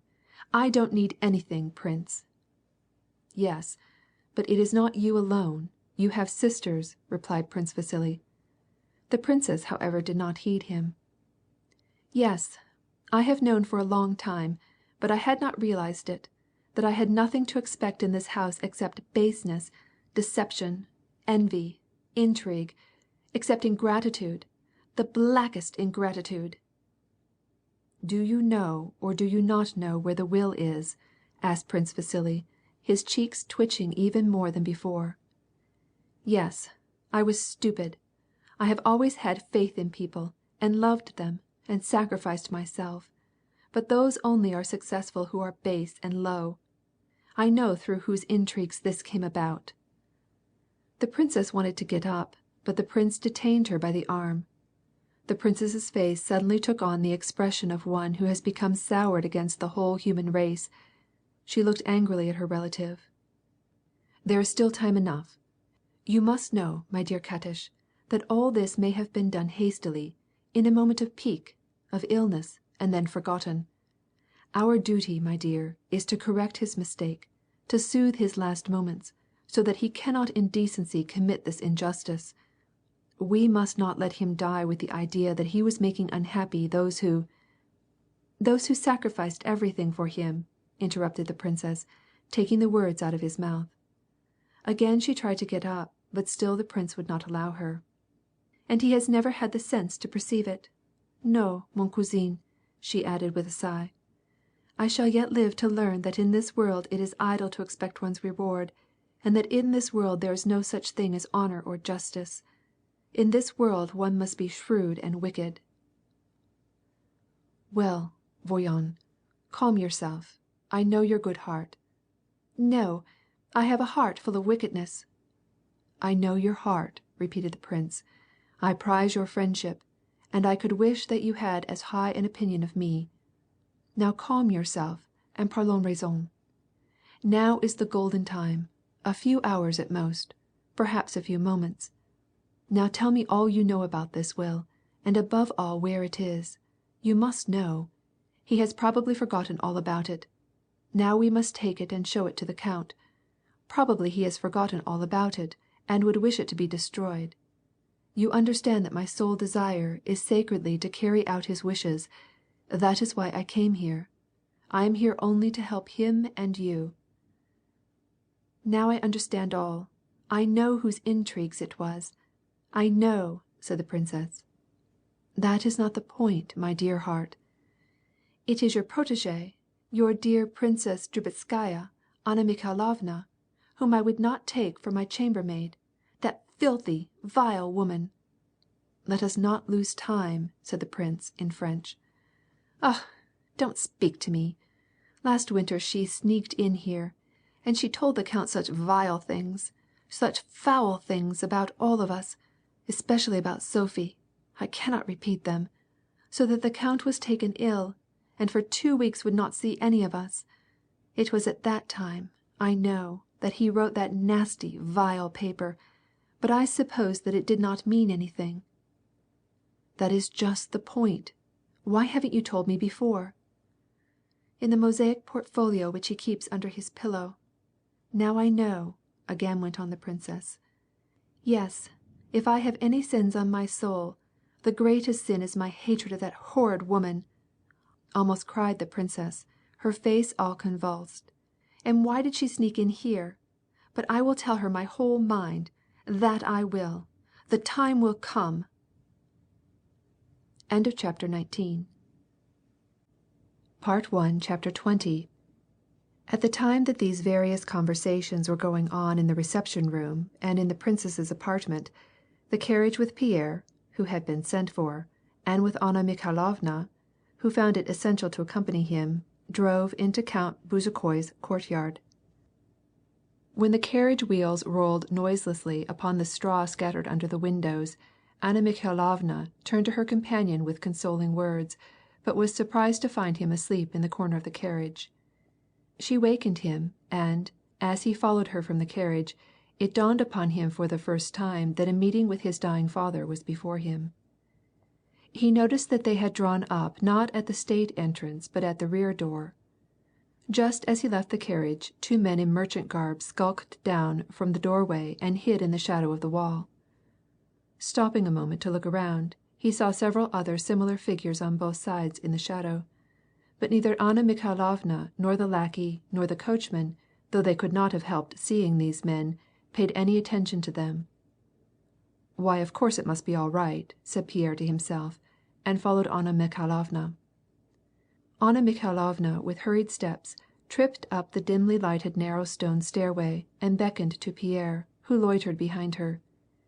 He could not seem to realize why it was necessary for him to go to the count, and still less why they had to enter by the rear door, but concluding by Anna Mikhailovna's assurance and haste that it was absolutely necessary, he decided to follow her. Halfway up the stairs they almost ran into some men with buckets, who came clattering down and pressed up close to the wall to let them pass, but showed not the slightest surprise to see them there. "Is this the way to the princess's apartments?" she inquired of one of them. "Yes," replied the lackey, in a loud, insolent voice, as though now anything were permissible. "The door at the left, Matushka." "Perhaps the count did not call for me," said Pierre, when they reached the landing. I would better go to my room." Anna Mikhailovna waited till Pierre overtook her. "Ah, mon ami," said she, laying her hand on his arm just as she had done that morning to her son, "believe that I suffer as much as you. But be a man." "Really, hadn't I better go?" asked Pierre, looking affectionately at Anna Mikhailovna through his spectacles. "Ah, mon ami," she said, still in French, "forget the wrongs that may have been done you. Remember he is your father, perhaps even now dying," she sighed. "I have loved you from the very first, like my own son. Trust in me, Pierre. I will not forget your interests." Pierre did not in the least comprehend, but again with even more force, it came over him that all this must necessarily be so, and he submissively followed Anna Mikhailovna, who had already opened the door. The door led into the entry of the rear apartments. In one corner sat an old manservant of the princess's, knitting a stocking. Pierre had never before been in this part of the house. He was not even aware of the existence of such rooms. Anna Mikhailovna hailed a maid whom she saw hurrying along with a carafe on a tray, and calling her by various familiar terms of endearment, asked how the princesses were, and at the same time beckoned Pierre to follow her along the stone corridor. The first door on the left led into the princess's private rooms.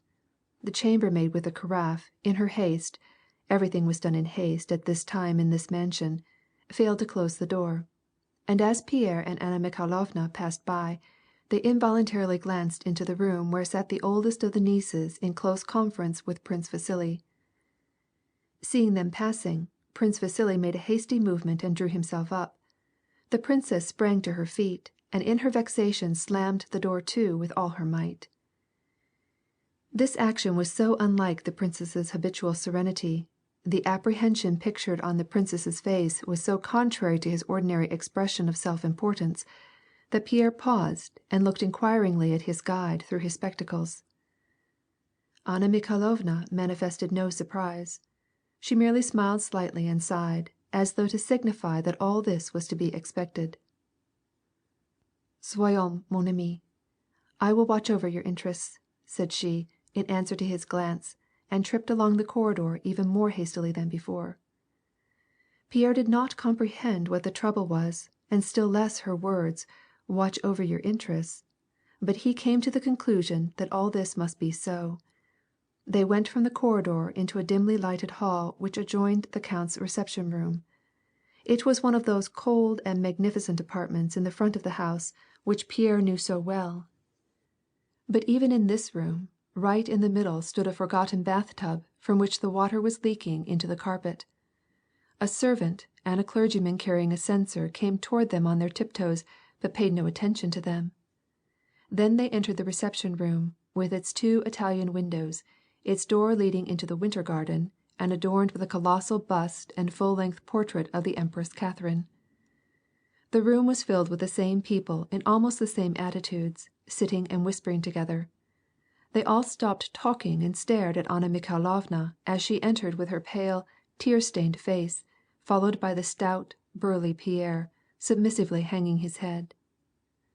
Anna Mikhailovna's face expressed the consciousness that a decisive moment was at hand, and with the bearing of a genuine Petersburg woman of affairs, she marched into the room, not allowing Pierre to leave her, and showing even more boldness than in the morning. She knew that as she was bringing the person whom the dying count desired to see, her reception was assured. With a quick glance she surveyed all who were in the room, and perceiving the count's priest, she without exactly bowing, but suddenly diminishing her stature, sailed with a mincing gait up to the confessor and respectfully received the blessing first of one and then of the other priest. "Thank God, we are in time," said she to the priest. "We are his relatives, and were so much alarmed lest we should be too late. This young man here is the count's son," she added in a lower tone. "A terrible moment." After speaking these words, she went over to the doctor. "Cher docteur," she said to him, "ce jeune homme est le fils du comte. Il était de l'espoir? Is there any hope?" The doctor, silently, with a quick movement shrugged his shoulders and cast his eyes upward. Anna Mikhailovna, exactly imitating him, also raised hers, almost closing them, and drew a deep sigh.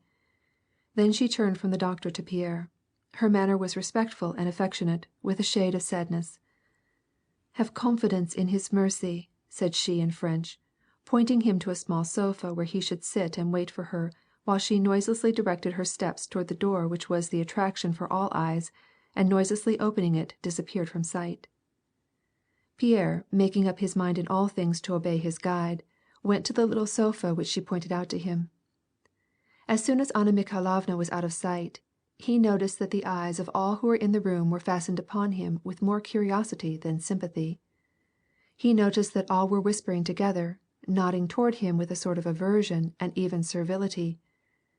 He was shown a degree of respect which he had never been shown before.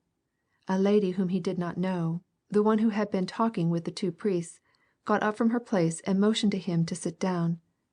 The adjutant picked up a glove which he had dropped and gave it to him.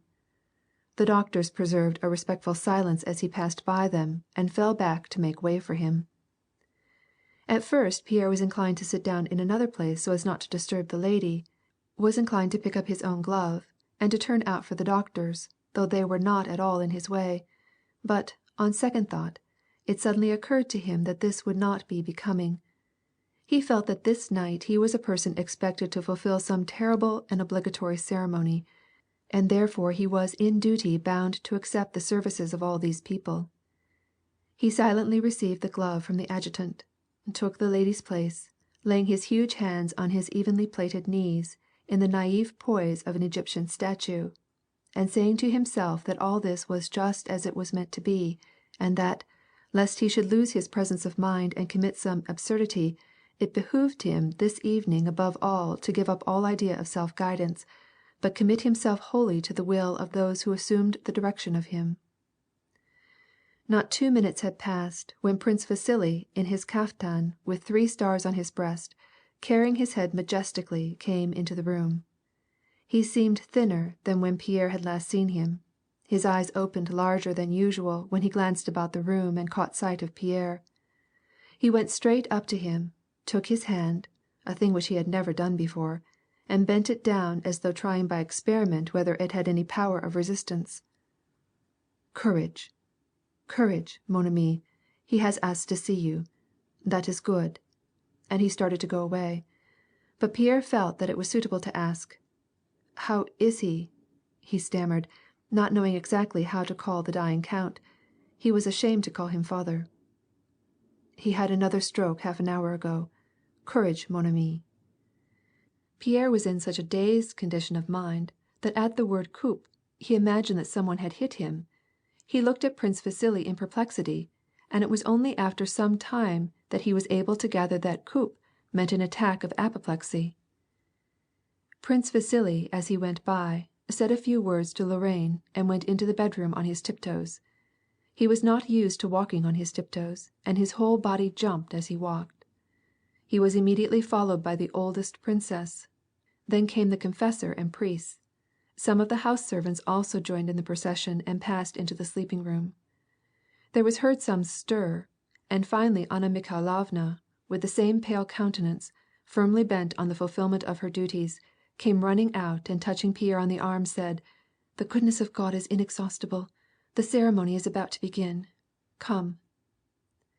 Pierre passed into the room, treading on the soft carpet, and noticed that the adjutant and the strange lady and one of the servants all followed him, as though now it were no longer necessary to ask permission to go in.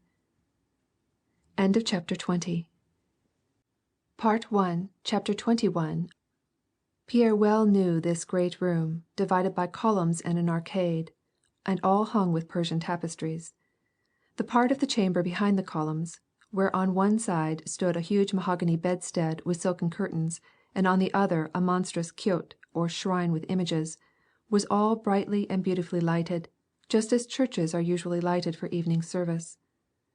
Under the glittering decorations of this shrine stood a long Voltaire reclining chair, and in the chair, supported by snowy white, unruffled cushions, apparently only just changing, lay the majestic form of Pierre's father, Count Bezukhoi, with his hair heaped up on his lofty forehead like a lion's mane, as Pierre remembered it so well, and the same strong, deep wrinkles on his handsome, aristocratic face, reddish yellow in color.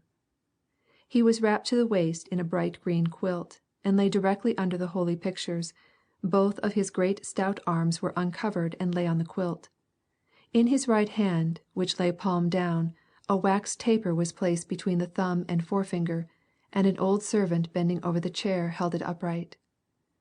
Around the chair stood the clergy in their magnificent glittering robes, with their long locks streaming down over their shoulders, with lighted tapers in their hands, performing their functions with slow solemnity. A little back from them stood the two younger princesses, with handkerchiefs in their hands, pressed to their eyes, and just in front of them was the oldest sister, Katish, with a spiteful, resolute face, not for a moment letting her eyes wander from the icon, as though she were saying to all that she would not be responsible for her actions if she looked around. Anna Mikhailovna, with an expression of sanctified grief and universal forgiveness on her face, stood near the door with the strange lady. Prince Vasily, on the other side of the door, near the count, stood behind a carved chair, upholstered in velvet, which he had turned back to, and was leaning on it his left hand with a taper, and crossing himself with his right hand, raising his eyes each time that his fingers touched his forehead. His face expressed calm devoutness and submission to the will of God. "If you cannot comprehend these feelings, so much the worse for you," his countenance seemed to say. Behind him stood the adjutant, the doctors, and the men servants, just as in church, the men and women took opposite sides. No one spoke. All kept crossing themselves. The only sound was the reading of the service, the low, subdued chanting of the priest's deep bass, and during the intervals of silence, the restless movement of feet and deep sighs. Anna Mikhailovna, with that significant expression of countenance that showed she knew what she was doing, crossed the whole width of the chamber to where Pierre was, and gave him a taper. He lighted it, and then, growing confused under the glances of those around him, began to cross himself with the hand which held the taper. The youngest of the sisters, the rosy and fun-loving Princess Sophie, the one with the mole, was looking at him. She smiled and hid her face in her handkerchief, and did not expose it for some time. When she caught sight of Pierre again, her amusement again overcame her. Then, evidently feeling that she had not the self-control sufficient to allow her to look at him without smiling, and that she could not keep from looking at him, she quietly fled from temptation by retreating behind a column. In the midst of the service, the voices of the clergy suddenly ceased. The priests whispered something to each other. The old waiting man, who held the candle in the count's hand, straightened up and went over to the ladies' side.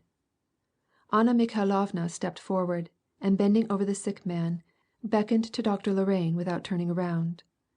The French doctor had been standing without a lighted taper, leaning against one of the pillars, in that reverent attitude by which one who, though a stranger and belonging to a different creed, shows that he appreciates all the solemnity of the ceremony and even assents to it.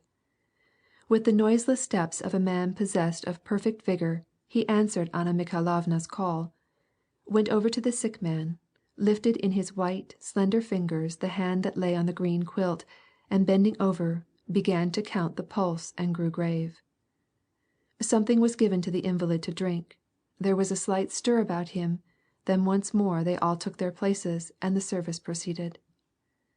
At the time of this interruption, Pierre noticed that Prince Vasily left his position behind the carved chair, and with an expression of countenance that seemed to say that he knew what he was doing, and that it was so much worse for others if they did not understand him, went, not to the sick man, but past him, and being joined by the oldest of the princesses, retired with her into the depths of the alcove, to the high bedstead under the silken hangings. From there both the prince and the princess disappeared through a rear door, but before the end of the service both resumed their places, one after the other. Pierre gave this strange action no more thought than to anything else, having once for all made up his mind that all that took place that evening was absolutely essential. The sounds of the church chant ceased, and the voice of the priest was heard respectfully congratulating the sick man on his having received the mystery. The count lay as before, motionless and as though lifeless.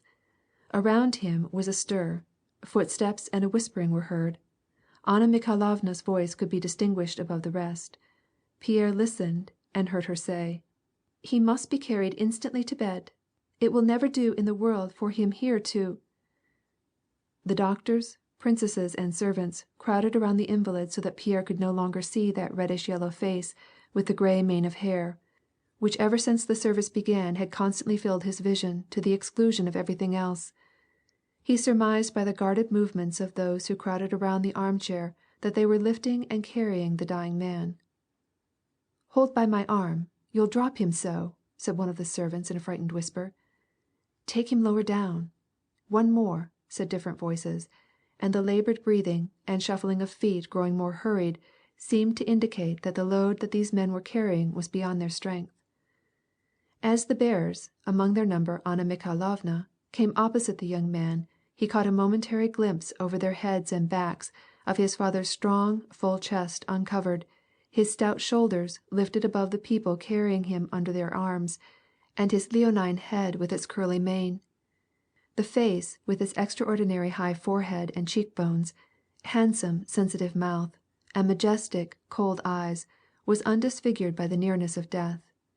It was just the same as when Pierre had seen it 3 months previously, when the count had sent him to Petersburg. But the head rolled helplessly under the uneven steps of the bearers, and the cold, indifferent eyes gave no sign of recognition. There followed a few moments of bustle around the high bedstead. Those who had been carrying the sick man withdrew. Anna Mikhailovna touched Pierre on the arm and said, "Venez."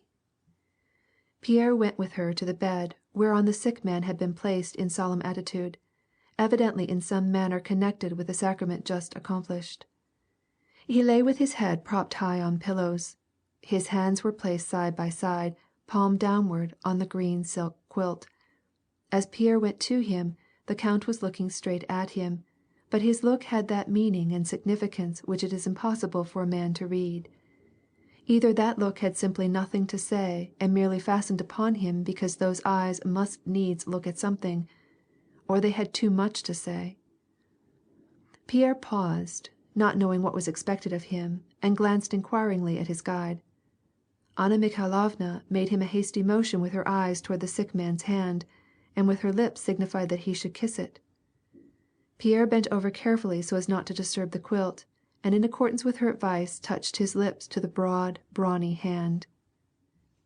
Neither the hand nor a muscle of the count's face moved. Pierre again looked questioningly at Anna Mikhailovna to find what he should do next. She signed to him with her eyes to sit down in an armchair which stood near the bed. Pierre submissively sat down, his eyes mutely asking if he were doing the right thing. Anna Mikhailovna approvingly nodded her head.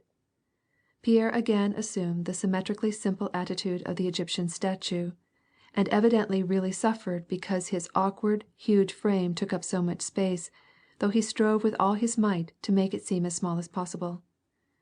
He looked at the count. The count was staring at the spot where Pierre had just been standing. Anna Mikhailovna showed by her actions that she realized the pathetic importance of this final meeting of father and son. This lasted 2 minutes, which seemed an hour to Pierre. Suddenly a tremor appeared in the deep, powerful muscles and lines of the count's face. It grew more pronounced. The handsome mouth was drawn to one side. This caused Pierre for the first time to realize how near to death his father was, and from the drawn mouth proceeded an indistinguishable hoarse sound. Anna Mikhailovna looked anxiously into the sick man's eyes and tried to make out what he wanted, pointing first at Pierre, then at the tumbler. Then she asked in a whisper if she should call Prince Vasily, then pointed at the quilt. The sick man's face and eyes expressed impatience. He mustered force enough to look at the manservant who never left his master's bedside. "He wants to be turned over on the other side," whispered the servant, and proceeded to lift and turn the count's heavy body face to the wall. Pierre got up to help the servant. Just as they were turning the count over, one of his arms fell back helplessly, and he made a futile effort to raise it. Did the count notice the look of terror on Pierre's face at the sight of that lifeless arm? Or did some other thought flash across his dying brain at that moment? At all events, he looked at his disobedient hand, then at Pierre's terror-stricken face, and back to his hand again, and over his lips played a martyr's weak smile out of character with his powerful features, and seeming to express a feeling of scorn for his own lack of strength. At the sight of this smile Pierre unexpectedly felt an oppression around the heart, a strange pinching in his nose, and the tears dimmed his eyes. The sick man lay on his side toward the wall. He drew a long sigh. "He is going to sleep," said Anna Mikhailovna to one of the nieces who returned to watch. "Allons." Pierre left the room. End of chapter 21. Part 1, chapter 22. There was no one in the reception room except Prince Vasily and the oldest princess, and these two were sitting under the empress's portrait, talking eagerly about something. As soon as they caught sight of Pierre and his guide, they stopped, and it seemed to the young man that the princess hid something, and whispered, "I cannot abide the sight of that woman." "Katish has made tea in the little drawing-room," said Prince Vasily in French, addressing Anna Mikhailovna. "Come, ma pauvre Anna Mikhailovna, you had better take something to eat, else you might be the worse for it." He said nothing to Pierre, but gave his arm a sympathetic pressure just below the shoulder. Pierre and Anna Mikhailovna went into what he called le petit salon. "There is nothing so refreshing as a cup of this excellent Russian tea after a sleepless night," said Dr. Lorraine, with an expression of restrained liveliness, as he stood in the small, circular drawing-room, sipping his tea from a delicate porcelain cup. Just back of him was a table with the tea service and a cold supper. Around the table were gathered for refreshments all those who were spending this night in Count Bezukhoi's mansion. Pierre well remembered this little circular drawing-room, with its mirrors and small tables. In days gone by, when the count gave balls, Pierre, who did not know how to dance, liked to sit in this little room of mirrors, and watch the ladies in their ball toilets, with diamonds and pearls on their bare necks, as they passed through, glance at themselves in the brightly illuminated mirrors, which reflected back their beauties. Now, the room was dimly lighted by a pair of candles, and at this midnight hour there stood on one of the small tables a disorderly array of tea things, while a motley throng of people in anything but ball dresses was scattered about it, talking in whispers, by every motion, every word, evincing how little they could forget what was now taking place or going to take place in that chamber of death. Pierre did not care to eat, though he was very hungry. He glanced inquiringly at his guide, and saw that she was tiptoeing back to the reception room where they had left Prince Vasily and the oldest niece. Pierre took it for granted that this also was as it should be, and after waiting a little while he followed her. Anna Mikhailovna was standing in front of the young lady, and both were talking at once in angry undertones. "Permit me, princess, to decide what is necessary and what is not necessary," the Princess Katish was saying, evidently still in the same angry frame of mind that she had been in when she slammed the door of her room. "But, my dear young princess," said Anna Mikhailovna, in a sweet but conclusive manner, barring the way to the count's chamber and not allowing the young lady to pass, "will this not be too great an effort for your uncle at this time, when he so much needs rest? At this time any conversation about worldly matters, when his soul has already been prepared." Prince Vasily still sat in the armchair in his familiar posture with one leg thrown over the other. His cheeks twitched violently and seemed to grow flabbier than usual, but he preserved the attitude of a man to whom the altercation of the two women was of no consequence. "Voyons, ma bonne Anna Mikhailovna, let Katish have her way. You know how fond the count is of her." "I don't even know what is in this paper," said the young princess, turning to Prince Vasily and pointing to the mosaic portfolio which she had in her hand. "I only know that his last will is in his bureau, but this is a paper which he has forgotten." They tried to pass by Anna Mikhailovna, but Anna Mikhailovna springing forward again barred her way. "I know, my good, dear princess," said Anna Mikhailovna, grabbing the portfolio and so firmly that it was evident she would not let go in a hurry. "My dear princess, I beg of you, I beseech you, have pity on him. Je vous en conjure." The young princess said not a word. All that was heard was the noise of the struggle for the possession of the portfolio. It was plain to see that if she had opened her mouth to speak, What she said would not have been flattering for Anna Mikhailovna. The latter clung to the portfolio unflinchingly, but, nevertheless, her voice was soft, sweet, and gentle as ever. "Pierre, my dear, come here. I think he will not be in the way in this family council, will he, prince?"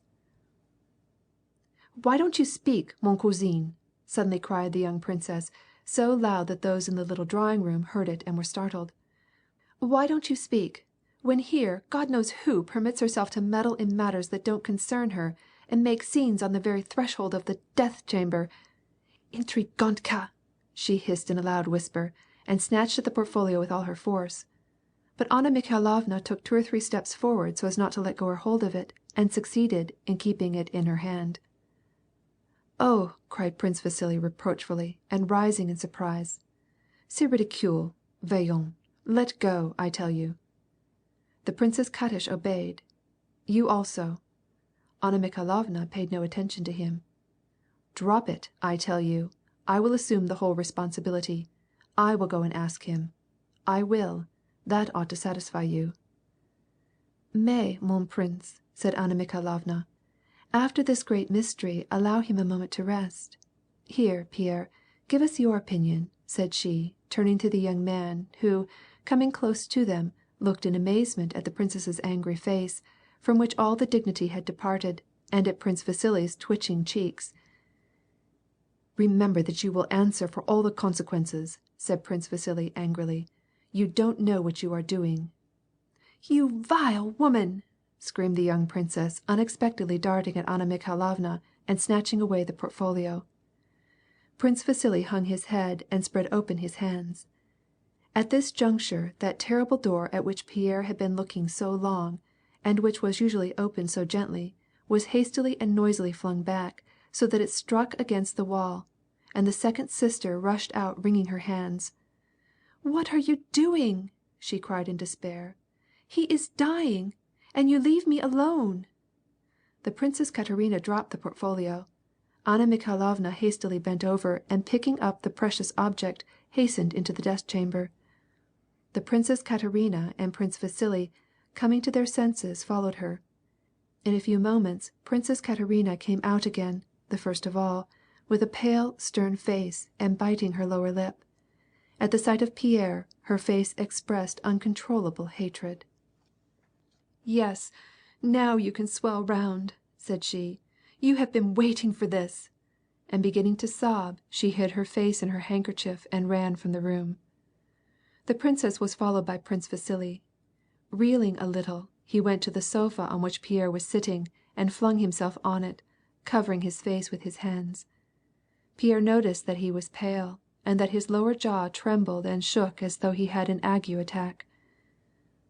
"Ah, my friend," said he, taking Pierre by the elbow, and there was in his voice a sincerity and gentleness which Pierre had never before noticed in it. "How we sin, and how we cheat, and all for what? I am 60 years old, my dear. Look at me. Death is the end of all. All. Death is horrible." And he burst into tears. Anna Mikhailovna came out last of all. She went straight up to Pierre with slow, quiet steps. "Pierre," said she. Pierre looked at her inquiringly. She kissed the young man on the forehead, which she wet with her tears. Then, after a silence, she added, "Il n'est plus. He is dead." Pierre looked at her through his glasses. "Come, I will lead you away. Try to weep. Nothing is so consoling as tears." She led him into the dark drawing room, and Pierre was relieved that no one was there to see his face. Anna Mikhailovna left him there, and when she returned he was sound asleep, with his head resting on his arm. The next morning Anna Mikhailovna said to Pierre in French, "Yes, my dear, it is a great loss for all of us. I am not speaking of you. But God will give you support. You are young, and at the head of an immense fortune, I hope. The will has not been opened yet. I know you well enough to believe that this will not turn your head, but new duties will devolve upon you, and you must be a man." Pierre made no reply. "Perhaps later I will tell you, mon cher, that if I had not been here, God knows what might have happened. You know, mon oncle, only the day before, promised me that he would not forget Boris. But he did not have the time. I hope, mon cher ami, that you will fulfill your father's desire." Pierre entirely failed to see what she was driving at, and without saying anything and reddening with mortification, looked at Anna Mikhailovna. Having thus spoken with Pierre, she drove back to the Rostovs and lay down to rest. After her nap, that same morning, she began to tell the Rostovs and all her acquaintances the particulars of the death of Count Bezukhoi. She declared that the count had died as she herself would wish to die, that his end had not only been pathetic but even edifying. The last meeting of father and son had been so touching that she could not think of it without tears, and that she could not tell which had borne himself with the more composure during these dreadful moments. The father who had had a thought for everything and every one during those last hours, and had spoken such affectionate and touching words to his son, or Pierre, whom it was pitiful to see, he was so overcome, and yet in spite of it, struggled so manfully to hide his grief, so as not to pain his dying father. Such scenes are painful, but they do one good. It is elevating to the soul to see such men as the old count and his noble son. As to the actions of Princess Katerina and Prince Vasily, she spoke of them also, but in terms of reprobation, and under the promise of strictest secrecy. End of chapter 22. Part 1, Chapter 23.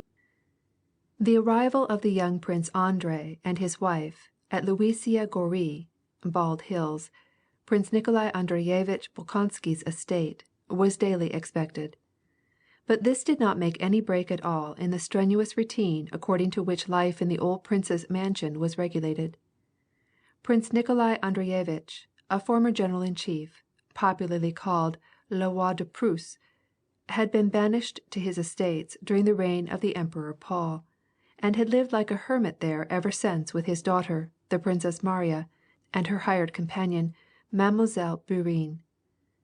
Even after the death of Paul, although he was free to go wherever he pleased, he still continued to live exclusively in the country, saying that if anyone wanted him, it was only 100 versts from Moscow to Luisia Gori, while as far as he was concerned, he wanted nothing and nobody.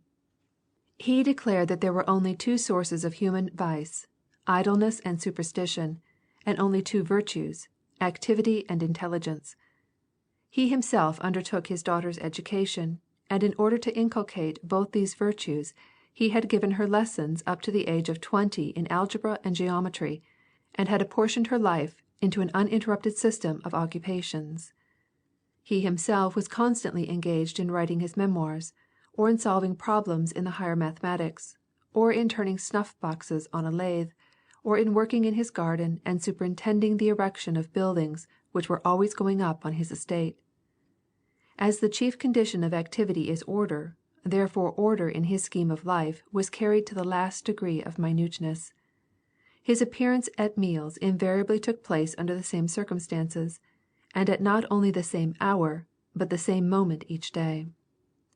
The prince was sharp and scrupulously exacting with the people around him, from his daughter to the humblest menial, and therefore, while he was not cruel, he inspired an awe and deference such as it would have been difficult for even the cruelest man to exact. Although he was living in seclusion, and had now no influence in matters of state, every nachalnik of the government in which he lived considered it his duty to pay his respects to him, and, precisely the same as the architect or the gardener or the Princess Maria, waited the designated hour for the princess's appearance in the lofty hall. And each one of those waiting in this hall experienced the same feeling of awe and fear as soon as the massive door of his cabinet swung open, and the form of the little old man appeared, in his powdered wig, with his small, dry hands and pendulous gray eyebrows, which sometimes when he frowned concealed the gleam of his keen and youthfully glittering eyes. On the morning of the day when the young couple were expected, Princess Maria, as usual, at the regular hour, came down into the hall to wish her father good morning, and with fear and trembling crossed herself and repeated an inward prayer. Each morning she came the same way, and each morning she prayed that their daily meeting might be propitious. The old servant in a powdered wig, who was sitting in the hall, got up quietly and addressed her in a respectful whisper. Beyond the door could be heard the monotonous hum of the lathe. The princess timidly opened the door, which moved easily and noiselessly on its hinges, and stood at the entrance. The prince was working at his lathe. He looked round and then went on with his work. The great cabinet was full of things, apparently in constant use: a huge table whereon lay books and plans, the lofty bookcases with keys in the mirror-lined doors, a high reading desk, a cabinet-maker's lathe, with various kinds of tools and shavings and chips scattered about. All this indicated a constant, varied, and regular activity. By the motion of his small foot, shod Tartar fashion in a silver-embroidered boot, by the firm pressure of his sinewy, thin hand, it could be seen that the prince had still the tenacious and not easily impaired strength of a green old age. Having made a few more turns, he took his foot from the treadle of the lathe, wiped his chisel, put it in a leather pocket attached to the lathe, and going to the table called his daughter to him.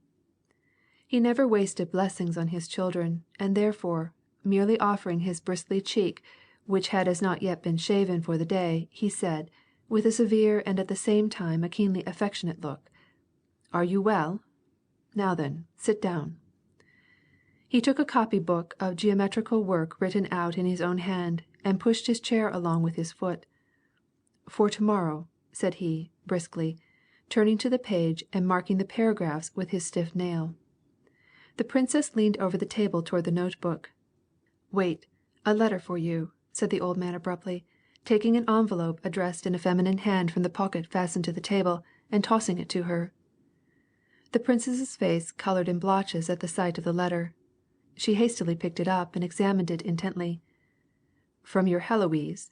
asked the prince, with a chilling smile that showed his teeth that were still sound though yellow. "Yes, from Julie," said the princess, timidly glancing up and timidly smiling. "I shall allow 2 more letters to pass, but I shall read the third," said the prince severely. "I fear you pen much nonsense. I shall read the third." "You may read this, mon père," replied the princess, with a still deeper flush, and holding the letter toward him. "The third. I said the third," rejoined the prince, laconically, pushing away the letter. Then, leaning his elbow on the table, he laid the notebook with the geometrical designs before her.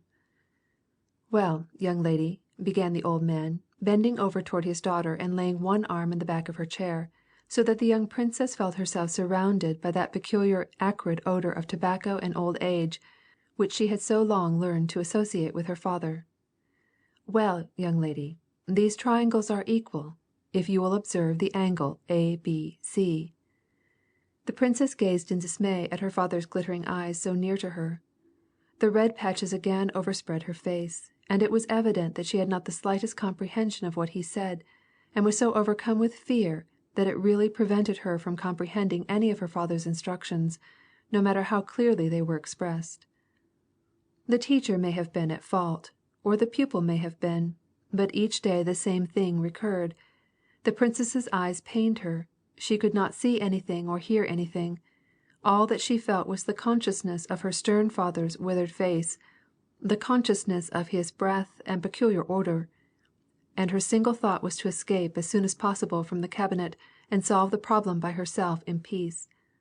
The old man would lose all patience, noisily push back the chair in which he was sitting, and then draw it forward again. Then he would exert his self-control so as not to break out into a fury, but rarely succeeded, and sometimes he would fling the notebook upon the floor. The princess made a mistake in her answer. "Now how can you be so stupid?" stormed the prince, throwing aside the notebook and hastily turning away.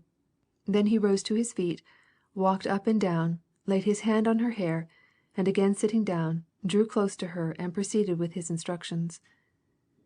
"No use, princess, no use," said he, as the young lady took the lesson book and closing it started to leave the room. "Mathematics is a great thing, my girl, and I don't wish you to be like our stupid, silly women. By dint of perseverance one learns to like it." He patted her on the cheek. "The dullness will vanish from your brain." She started to go. He detained her by a gesture, and took down from the high table a new book with uncut leaves. "Here, your Heloise has sent you something else, some key to the mystery, a religious work. I don't interfere with anyone's belief. I looked it over. Take it. Now be off. Be off." He patted her on the shoulder and closed the door himself after she had gone out. The young Princess Maria returned to her chamber with the pensive, scared expression which rarely left her and which rendered her plain, sickly face still more unattractive. She sat down at her writing table covered with miniature portraits and cluttered with notebooks and volumes. The princess was just as disorderly as her father was systematic. She threw down her book of problems and hastily broke the seal of the letter, which was from the most intimate friend of her childhood. This was no other than the Julie Karagina who was at the Rostovs on the day of the fête. Julie read as follows: Chérie excellente amie. What a terrible and frightful thing is distance. It is in vain that I tell myself that half of my existence and happiness is in you, that, in spite of the distance which lies between us, our hearts are bound to each other by indissoluble ties. Mine rebels against my fate, and, notwithstanding all the pleasures and attractions that surround me, I cannot overcome a certain lurking sadness which I have felt in the depths of my heart ever since our separation. Why are we not together, as we were this past summer in your great cabinet, on the blue sofa, le canapé à confidence? Why can I not now, as I did 3 months ago, draw fresh moral strength from your eyes, so sweet, so calm, so penetrating, the eyes which I loved so much and which I imagine I see before me as I write? Having read to this point, the Princess Maria sighed and glanced at the pier glass that stood over against her, reflecting her slight, homely form and thin face. Her eyes, which were generally melancholy, just now looked with a peculiarly helpless expression at her image in the glass. "She is flattering me," said the princess to herself, turning away and continuing her reading of the letter. Julie, however, had not flattered her friend. In reality, the princess's eyes were large, deep, and luminous. Sometimes whole sheaves, as it were, of soft light seemed to gleam forth from them, and then they were so beautiful that they transformed her whole face, notwithstanding the plainness of her features, and gave her a charm that was more attractive than mere beauty. But the young princess had never seen the beautiful expression of her own eyes, the expression which they had at times when she was not thinking of herself. Like most people, her face assumed an affectedly unnatural and ill-favored expression as soon as she looked into the glass. She went on with the letter. "All Moscow is talking of nothing but the war. One of my 2 brothers has already gone abroad. The other is with the Guard, which is just about to set out for the frontier. Our beloved Emperor has left Petersburg, and, according to what they say, is intending to expose his precious life to the perils of war. God grant that the Corsican monster, who is destroying the peace of Europe, may be laid low by the angel whom the Almighty, in his mercy, has sent to rule over us. Now, to speak of my brothers, this war has deprived me of one who is nearest and dearest to my heart. I mean the young Nikolai Rostov, who was so enthusiastic that he was unable to endure inactivity, and has left the university to join the army. Eh bien, ma chère Marie, I will confess to you, that, notwithstanding his extreme youth, his departure for the army is a great grief to me.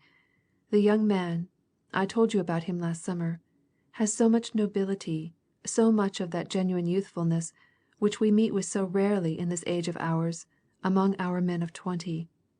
He has really so much candor and heart, he is so pure and poetic, that my acquaintance with him, slight as it has been, must be counted as one of the sweetest enjoyments of my poor heart, which has already suffered so keenly. Some day I will tell you of our parting and what passed between us. As yet, it is still too fresh in my memory. Ah, chère amie, how happy you are not to experience these joys and these pangs so keen. You are fortunate, because the latter are usually the keenest. I know very well that Count Nikolai is too young ever to be anything to me more than a friend, but this sweet friendship, these relations, so poetic and so pure, have become one of the necessities of my heart. But enough of this. The chief news of the day, which all Moscow is engaged in talking about, is the death of the old Count Bezukhoi and his inheritance. Just imagine, the 3 princesses get very little, Prince Vasily nothing, and it is Monsieur Pierre who has inherited everything. He has, moreover, been declared legitimate, and is, therefore, Count Bezukhoi, and the possessor of the finest fortune in Russia.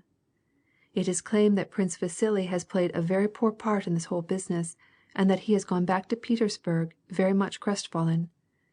I confess I have very little understanding of this matter of the bequests and the will.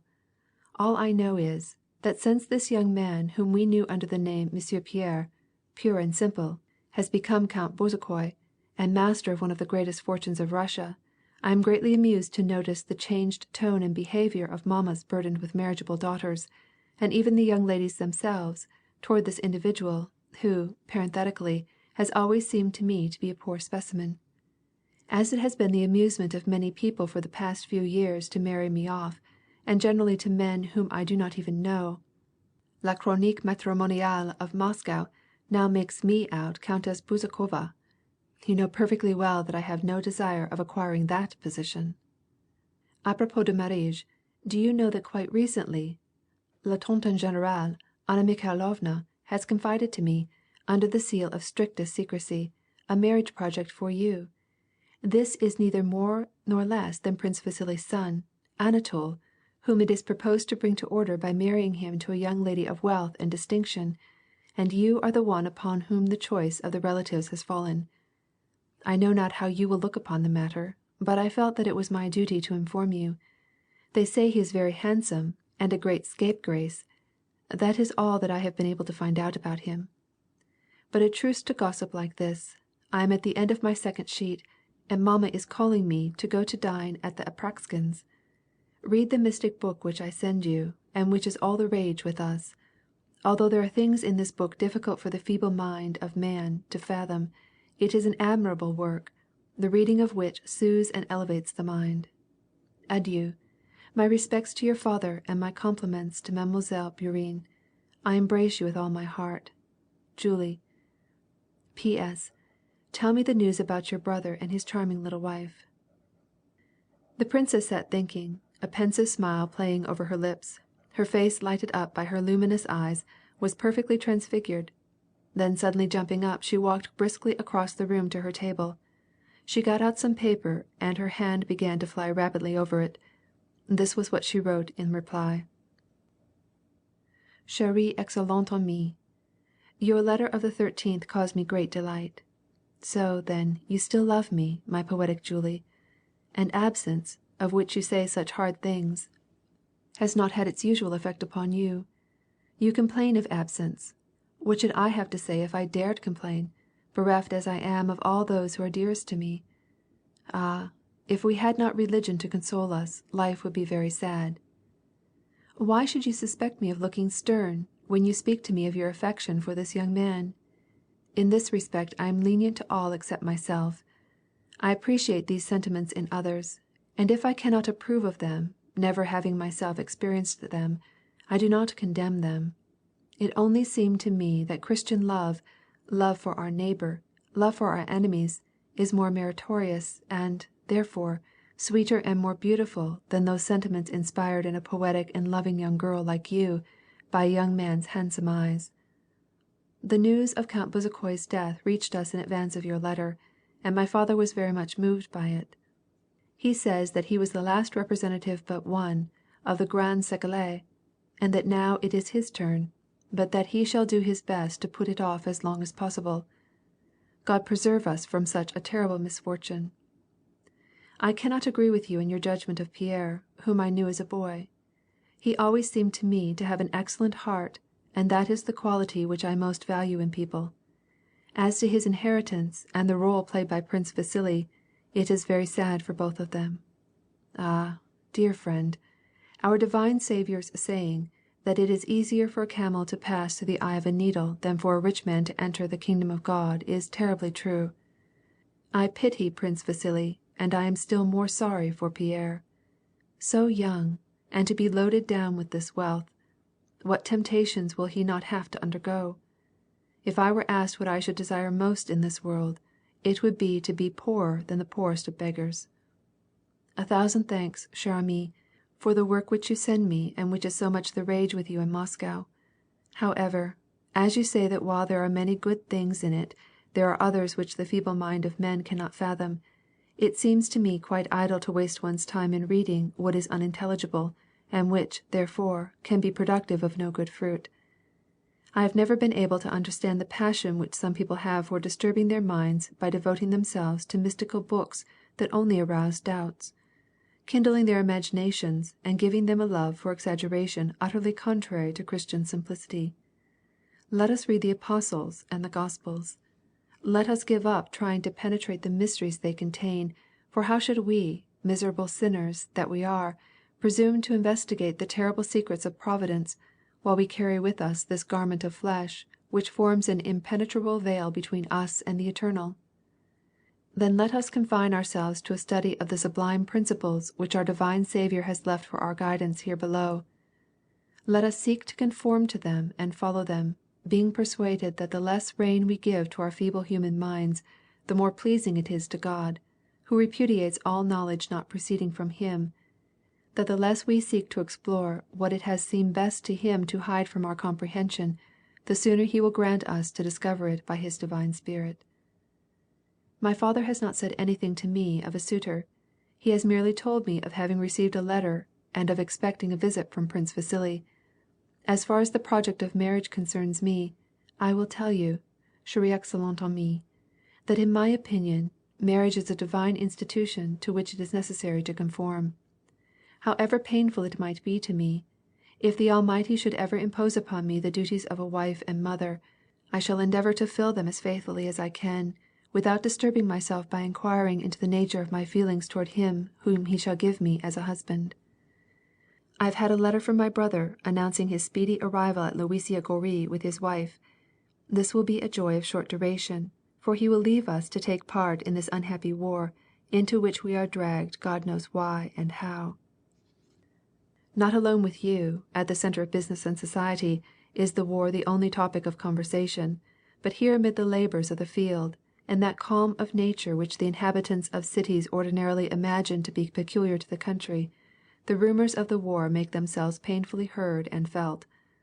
My father can talk of nothing else but marches and countermarches, things of which I have no comprehension, and the day before yesterday, while taking my usual walk down the village street, I witnessed a heart-rending scene. It was a party of recruits, enlisted on our estate and on their way to the army. You ought to have seen the state in which were the mothers, wives, and children of the men who were off, and to have heard their sobs. You should think that humanity had forgotten the precepts of their divine Saviour, who taught love and the forgiveness of offences. One would think that they imputed their greatest merit to the art of killing each other. Adieu, chère bonne amie. May our divine Saviour and His Holy Mother keep you in their holy and powerful keeping. Marie. Ah, you are dispatching a courier, Princess. I have already sent mine.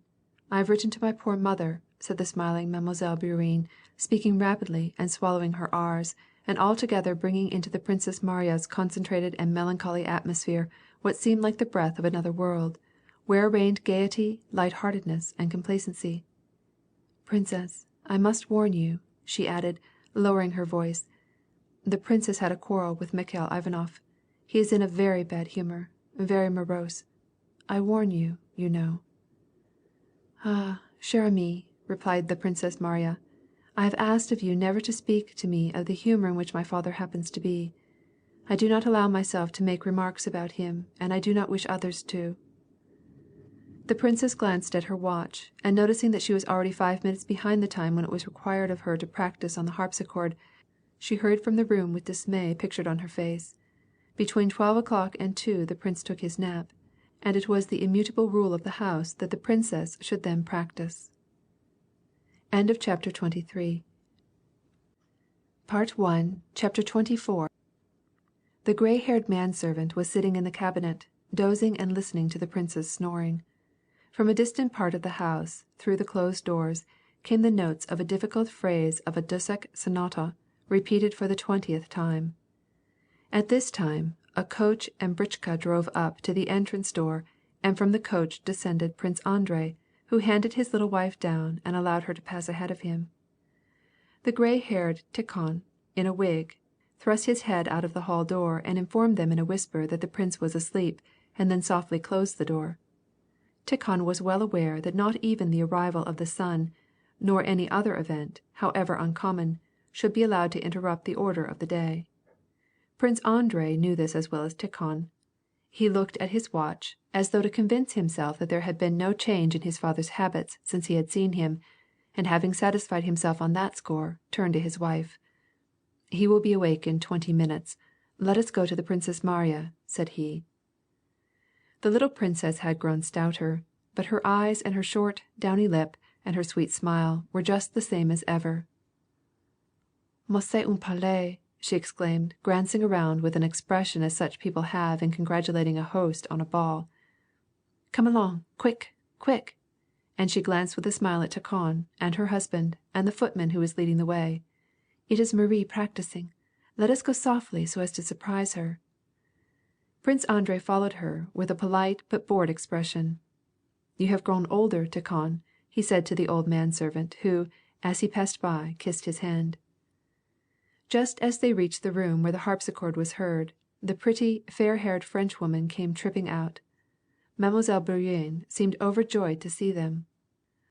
"Ah, quel bonheur pour la princesse!" cried she. "You are here at last. I must go and tell her." "Non, non, I beg of you. You are Mademoiselle Bourienne. I know you already from the friendship which my sister-in-law has for you," said the princess, kissing her.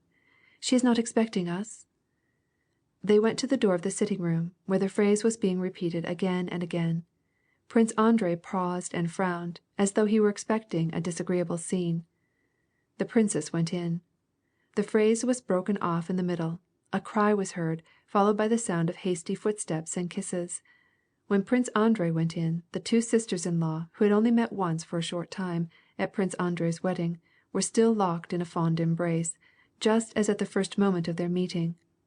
Mademoiselle Bourienne was standing near them, with her hand on her heart and a beatific smile on her lips, evidently as ready to cry as to laugh. Prince Andrei shrugged his shoulders and frowned, just as lovers of music frowned when they hear a discord. Both the women stood apart. Then once again, as though time were precious, they seized each other's hand and began to kiss them, and not satisfied with kissing their hands, they began to kiss each other in the face, and to Prince Andrei's unqualified surprise, they both burst into tears and again began to kiss each other. Mademoiselle Bourienne was also melted. It was awkward enough for Prince Andrei, but to the women it seemed perfectly natural to weep. Indeed, they could never have dreamed of a meeting without such an accompaniment. "Ah, chère! Ah, Marie!" they kept exclaiming, amid laughter and tears. "I dreamed about you last night. Ah, Marie, you have grown so thin, and you have grown so stout." "J'ai tout de suite reconnu Madame la Princesse," put in Mademoiselle Bourienne. "And here I was not thinking of such a thing," cried the Princess Mariya. "Ah, Andrei, I did not see you." Prince Andrei kissed his sister's hand, and told her that she was as great a crybaby as ever. The Princess Mariya turned to her brother, and through her tears, her eyes, now large and beautiful and luminous, rested on him with a fond, gentle, and sweet expression. The young wife chattered incessantly. Her short, downy upper lip every instant drew down and touched the rosy under lip, and then curled again with a brilliant smile that made her eyes and her teeth shine. She related about an accident that happened at Spasskaya Gora, which threatened to be seriously dangerous in her condition, and then she apprised them that she had left all her dresses in Petersburg, and God knew what she would have to wear while here, and that Andrei had greatly changed, and that Kitty Odinistova had married an old man, and that she had a husband for Marie, pour tout de bon, but that they would talk about that afterwards. The Princess Mariya stood looking silently at her brother, and her lovely eyes beamed with affection and melancholy. It was evident that she was now following her own course of thought, quite independent of her sister-in-law's prattle. Right in the midst of the description of the last fête at Petersburg, she turned to her brother. "And are you really going to the war, Andrei?" she asked with a sigh. Lise also sighed. "Yes, and I must be off by tomorrow," replied her brother. "He leaves me, and God knows why, when he might have been promoted." The Princess Mariya paid no attention to this remark, but following the thread of her thoughts gave her sister-in-law a significant glance from affectionate eyes. "You are sure of it?" The young wife's face changed. She sighed again. "Certainly I am," said she. "Ah, it is terrible." Her lip went down. She brought her face near to the young princess's, and again unexpectedly burst into tears. "She needs to rest," said Prince Andrei, scowling. "Don't you, Lisa? Take her to her room, and I will go to my batushka. How is he? Just the same as ever?" "Just the same, but perhaps your eyes will see some change in him," replied the princess cheerfully. "The same regular hours, the same promenades in the garden, the lathe," said Prince Andrei, with a barely perceptible smile, which proved that notwithstanding all his love and reverence for his father, he was not blind to his weaknesses. "Yes, just the same hours, and the lathe, and the mathematics, and my geometry lessons," replied the princess merrily, as though her geometry lessons were among the most delightful reminiscences of her life. When the 20 minutes which remained for the prince's nap were over, Tikhon came to summon the young man to see his father. The old man allowed a variation in his mode of life in honor of his son. He commanded to have him come to him in his own room, while he was dressing before dinner. The prince dressed in the old-time costume of a kaftan and powdered wig. When Prince Andrei, not with the peevish face and manners which he assumed in society, but with a lively expression, such as he had when he was talking with Pierre, went into his father's room, the old man was at his toilet, sitting in a wide morocco-upholstered armchair in a wrapper, while Tikhon was putting on the last touches to his head. "Ah, my soldier! So you are going to conquer Bonaparte!" cried the old prince, and he shook his powdered head so far as he was allowed by the pigtail which Tikhon was busily plaiting. "You do well to go against him. Otherwise, he would soon be calling us his subjects. Are you well?" And he offered his son his cheek. The old man awoke from his noon nap in an excellent frame of mind. He was accustomed to say that a nap after dinner was silver, but one before dinner was golden. He squinted cheerily at his son from under his thick, beetling brows. Prince Andrei went and kissed his father on the spot designated. He made no reply to his father's favorite topic of conversation, and his sarcasms on the military men of the present time, and especially on Napoleon. "Yes, I have come to you, batyushka, with my wife, who soon expects to be a mother," said Prince Andrei, watching with eager and reverent eyes all the play of his father's features. "How is your health?" "Only fools and rakes ever need to be unwell, my boy, and you know me, busy from morning till night, and temperate, and of course I'm well." "Thank God for that," said the son, smiling. "God has nothing to do with it. Well," continued the old man, returning to his favorite hobby, "tell us how the Germans and Bonaparte have taught us to fight according to this new science of yours, that you call strategy." Prince Andrei smiled. "Let me have time to collect my wits, batyushka," said he, and his expression showed that his father's foibles did not prevent him from reverencing and loving him. "Why, you see I have not even been to my room yet." "Nonsense! Nonsense!" cried the old man, pulling at his little pigtail to assure himself that it was firmly plaited, and grasping his son by the arm. "The quarters for your wife are all ready. The Princess Maria will take her there and show them to her and they will chatter their 3 basketfuls. That's their women's way. I'm glad to have her here. Sit down and talk. I understand Michelson's army and Tolstoy's too. It's a simultaneous descent. But what's the Southern army going to do? Prussia remains neutral, I know that. But how about Austria?" he asked, as he got up from his chair and began to walk up and down the room, with Tikhon running after him to give him the various parts of his attire. "What's Sweden going to do? How will they get across Pomerania?" Prince Andrei, perceiving the urgency of his father's inquiries, began, at first unwillingly, but gradually warming up more and more, to explain the plan of operations determined upon for the campaign. As he spoke, he involuntarily, from very force of habit, kept dropping from Russian into French.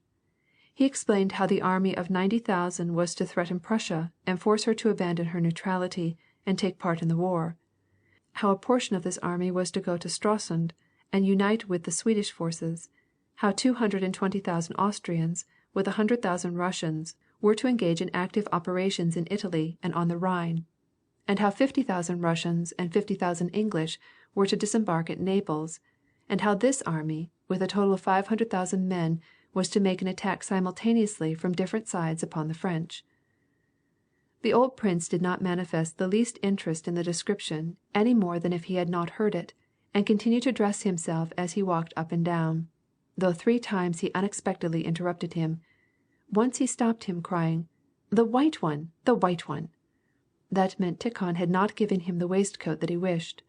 The second time he stopped him and asked, "And is the baby expected soon?" and reproachfully shaking his head, said, "That's too bad. Go on, go on."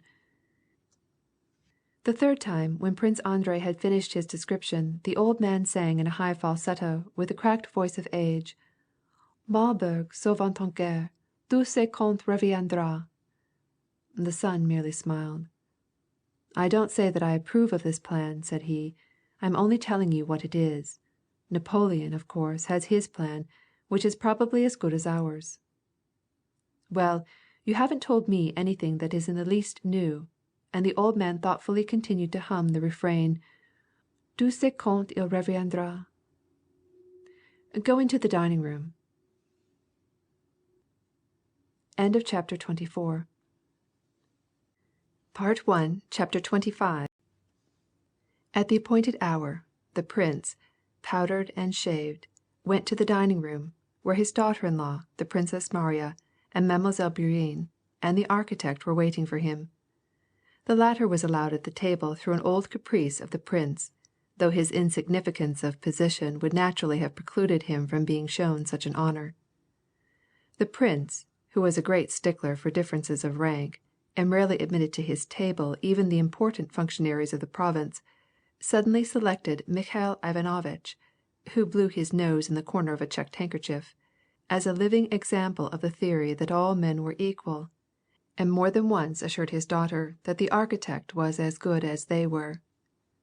At the table the prince was very apt to address his conversation mainly to the speechless Mikhail Ivanovitch. In the dining room, tremendously lofty, like all the rest of the rooms in the mansion, the prince's butlers and serving men, each standing behind a chair, were waiting his coming. The major domo, with a napkin over his arm, glanced to see that the table was properly set, beckoned to the waiters, and constantly let his troubled eyes wander from the clock to the door where the prince was expected to enter. Prince Andrei was looking at a huge gilded frame, which he had never before seen, containing a representation of the genealogical tree of the Bolkonskys, which hung opposite a similar frame with a badly executed painting, evidently perpetrated by some domestic artist, and meant to be a portrait of a reigning prince, in a crown, showing that he was descended from Rurik, and was the originator of the house of Bolkonsky.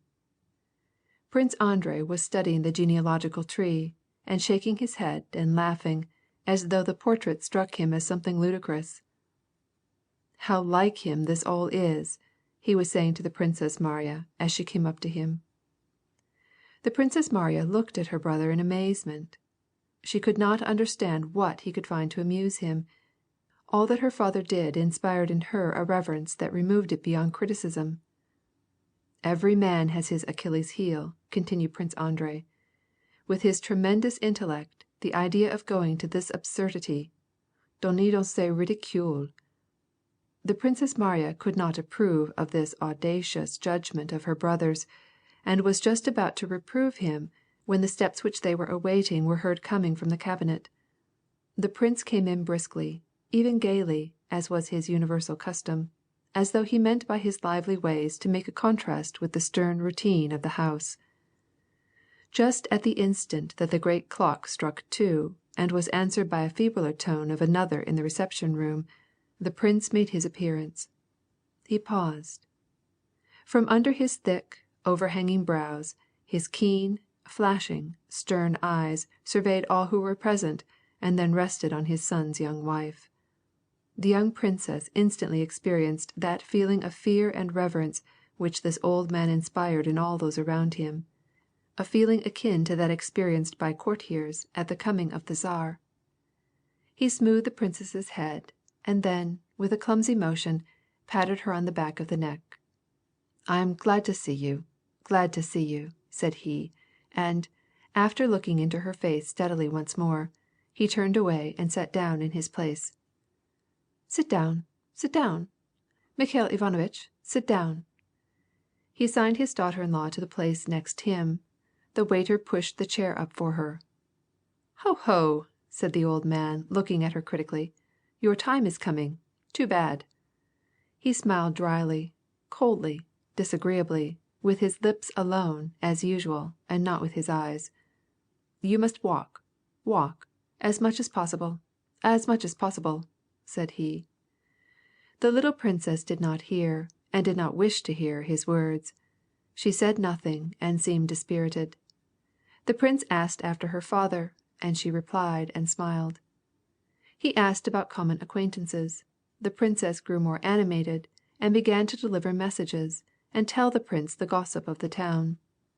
The Countess Apratskina, poor woman, has lost her husband, and quite cried her eyes out, said she, growing still more lively. The livelier she became, the more sternly the prince looked at her, and suddenly, as though he had studied her enough, and had formed a sufficiently clear idea of her mental caliber, he turned abruptly away and began to talk with Mikhail Ivanovitch. Well, now, Mikhaila Ivanovitch, it is going to go hard with our Bonaparte. As Prince Andrei has been telling me, he always spoke of his son in the third person, great forces are collecting against him.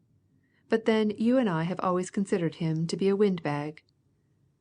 Mikhail Ivanovitch really did not know when he and the prince had ever said any such thing about Bonaparte, but perceiving that this was necessary as a preliminary for the prince's favorite subject of conversation, looked in surprise at the young prince, and wondered what would be the outcome of it. He is great at tactics, said the old prince to his son, referring to the architect, and again the conversation turned on the war, on Bonaparte, and the generals of the present day, and the great men of the reign. The old prince, it seemed, was persuaded in his own mind that all the men at the head of affairs at the present day were mere schoolboys, who did not know even the ABCs of war and civil administration, and that Bonaparte was an insignificant Frenchman who had been successful simply from the fact that there were no Potemkins or Suvarovs to meet him. But he was persuaded, also, that no political complications, of any account, existed in Europe, that the war did not amount to anything, but was a sort of puppet show, at which the men of the present day were playing, while pretending to do something great. Prince Andrei took his father's sarcasms at the new men in good part, and with apparent pleasure led him on, and heard what he had to say. The past always seems better than the present, said the young man. Yet didn't that same Suvarov fall into the trap which Moreau laid for him, fell in, and hadn't the wit to get himself out of it? Who told you that? Who told you? Cried the prince. Suvarov. And he flung away his plate, which Tikhon was quick enough to catch. Suvarov! Consider, Prince Andrei. Friedrich and Suvarov were a pair. Moreau would have been taken prisoner if Suvarov's hands had been free. But he had his hands on a Hofkriegs Wirtschnapsrath. The devil himself could not have done anything. Now if you go on you will find out what these Hofkriegs Wirtschnapsraths are like. Suvarov was no match for them. What chance do you suppose Mikhail Kutuzov will have? No, my dear young friend, he went on to say, there's no chance for you and your generals against Bonaparte. You must needs take Frenchmen, so that birds of a feather may fight together. You have sent the German Phelan to New York, to America, after the Frenchman Moreau, said he, referring to the overtures that had been made that same year to Moreau to enter the Russian service. It's marvelous. Were the Potemkins, Suvarovs, Orloffs, Germans, pray? No, brother. Either all of you have lost your wits, or I have gone into my second childhood. God give you good luck. But we shall see. Bonaparte a great general. On their side. Humph. I don't say at all that all our arrangements are wise, returned Prince Andrei. Only I can't understand how you have such a low opinion of Bonaparte. Laugh as much as you please, but Bonaparte is, nevertheless, a great general. Mikhail Ivanovitch," cried the old prince to the architect, who was giving his attention to the roast, and devoutly hoping that he was quite forgotten, "I have told you, have I not, that Bonaparte was a great tactician? And he says so, too." "How, your illustriousness?" replied the architect. The prince again laughed his chilling laugh. "Bonaparte was born with a silver spoon in his mouth. His soldiers are excellent. And then, again, he had the good luck to fight with the Germans first. Only a lazy man would fail to whip the Germans. Ever since the world began, the Germans have always been whipped, and they have never whipped anyone. Oh, yes, each other. He made his reputation by fighting them." And the prince began to expatiate on all the blunders that Napoleon, in his opinion, had made in all his wars, and even in his act of administration. His son did not dispute what he said, but it was evident that whatever arguments were employed against him, he was just as little inclined to alter his opinion as the old prince himself. Prince Andrei listened, refraining from engaging in any discussion, and only smiling as he involuntarily wondered how it was possible for this old man, who had lived for so many years like a hermit in the country, to know so thoroughly and accurately all the military and political occurrences that had taken place in Europe during the last years, and was able to form such an opinion of them. "You think, do you, that I am too old to understand the present state of affairs? Well, this is all there is of it. I can't sleep o' nights. Now, wherein is this general of yours so great? Where has he shown it?" "It would take too long to tell," replied the son. "Well, then, go off to your Bonaparte. Mademoiselle Bourienne, here is another admirer of your clodhopper of an emperor," he cried in excellent French. "You know that I am not a Bonapartist, prince." "Tu sais quand il reviendra," hummed the prince in his falsetto, and with a smile that was still more falsetto, he got up and left the table. The little princess, during the whole time of the discussion and the rest of the meal, sat in silence, looking in alarm, now at her husband's father, now at the Princess Mariya. After they left the table, she took her sister-in-law's arm and drew her into the next room. "How bright your father is," said she. "That's probably the reason that he makes me afraid of him." "Ah, he is so good!" exclaimed the princess. End of chapter 25. Part 1, chapter 26.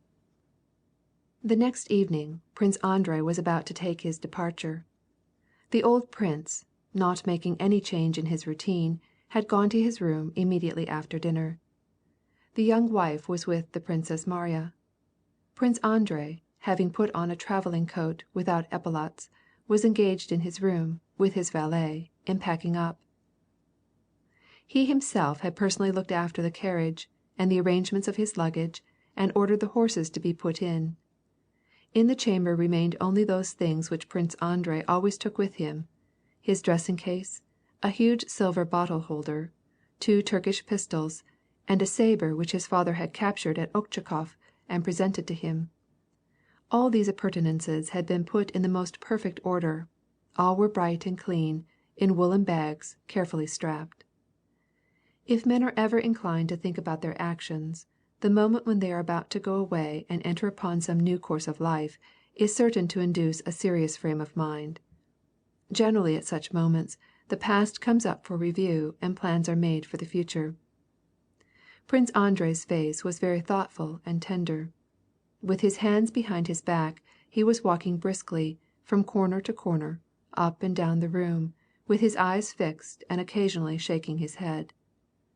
Was it terrible for him to be going to the war, or was he a little saddened at the thought of leaving his wife? Perhaps there was a trifle of each feeling. However, hearing steps in the entry, and evidently not wishing to be seen in any such state, he hurriedly dropped his hands and paused by the table, as though engaged in fastening the cover of his dressing-case, and his face became as usual, serene and impenetrable. The steps he heard were those of the Princess Mariya. "I was told that you had ordered the horses put in," said she, panting, she had evidently been running, "and I did so want to have a little talk with you, all alone. God knows how long it will be before we see each other again. You are not angry with me for coming? You have changed very much, Andryusha," she added, as though in explanation of such a question. She smiled as she called him by the pet diminutive, Andryusha. Evidently, it was strange for her to think that this stern, handsome man was the same Andryusha, the slender, frolicsome lad who had been the playmate of her childhood. "Where's Leaves?" he asked, merely replying to her question with a smile.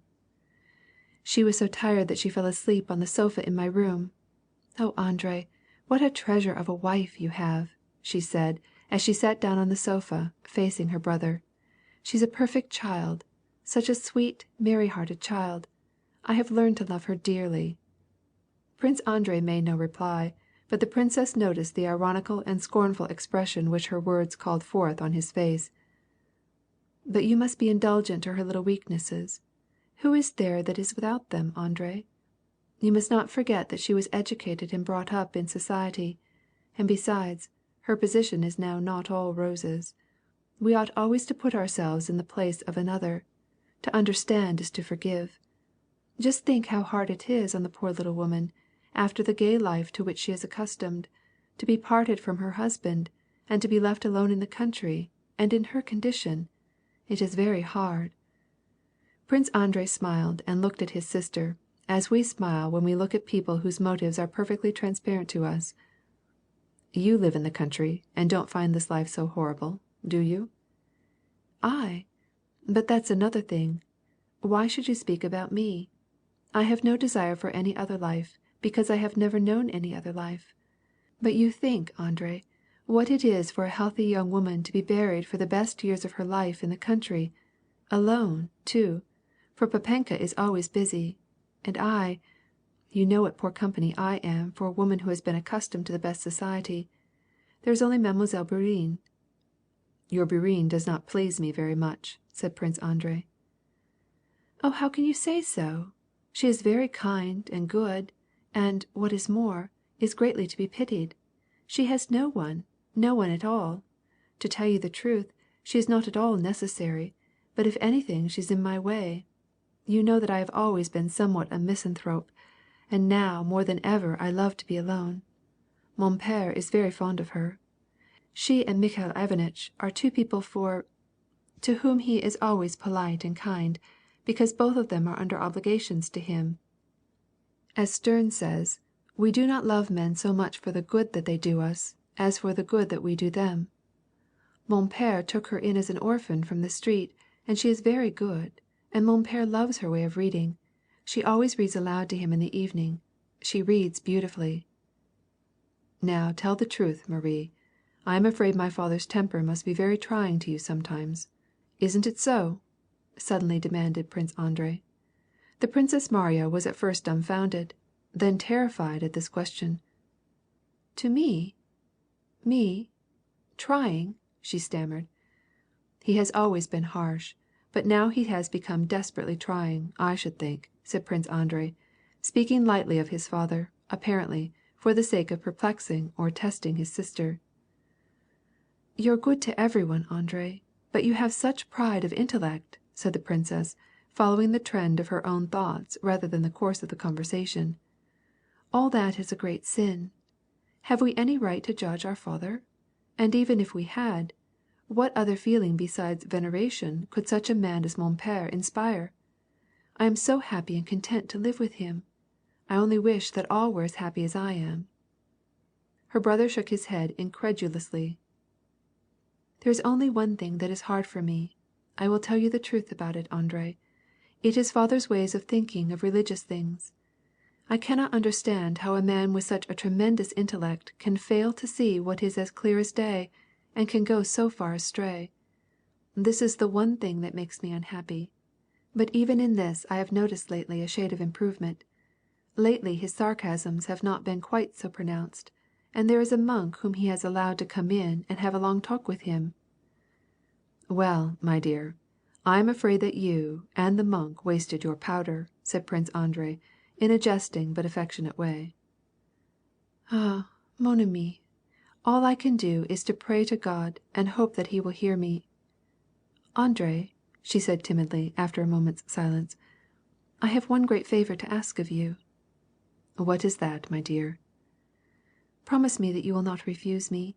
It won't be any trouble to you at all, and nothing unworthy of you in doing it, but it will be a great comfort to me. Promise me, Andrushka," said she, thrusting her hand into her reticule and holding something in it, but not yet showing it, as though what she held constituted the object of her request, and she were unwilling to take this something from the reticule until she were assured of his promise to do what she desired. She looked at her brother with a timid, beseeching glance. "Even if it required great trouble, I would," replied Prince Andrei, evidently foreseeing what the request was. "Think whatever you please. I know you are exactly like mon père. Think whatever you please, but do this for my sake. Please do. My father's father, our grandfather, wore it in all his battles." Not even now did she take from the reticule what she held in her hand. "So, will you promise me?" "But what is it?" "Andrei, I give you this little picture with my blessing, and you must promise me that you will never take it off. Will you promise?" "If it does not weigh 2 poods, and won't break my neck, I will do it if it will give you any pleasure." But at that instant, noticing the pained expression which passed over his sister's face at this jest, he regretted it. "With pleasure, really with pleasure, my dear," he added. "He will save and pardon you in spite of your hardness of heart, and he will bring you to himself, because in him alone is truth and peace," said she, in a voice trembling with emotion, and with a gesture of solemnity held up before her brother an ancient oval medallion of the Saviour, with a black face in a silver frame, attached to a silver chain of delicate workmanship. She made a sign of the cross, kissed the medallion, and held it out to Andrei. "Please, Andrei, for my sake." Her large eyes were kindled by the rays of a soft and kindly light which transfigured her thin, sickly face and made it beautiful. Her brother was about to take the medallion, but she stopped him. He understood what she meant and crossed himself and kissed the image. His face was both tender, for he was touched, and, at the same time, ironical. "Thanks, my dear." She kissed him on the brow and again sat down on the sofa. Both were silent. "As I was saying to you, Andrei, be kind and magnanimous as you always used to be. Don't judge Lise harshly," she began after a little. "She is so sweet, so good, and her position is very hard just now." "Why, Masha, I have not said that I found any fault with my wife or have been vexed with her. Why do you say such things to me?" The Princess Mariya flushed, and she was silent as though she felt guilty. "I have not said anything to you, but some one has been talking to you, and I am sorry for that." The red patches flamed still more noticeably on the Princess Mariya's forehead, neck, and cheeks. She tried to say something, but speech failed her. Her brother had guessed right. His little wife after dinner had wept, and confessed her forebodings about the birth of her baby, and how she dreaded it, and poured out her complaints against her father-in-law and her husband. And after she had cried, she fell asleep. Prince Andrei was sorry for his sister. "I wish you to know this, Masha, that I find no fault with my wife. I never have found fault with her, and never shall, and there is nothing for which I can reproach myself. And this shall always be so, no matter in what circumstances I find myself. But if you wish to know the truth, if you wish to know whether I am happy, I tell you no. Is she happy? No. Why is it? I don't know." As he said this he got up, went over to his sister, and bending down kissed her on the forehead. His handsome eyes showed an unwonted gleam of sentiment and kindliness, though he looked not at his sister but over her head at the dark opening of the door. "Let us go to her. It is time to say good-bye. Or rather, you go ahead and wake her, and I will follow you. Petrushka," he called to the valet, "come here. Pick up those things. This goes under this seat, this at the right." The Princess Mariya got up and directed her steps toward the door. Then she paused. "Andrei," said she, in French, "if you had faith, you would have implored God to give you the love which you do not feel, and your prayers would have been heard." "Yes, perhaps so," said Prince Andrei. Go on, Masha. I will follow immediately." On the way to his sister's room, in the gallery which connected one part of the house with the other, Prince Andrei met the sweetly smiling Mademoiselle Bourienne. It was the third time that she had crossed his path that day in the corridor, and with the same enthusiastic and naive smile. "Ah, I thought you were in your own room," said she, blushing a little and dropping her eyes. Prince Andrei looked at her sternly. His face suddenly grew wrathful. He gave her no answer, but looked at her with such a scornful expression that the little Frenchwoman flushed scarlet and turned away without another word. When he reached his sister's room, the princess, his wife, was already awake, and her blithe voice was heard through the open door. She was chattering as fast as her tongue would let her, as though she were anxious to make up for lost time after long repression. "No, Marie, but just imagine the old Countess Zubova, with her false curls and a mouthful of fake teeth, as though she were trying to cheat old age. Ha ha!" Prince Andrei had heard his wife get off exactly the same phrase about the Countess Zubova, and the same joke, at least 5 times. He went quietly into the room. The princess, plump and rosy, was sitting in an easy chair, with her work in her hands, and was talking an incessant stream, repeating her Petersburg reminiscences, and even the familiar Petersburg phrases. Prince Andrei went up to her, smoothed her hair, and asked if she felt rested. She answered him and went on with her story. A coach with a 6 in hand was waiting at the front entrance. It was a dark autumn night.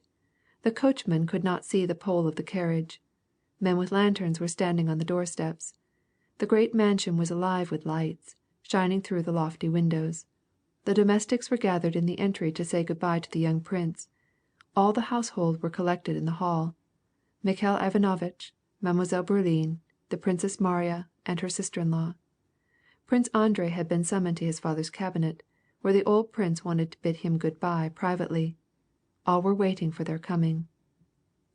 When Prince Andrei went into the cabinet, the old prince, with spectacles on his nose and in his white dressing-gown, in which he never received any one except his son, was sitting at the table and writing. He looked around. "Are you off?" And he went on with his writing.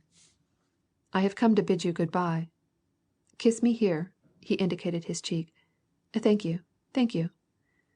"Why do you thank me?" "Because you don't dilly-dally, because you don't hang on to your wife's petticoats. Service before all. Thank you, thank you." And he went on with his writing so vigorously that the ink flew from his sputtering pen. "If you have anything to say, speak. I can attend to these 2 things at once," he added. "About my wife. I am so sorry to be obliged to leave her on your hands." "What nonsense is that? Tell me what you want." "When it is time for my wife to be confined, send to Moscow for an accoucheur. Get him here." The old prince paused, and pretending not to understand, fixed his eyes on his son. "I know that no one can help, if nature does not do her work," said Prince Andrei, evidently confused. "I am aware that out of millions of cases only one goes amiss. But this is her whim and mine. They have been talking to her.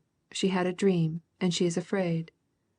"Hm, hm," growled the old prince, taking up his pen again. "I will do so." He wrote a few more lines, suddenly turned upon his son, and said with a sneer, "Bad business, eh?" "What is bad, batyushka?" "Wife," said the old prince, with laconic significance. "I don't understand you," said Prince Andrei.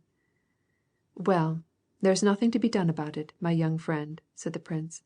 "They're all alike. There's no way of getting unmarried. Don't be disturbed. I won't tell any one, but you know 'tis so." He seized his son's hand in his small bony fingers and shook it, looking him straight in the face with his keen eyes, which seemed to look through a man, and then once more laughed his cold laugh. The son sighed, thereby signifying that his father read him correctly. The old man continued to fold and seal his letters with his usual rapidity, and when he had finished he caught up and put away the wax, the seal, and the paper. "What can you do? She's a beauty. I will see that everything is done. Be easy on that score," said he abruptly, as he sealed the last letter. Andrei made no reply. It was both pleasant and disagreeable to have his father understand him so well. The old man stood up and handed a letter to his son. "Listen," said he. "Don't worry about your wife. Whatever can be done, shall be done. Now listen, give this letter to Mikhail Ilarionovitch. I have written him to employ you in the good places and not keep you too long as adjutant. It's a nasty position. Tell him I remember him with affection, and write me how he receives you. If all goes well, stay and serve him. Nikolai Andreitch Bolkonsky's son must not serve any one from mere favoritism. Now, come here." He spoke so rapidly that he did not finish half his words, but his son understood him. He led him to a desk, threw back a lid, opened a little box and took out a notebook, written in his own large, angular, but close hand. "I shall probably die before you do. Remember, these are my memoirs. They are to be given to the Emperor after my death. Now, see here. Take this banknote and this letter. This is a prize for the one who shall write a history of the wars of Suvorov. Send it to the Academy. Here are my remarks. After I am gone, you may read them. You will find them worth your while." Andrei did not tell his father that he would probably live a long time yet. He felt it was not necessary to say that. "I will do it all, Batushka," said he. "Well, then, good-bye." He offered him his hand to kiss, and then gave him an embrace. "Remember one thing, Prince Andrei. If you are killed it will be hard for me to bear. I am an old man." He unexpectedly paused, and then as suddenly proceeded, in a tempestuous voice, "But if I should hear that you have behaved unworthy of a son of Nikolai Bolkonsky, I should be ashamed," he hissed. "You should not have said that to me, Batyushka," replied the son with a smile. The old man was silent. "I have still another request to make of you," Prince Andrei went on to say. "If I should be killed, and if a son should be born to me, don't let him go from you, as I was saying last evening. Let him grow up under your roof. Please?" "Not let your wife have him?" asked the old man, and tried to laugh. Both stood in silence for some moments, facing each other. The old man's keen eyes gazed straight into his son's. There was a slight tremor in the lower part of the old prince's face. "We have said good-bye. Now go," said he suddenly. "Go," he cried in a stern, loud voice, opening his cabinet door. "What is it? What's the matter?" asked Prince Andrei's wife and sister, as the young man came out and they caught a momentary glimpse of the old prince in his white dressing gown and without his wig, and in his spectacles, as he appeared at the door screaming at his son. Prince Andrei sighed and made no answer. "Well?" said he, turning to his wife, and this "well," new, sounded chillingly sarcastic, as though he had said, "Now begin your little comedy." "Andrei, already?" said the little wife, turning pale, and fixing her terror-stricken eyes on her husband. He took her in his arms. She gave a cry and fell fainting on his shoulder. He carefully disengaged himself of her form, looked into her face, and tenderly laid her in an armchair. "Adieu, Marie," said he, gently to his sister, kissed her hand, and hastened out of the room. The fainting princess lay in the chair. Mademoiselle Bourienne chafed her temples. The Princess Maria, holding her up, was still looking, with her lovely eyes dim with tears, at the door through which Prince Andrei had disappeared, and her blessing followed him. In the cabinet the old prince was heard repeatedly blowing his nose, with sharp, angry reports, like pistol shots. Prince Andrei had hardly left the room when the cabinet door was hurriedly flung open, and the prince's stern figure appeared in the white dressing gown. "Has he gone?" he asked. "Well, it is just as well," said he. Then, looking angrily at the unconscious little princess, he shook his head reproachfully and clapped the door to after him. End of chapter 26 and end of part 1 of War and Peace by Leo Tolstoy. Volume 1, Part 2, Chapter 1 of War and Peace. In October 1805, the Russian army were cantoned in certain villages and towns in the Archduchy of Austria, making a heavy burden for the inhabitants, and still new regiments were on the way from Russia, and concentrating around the fortress of Braunau, where Kutuzov, the commander-in-chief, had his headquarters. On the 23rd of October, one of the many regiments of infantry that had just arrived stopped about a half-mile from the city, waiting to be reviewed by the commander-in-chief. Notwithstanding the un-Russian landscape, orchards, stone walls, tiled roofs, and mountains on the horizon, and the un-Russian aspect of the people, who gathered to look with curiosity at the soldiers, this regiment presented exactly the same appearance as every other Russian regiment getting ready for inspection anywhere in the center of Russia. The evening before, during their last march, word had been received that the commander-in-chief would review the regiment. The words of the order had not seemed altogether clear to the regimental commander, and the question having arisen, how it was to be taken, were they to be marching in order or not, he called a council of officers, at which it was decided that the regiment should be presented in parade dress, on the principle that it is always better to go beyond than not come up to the requirements. And the soldiers, after a march of 300 versts, during which they had not once closed their eyes, were kept all night mending and cleaning up. The aides and captains classified and enrolled their men, and by morning the regiment, instead of a straggling, disorderly mob, such as it had been during the last stage of their march, presented a compact mass of 2,000 men, each one of whom knew his place and his duty. Every button and every strap were in order, and shining with neatness. Not only were all the externals put in perfect order, but if the commander-in-chief should take it into his head to look under the uniforms, then he would have found that each man had on a clean shirt, and that in each knapsack were the required number of things, shiltsi I miltsi, all and soap, as the soldiers express it. There was only one particular in regard to which no one could be satisfied. This was footwear. The shoes of more than half of the men were in tatters. But this lack was not the fault of the regimental commander, since, notwithstanding his repeated demands, the necessary goods had not been furnished by the Austrian commissariat, and, moreover, the regiment had marched 1,000 versts. The regimental commander was an elderly general of sanguine complexion, with gray brows and side whiskers, stout and broad. The distance from his chest to his back was greater than across his shoulders. He wore a brand new uniform, which showed the creases caused by having been folded, and on his shoulders were heavy gold epaulets, which raised his fat shoulders still higher.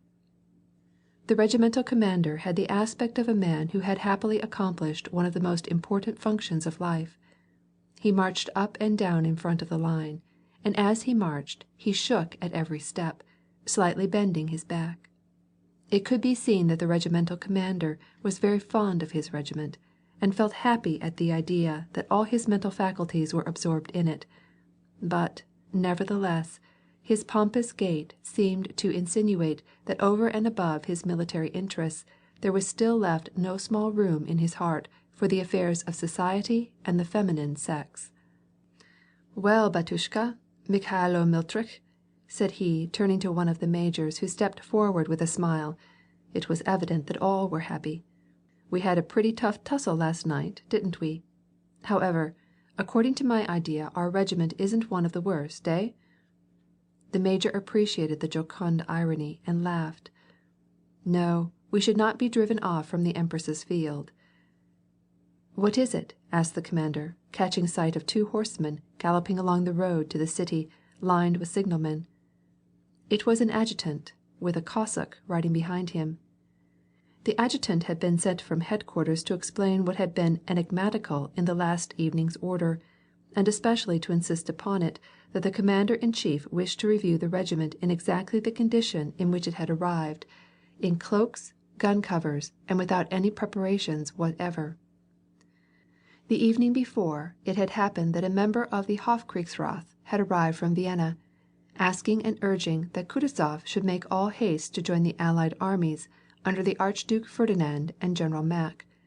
And Kutuzov, considering that this junction was not advantageous, desired to exhibit in support of his own theories, and to have the Austrian general see for himself the pitiable state in which the army of Russia had arrived.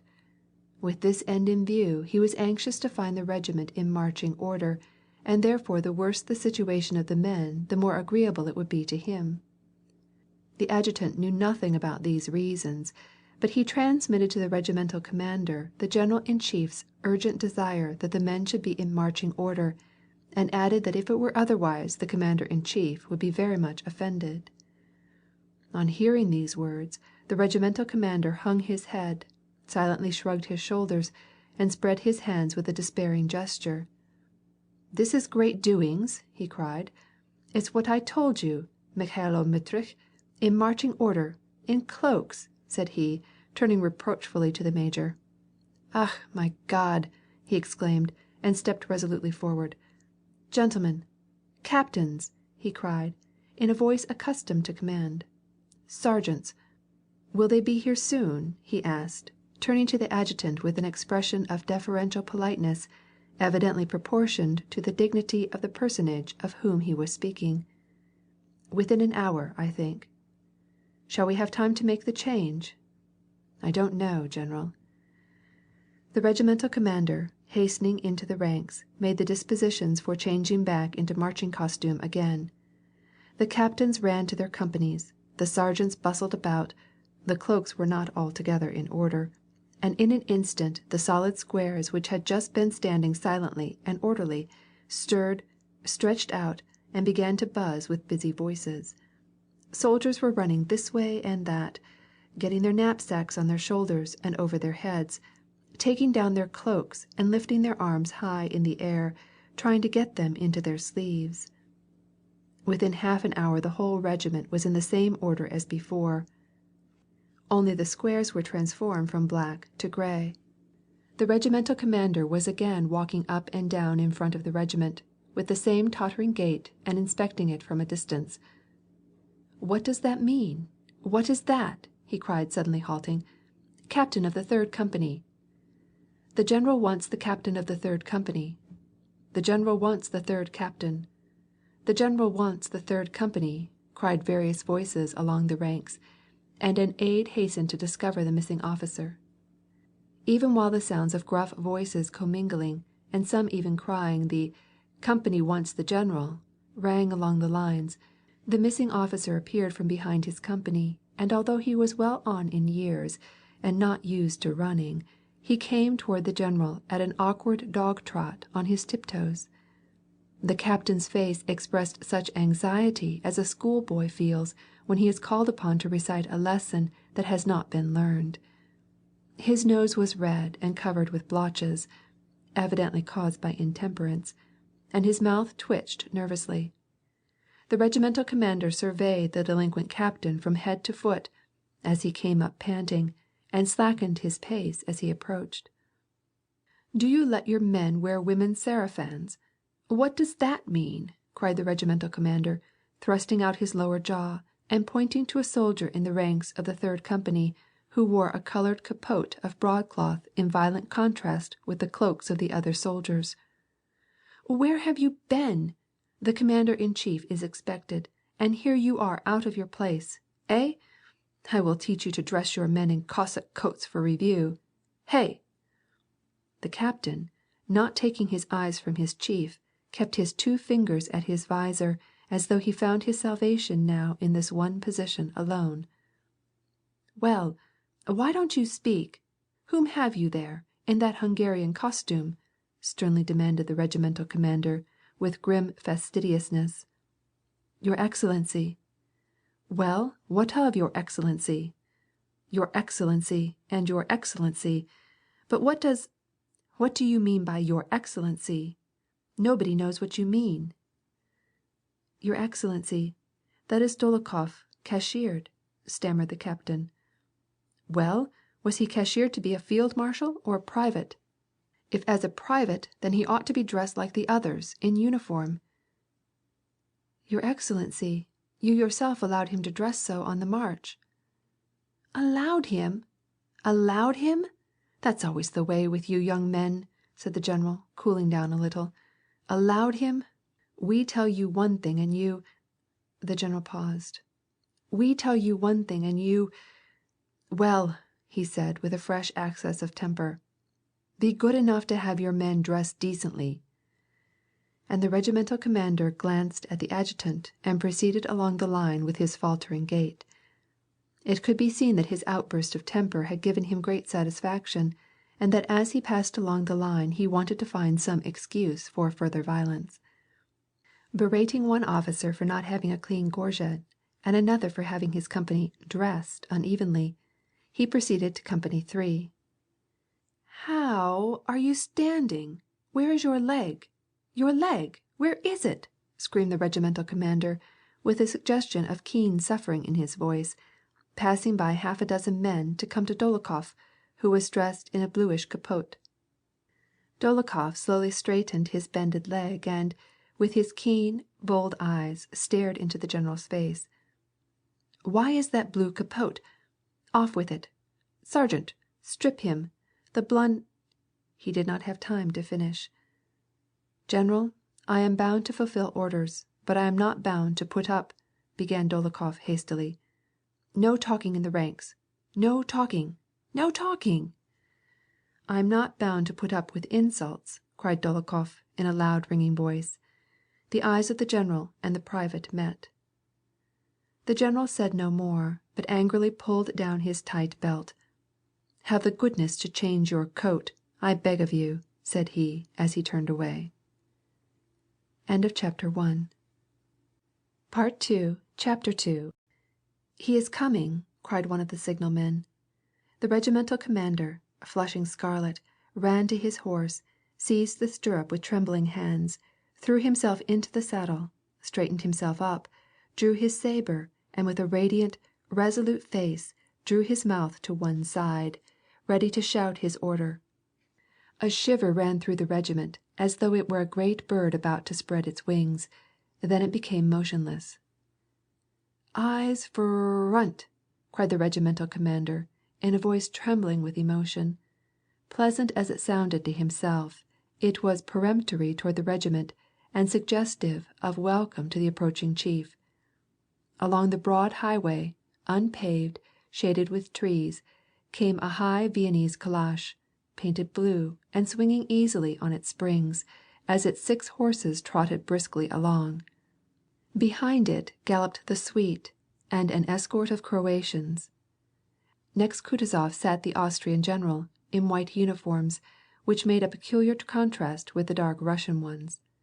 The calash drew up near the regiment. Kutuzov and the Austrian general were engaged in conversation in low tones, and Kutuzov smiled slightly as he slowly and heavily stepped down from the carriage, exactly as though the 2,000 men who were breathlessly gazing at him and the regimental commander did not exist. The word of command rang out, and again the regiment stirred into life and presented arms. In the dead silence the undertone of the commander-in-chief was heard. The regiment shouted, "Long life to your Highness," and again all was still. At first Kutuzov stood where he was and watched the regiment go through this evolution. Then side by side with the general in the white uniform, and accompanied by his suite, he started to walk down the line. By the way in which the regimental commander had saluted his chief, and kept his eyes fastened upon him, and now followed behind the 2 generals as they walked down the lines, and as he drew himself up and bent forward to listen to every word that fell from their lips, it was evident that he fulfilled his duties as a subordinate with even greater satisfaction than he did those of a commander. The regiment, thanks to the commander's stern discipline and strenuous endeavors, was in excellent condition compared to the others which had come to Braunau at the same time. There were only 217 sick and stragglers, and all things were in excellent order, with the exception of the shoes. Kutuzov proceeded down the ranks, occasionally stopping to say a few friendly words to officers or even privates whom he had known during the war with Turkey. Glancing at their shoes, he more than once shook his head mournfully, and directed the Austrian general's attention to them with an expression that meant to imply that no one was to blame for it, but it was a pity, all the same, to see such a state of things. The regimental commander, at each time that he did so, pushed forward, fearing to lose a single word that his chief might speak regarding his regiment. Behind Kutuzov, just near enough to be able to catch every word, however lightly spoken, that might fall from his lips, followed the 20 men of his suite, talking among themselves and occasionally laughing. Nearest to the commander in chief walked a handsome adjutant. This was Prince Bolkonsky.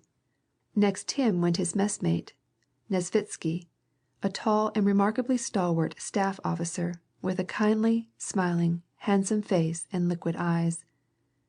Nesvitsky could hardly refrain from laughing at the antics of a dark-complexioned officer of the hussars who was walking near him. The hussar officer, without smiling and not changing the serious expression of his eyes, gazed at the regimental commander's back and was mimicking his every motion. Every time that the general tottered and pushed forward, the young hussar officer would, in almost precisely the same way, totter and push forward. Nesvitsky was amused and nudged the others to look at the mimic.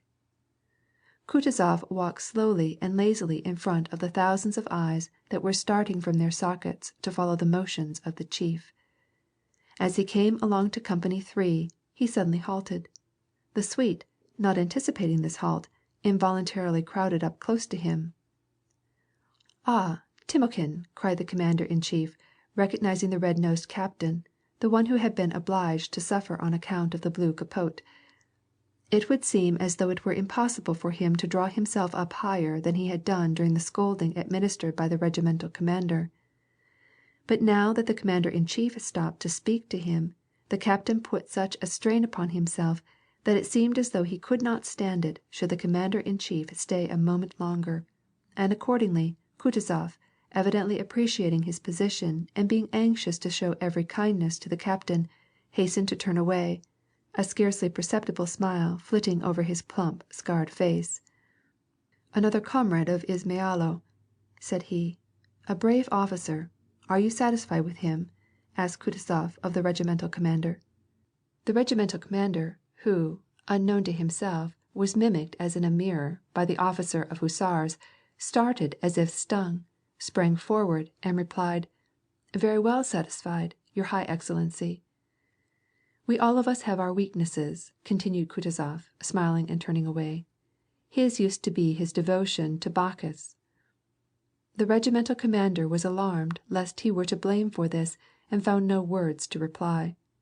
The hussar at this instant caught sight of the captain with the red nose and rounded belly, and perpetrated such an exact imitation of his face and pose that Nesvitsky laughed outright.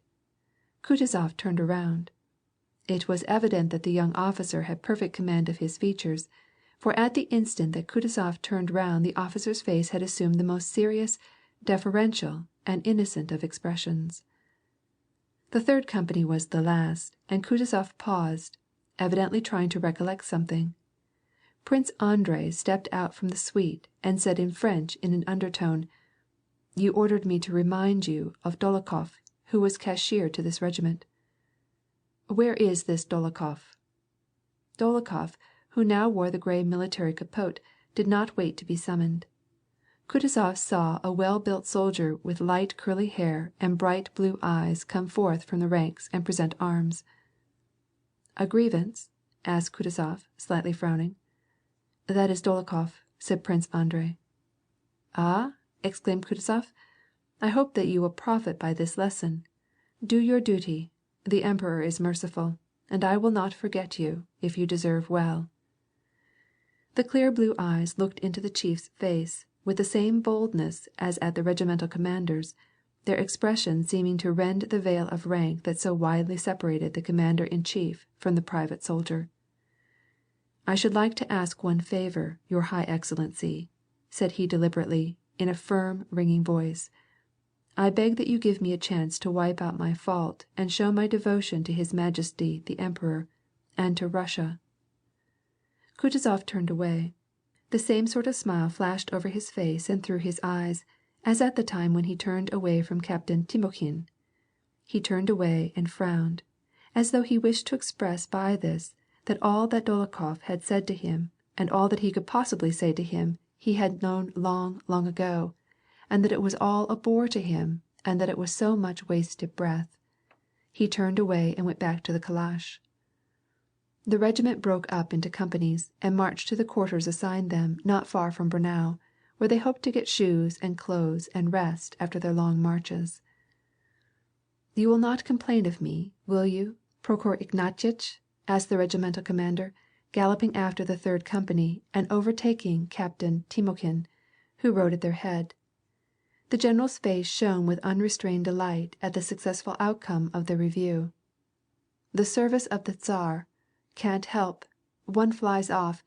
I am the first to apologize. You know me. Thank you very much," and he held out his hand to the captain. "I beg of you, general, how could I think such a thing?" replied the captain.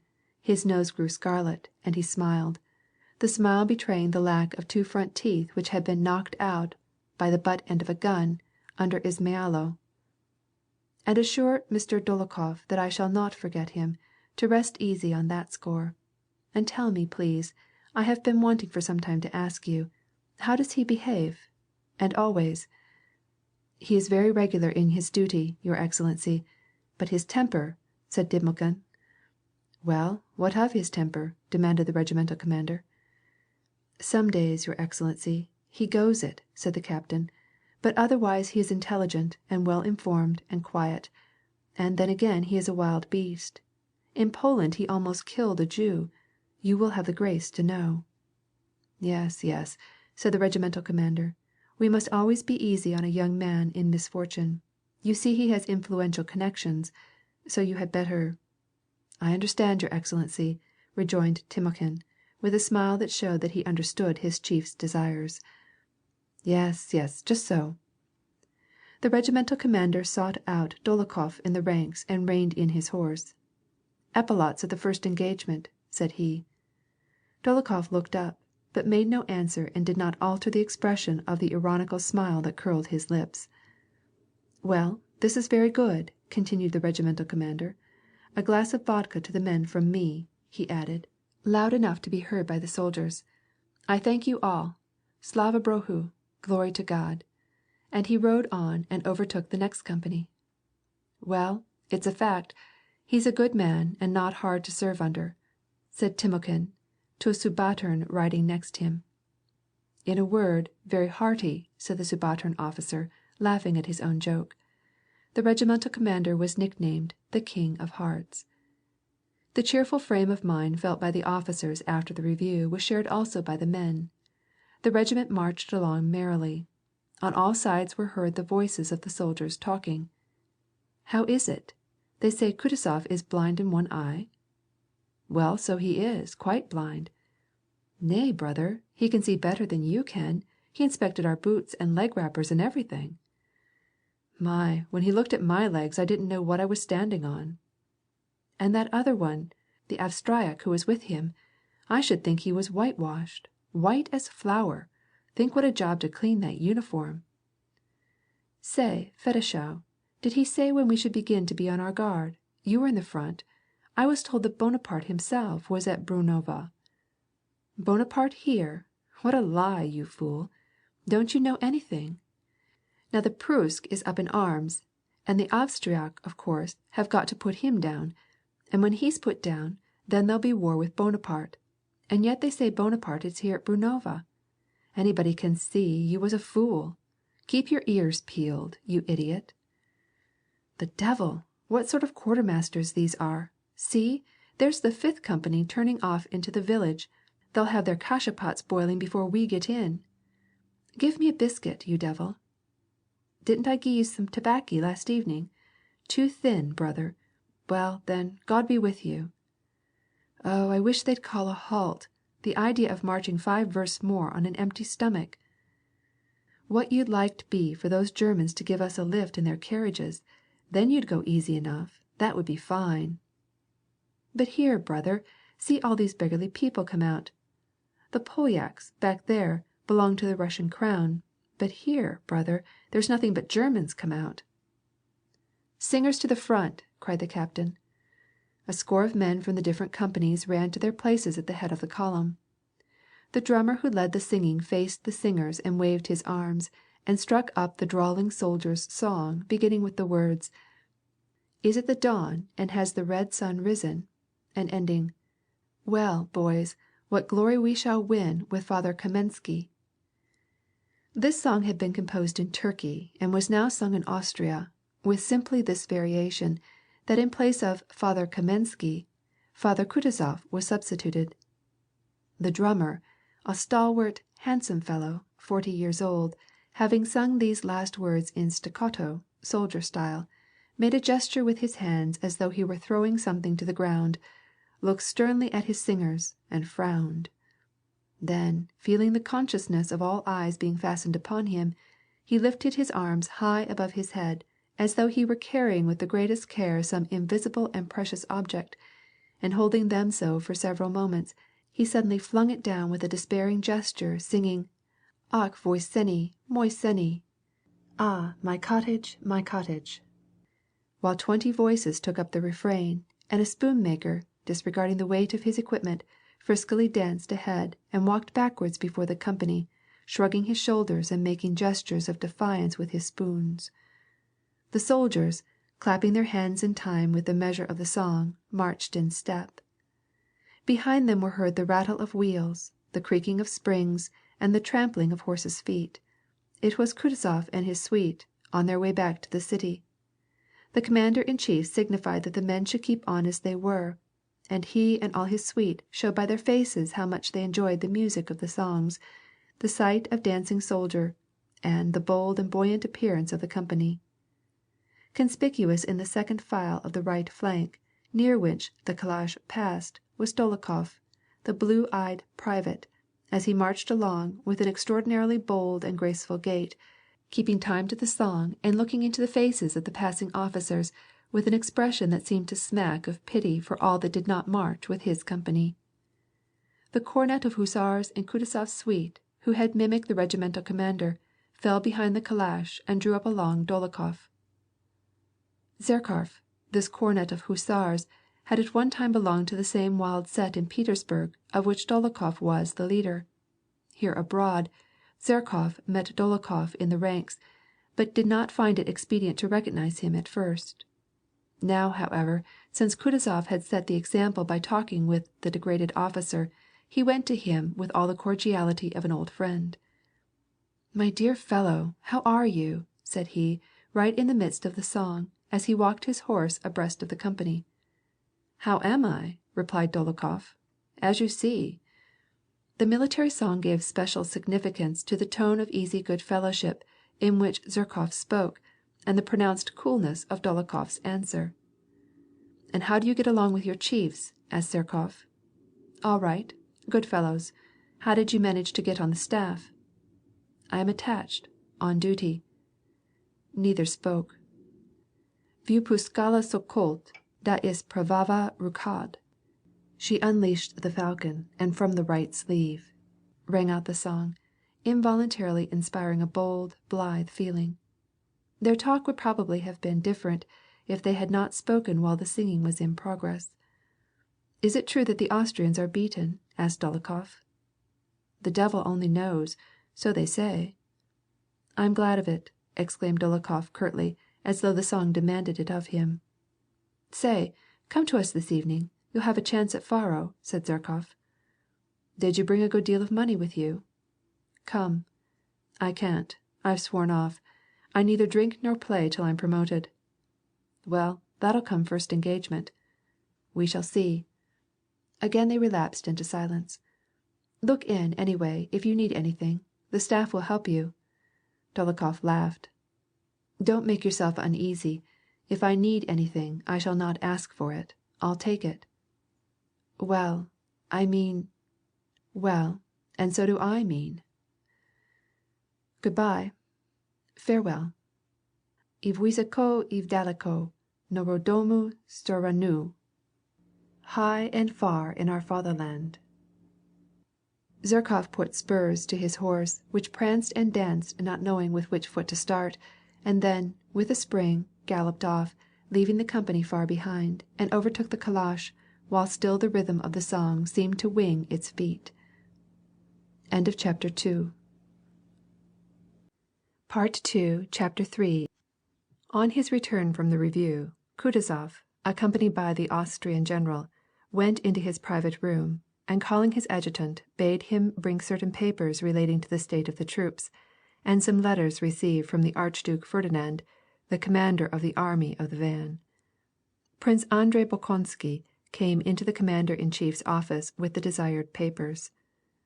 Kutuzov and the member of the Hofkriegsrath were sitting at a table on which was spread a map.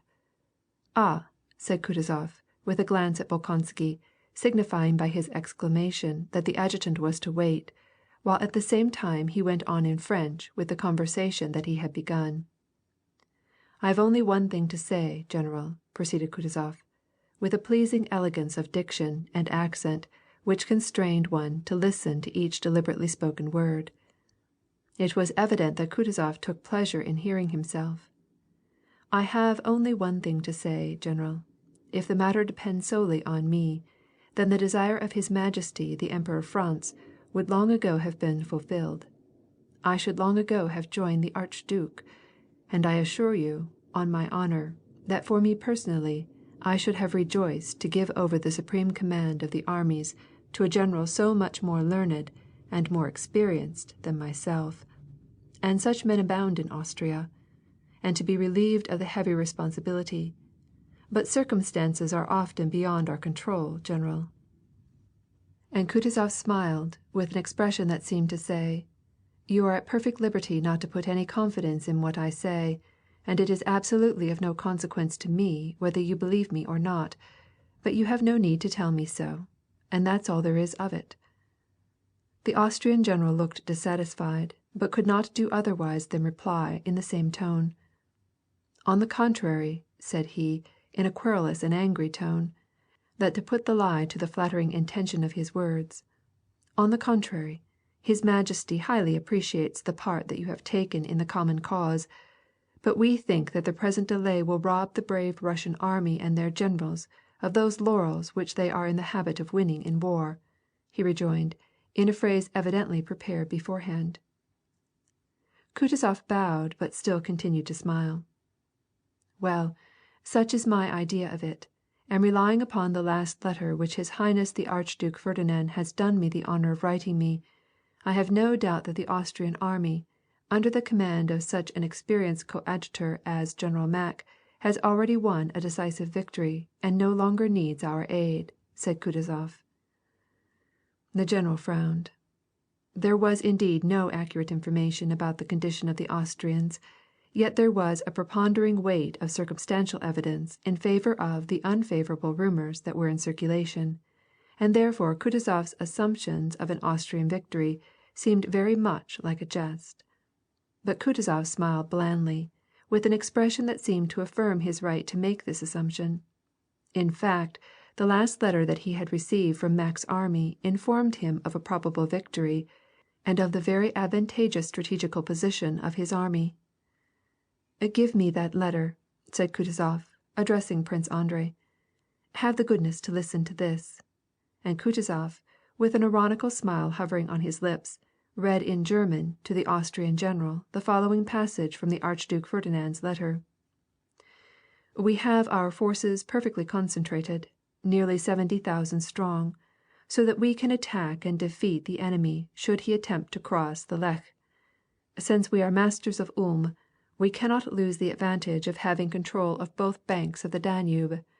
Moreover, should the enemy not cross the Lech, we can at any moment take the other side of the Danube, attack his line of communication, and, by recrossing the Danube lower down, instantly nullify his plans, if he should think of turning the main body of his forces against our faithful allies. Thus we can confidently wait the moment when the Imperial Russian army is ready to join us, and then easily find an opportunity in common to inflict upon the enemy the fate that he deserves." Kutuzov drew a long breath when he had finished this passage, and looked with a sympathetic and kindly expression at the member of the Hofkriegsrath. "But you know, your Excellency, that the law of courage advises you to be prepared for the worst," said the Austrian general, evidently anxious to have done with jokes and take up serious business. He involuntarily glanced at the adjutant. "Excuse me, General," exclaimed Kutuzov, interrupting him and also turning to Prince Andrei. "See here, my dear fellow, get from Kozlovsky all the reports from our spies. Here are 2 letters from Count Nostitz, and here's a letter from the Archduke Ferdinand, another still," said he, handing him a quantity of papers. "Have an abstract of these made out neatly in French, as a memorandum, so that we can see at a glance all the facts that we have in regard to the doings of the Austrian army. Now then, when it is done you will hand it to his Excellency." Prince Andrei inclined his head as a sign that he comprehended from the very first word not only all that Kutuzof had said, but all that he meant to say to him. He gathered up the papers, and with a general salutation went into the reception room, stepping noiselessly over the soft carpet. Notwithstanding the fact that not much time had elapsed since Prince Andrei had left Russia, he had greatly changed. In the expression of his face, in his motions, in his gait, there was almost nothing to be recognized of his former affectation, lassitude, and laziness. He had the appearance of a man who had no time to think about the impression that he produced upon others, but who was occupied with pleasant and interesting work. His face showed more of contentment with himself and his surroundings. His smile and glance were more cheerful and attractive. Kutuzof, whom he joined in Poland, had received him very warmly and promised not to forget him, treated him with more distinction than his other adjutants, and had taken him to Vienna with him and entrusted him with the most important duties. From Vienna, Kutuzof sent a letter to his old comrade, Prince Andrei's father. "Your son," he wrote, "bids fair to become an officer who will be distinguished for his quickness of perception, his firmness, and his faithfulness. I count myself fortunate in having such a helpmeet." Among the officers of Kutuzof's staff and in the army generally, Prince Andrei bore 2 diametrically opposite reputations, just the same as in Petersburg society. One party, the minority, regarded Prince Andrei as in some way different from themselves and all other people, and expected him to achieve the most brilliant success. They listened to him, praised him, and imitated him, and Prince Andrei was on pleasant and easy terms with these men. The other party, the majority, were not fond of Prince Andrei. They considered him haughty, cold, and disagreeable. But Prince Andrei had succeeded in winning their respect and even their fear. Coming into the reception room from Kutuzof's cabinet, Prince Andrei took his papers to one of his colleagues, the adjutant Kozlovsky, who was on duty and was sitting with a book at the window. "Well, what is it, Prince?" asked Kozlovsky. "You are ordered to draw up a memorandum to account for our not advancing." "But why?" Prince Andrei shrugged his shoulders. "Any news of Mack?" "No." "If it were true that he is defeated, we should have heard of it by this time." "Probably," rejoined Prince Andrei, and started for the outer door. But at that very instant the door was flung almost into his face, and a tall Austrian general in an overcoat and with his head swathed in a dark handkerchief, and with the order of Maria Theresa around his neck, hurried into the room, having evidently just arrived from a journey. Prince Andrei paused. "General-in-Chief Kutuzof?" hurriedly demanded the newly arrived general, with a strong German accent, and looking anxiously on all sides, started without delay for the door of the general's private room. "The general-in-chief is engaged," said Kozlovsky, hastening toward the unknown general and barring the way to the cabinet. "Whom shall I announce?"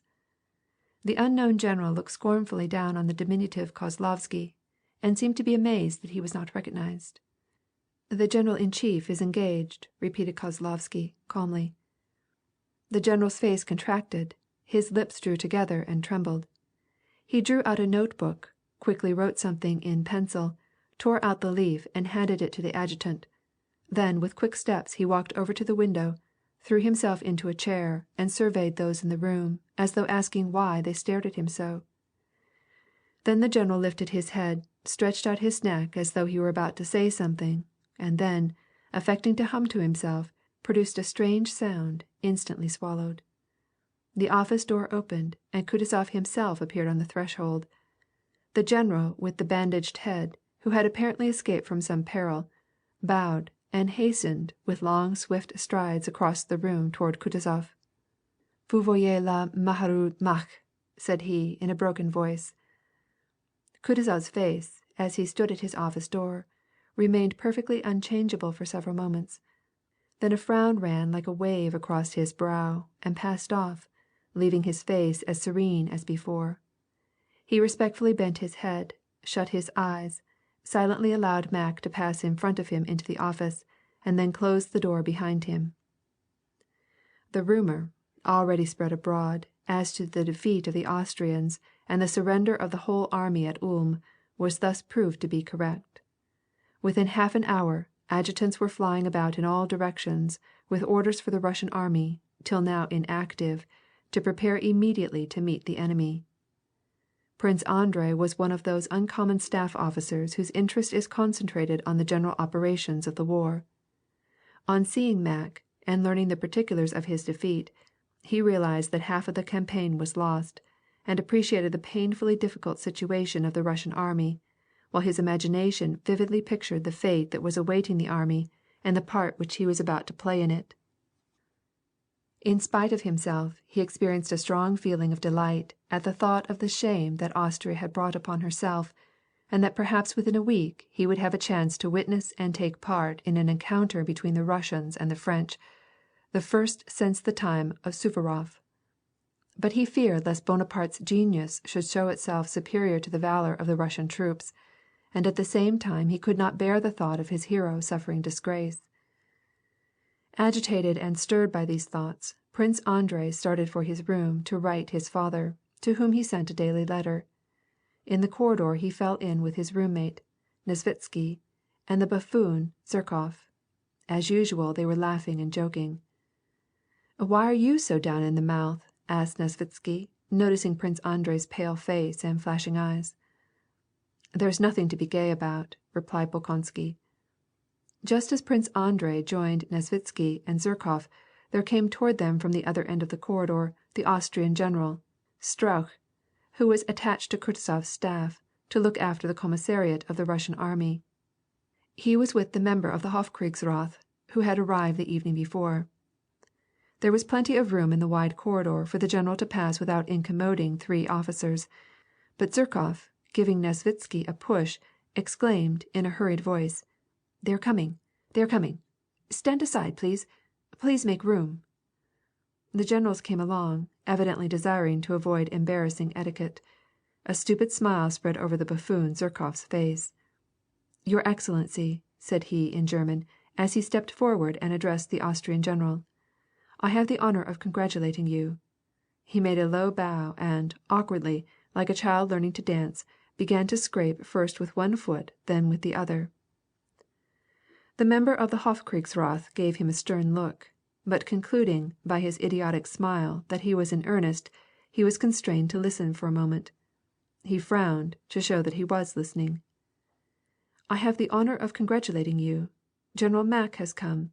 He's perfectly well, save for a slight wound here," said he, with a radiant smile, pointing to his forehead.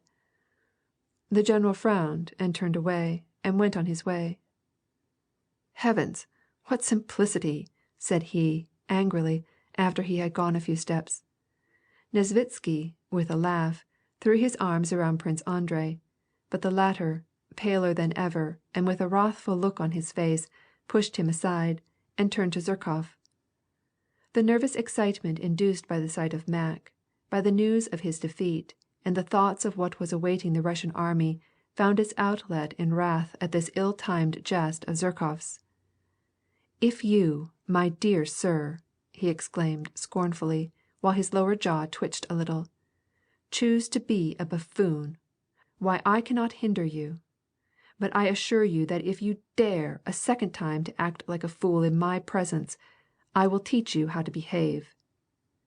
Nesvitsky and Zherkov were so amazed at this outburst that all they could do was to look in silence at Bolkonsky with wide open eyes. "Why, I only congratulated them," said Zherkov. "I am not jesting with you. Be good enough to hold your tongue," cried Bolkonsky, and taking Nesvitsky by the arm he drew him away from Zherkov, who found nothing to say. "Well, now, what's the matter, brother?" asked Nesvitsky in a soothing tone.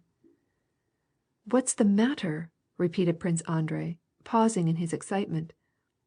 "Why, you know well enough. Either we are officers in the service of our Tsar and our country, rejoicing at our common success and grieving over our common failure, or we are lackeys who have no interest in our master's concerns.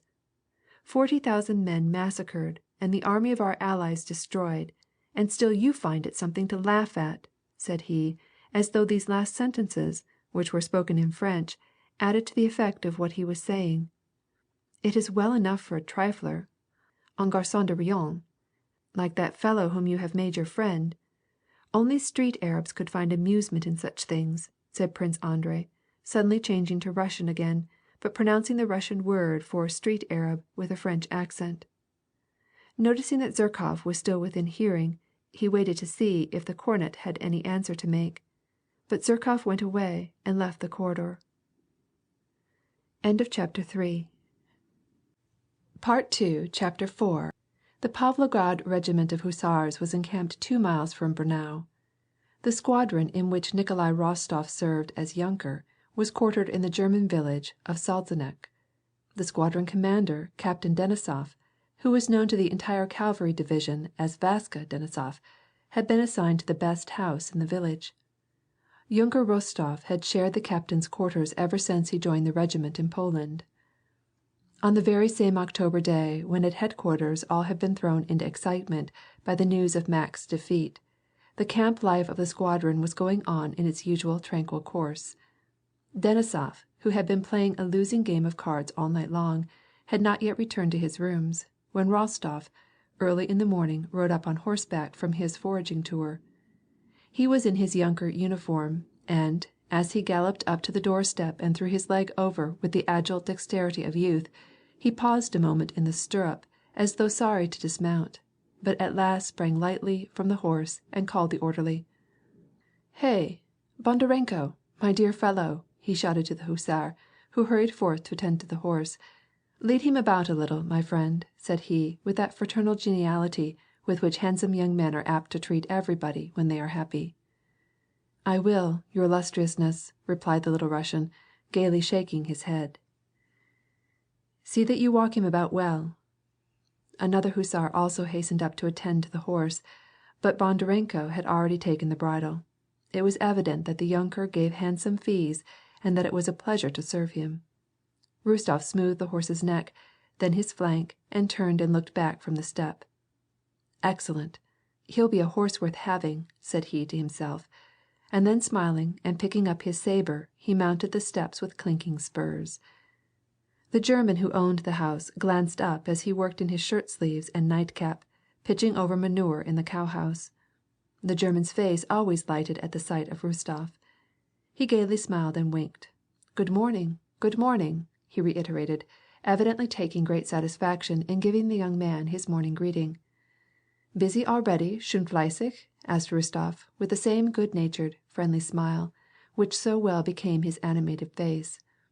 "Hurrah for the Austrians! Hurrah for Russians! Hurrah for the Kaiser Alexander!" he shouted, repeating the words which his German host was fond of saying.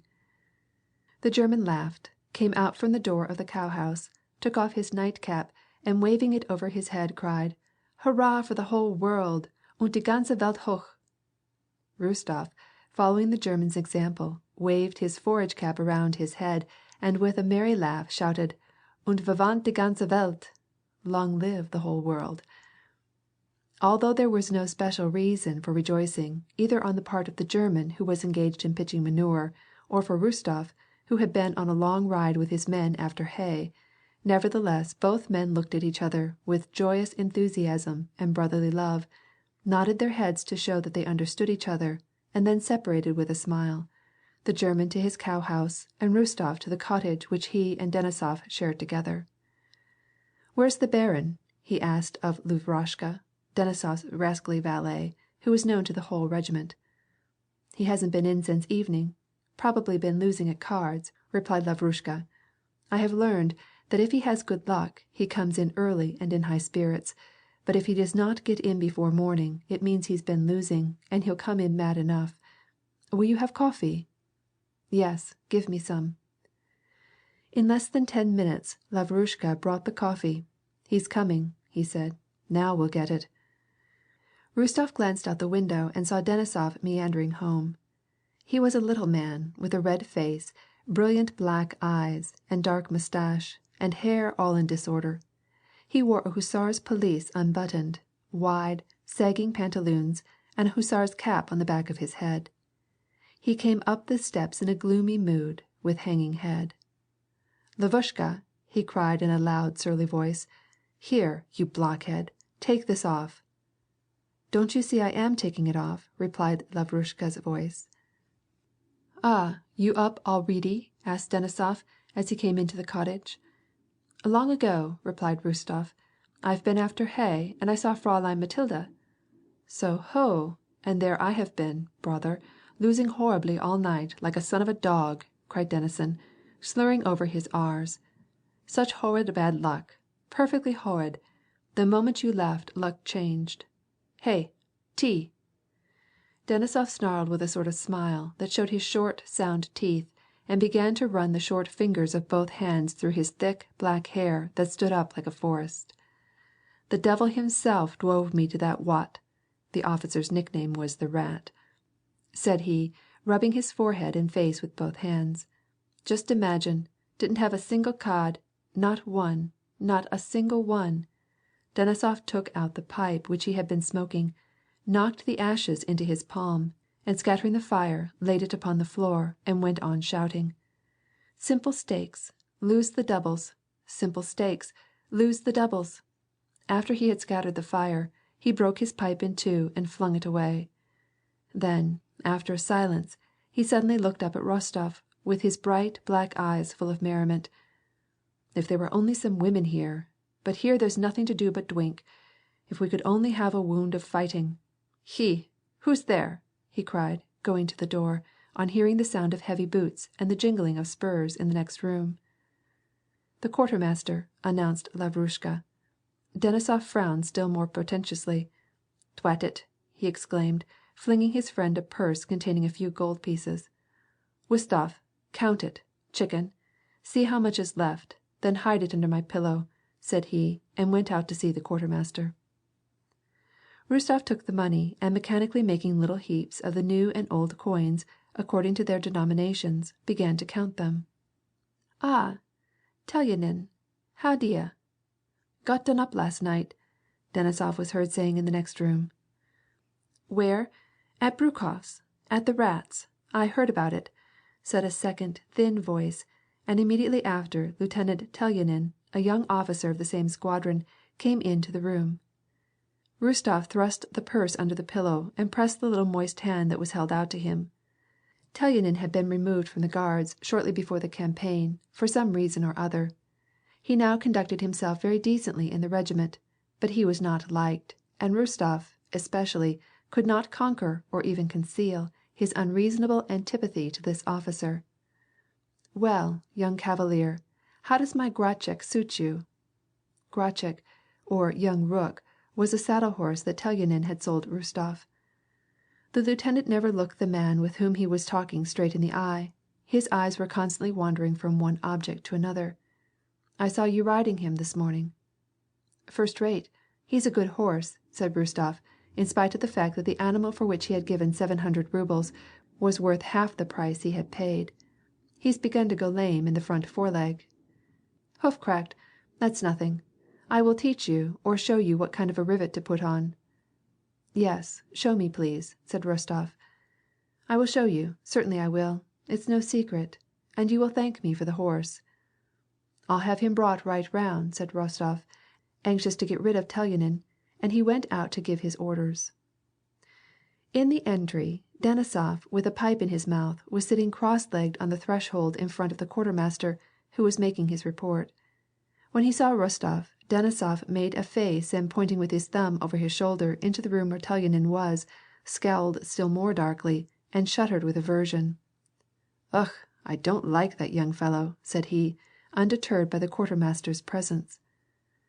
Rostov shrugged his shoulders, as much as to say, "Nor I either, but what is to be done about it?" and having given his orders, returned to Telyanin. The latter was still sitting in the same indolent position in which Rostov had left him, rubbing his small white hands. "What repugnant people one has to meet," said Rostov to himself as he went into the room. Well, did you order the horse brought round?" asked Telyanin, getting up and carelessly looking around. "I did." "Come on, then. I just ran over to ask Denisof about to day's orders, that was all. Have they come in yet, Denisof?" "Not yet. Where are you going?" "Oh, I'm just going to show this young man how to shoe his horse," replied Telyanin. They went out down the front steps to the stable. The lieutenant showed Rostov how to make a rivet, and then went home.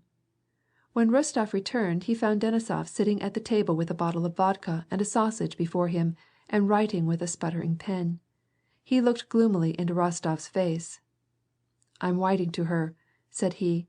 He leaned his elbow on the table with the pen in his hand, and told to his friend what his letter was to be, evidently taking real delight in the chance of saying faster than he could write all that he had in his mind to put on the paper.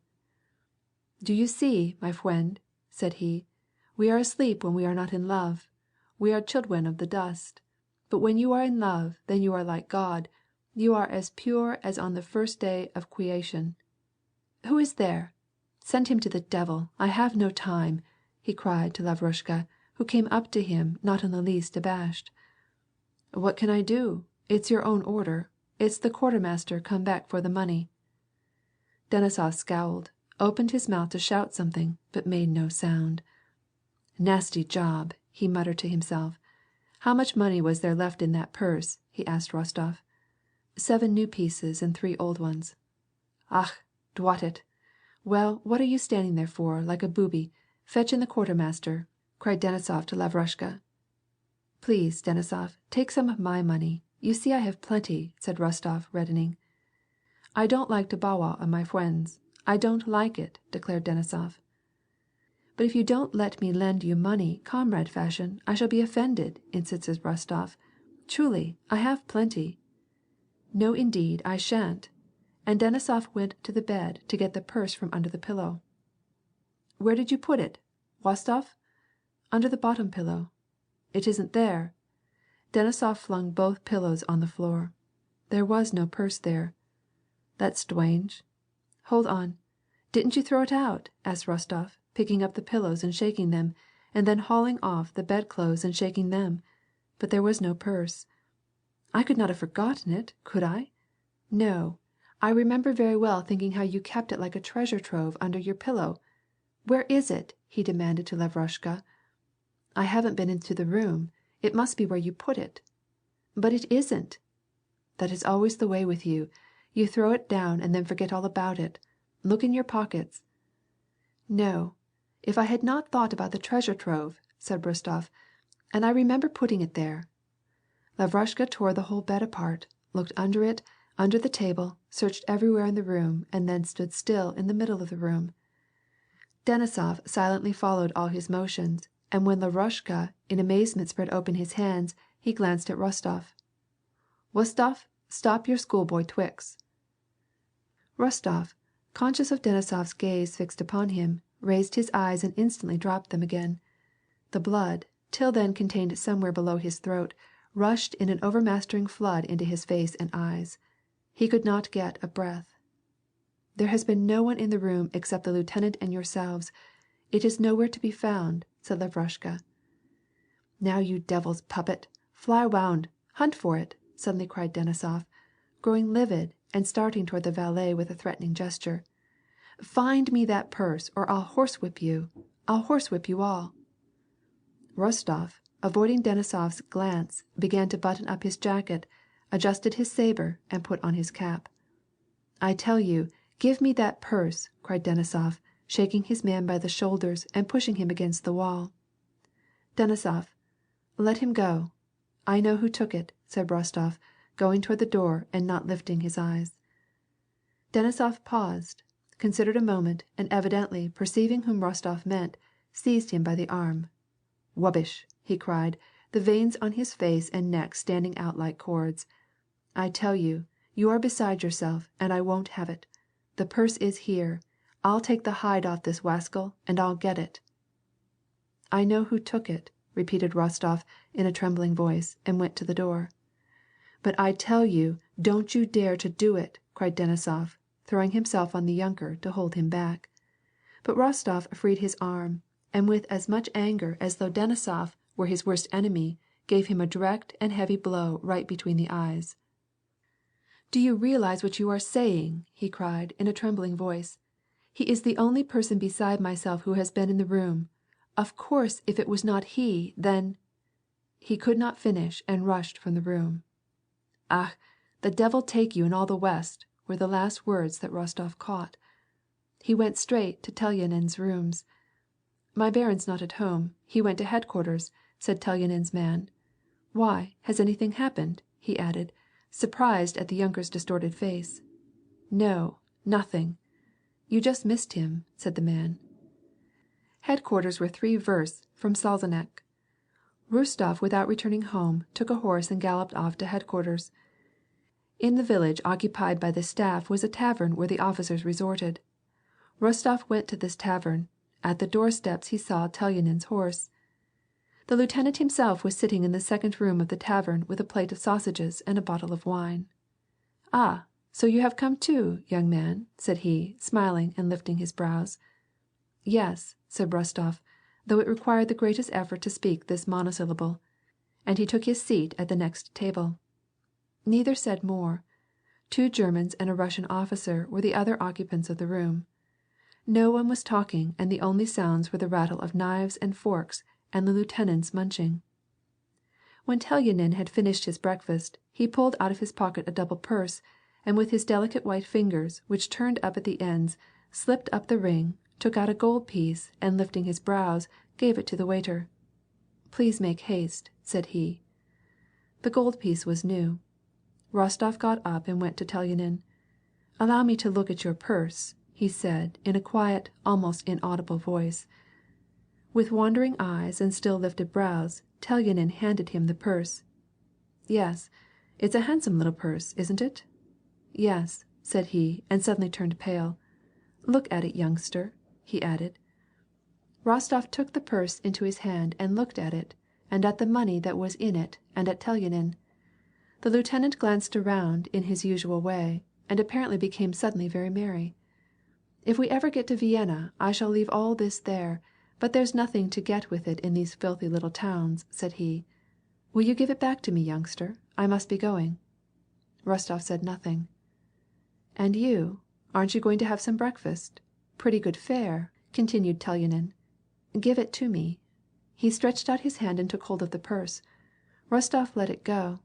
Telyanin took the purse and began to let it slip into the pocket of his riding trousers, and his brows went up higher than usual, and his mouth slightly parted as much as to say, "Yes, yes, I will put my purse in my pocket, and it is a very simple matter, and it is no one's business at all." "Well, what is it, youngster?" said he, sighing and glancing into Rostov's eyes from under his raised eyebrows.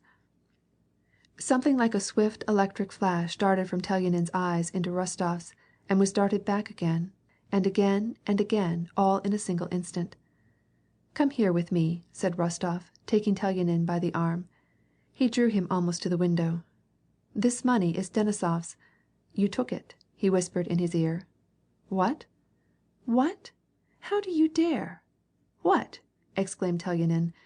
But his words sounded like a mournful cry of despair and a prayer for forgiveness. As soon as Rostov heard this note in his voice, it seemed as though a great stone of doubt had fallen from his heart.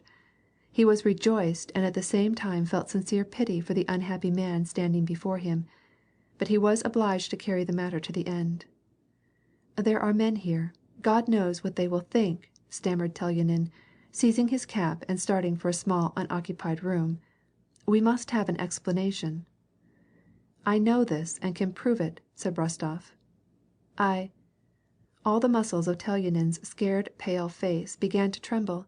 His eyes kept wandering, though they were fixed on the floor, and never once raised to Rostov's, and something like a sob was heard. "Count, don't ruin a young fellow. Here's that wretched money. Take it." He threw it on the table. "I have a father who is an old man. I have a mother." Rostov took the money, avoiding Telyanin's gaze, and, not saying a word, started to leave the room. But at the door he paused and turned back. "My God," said he, with tears in his eyes, "how could you have done it?"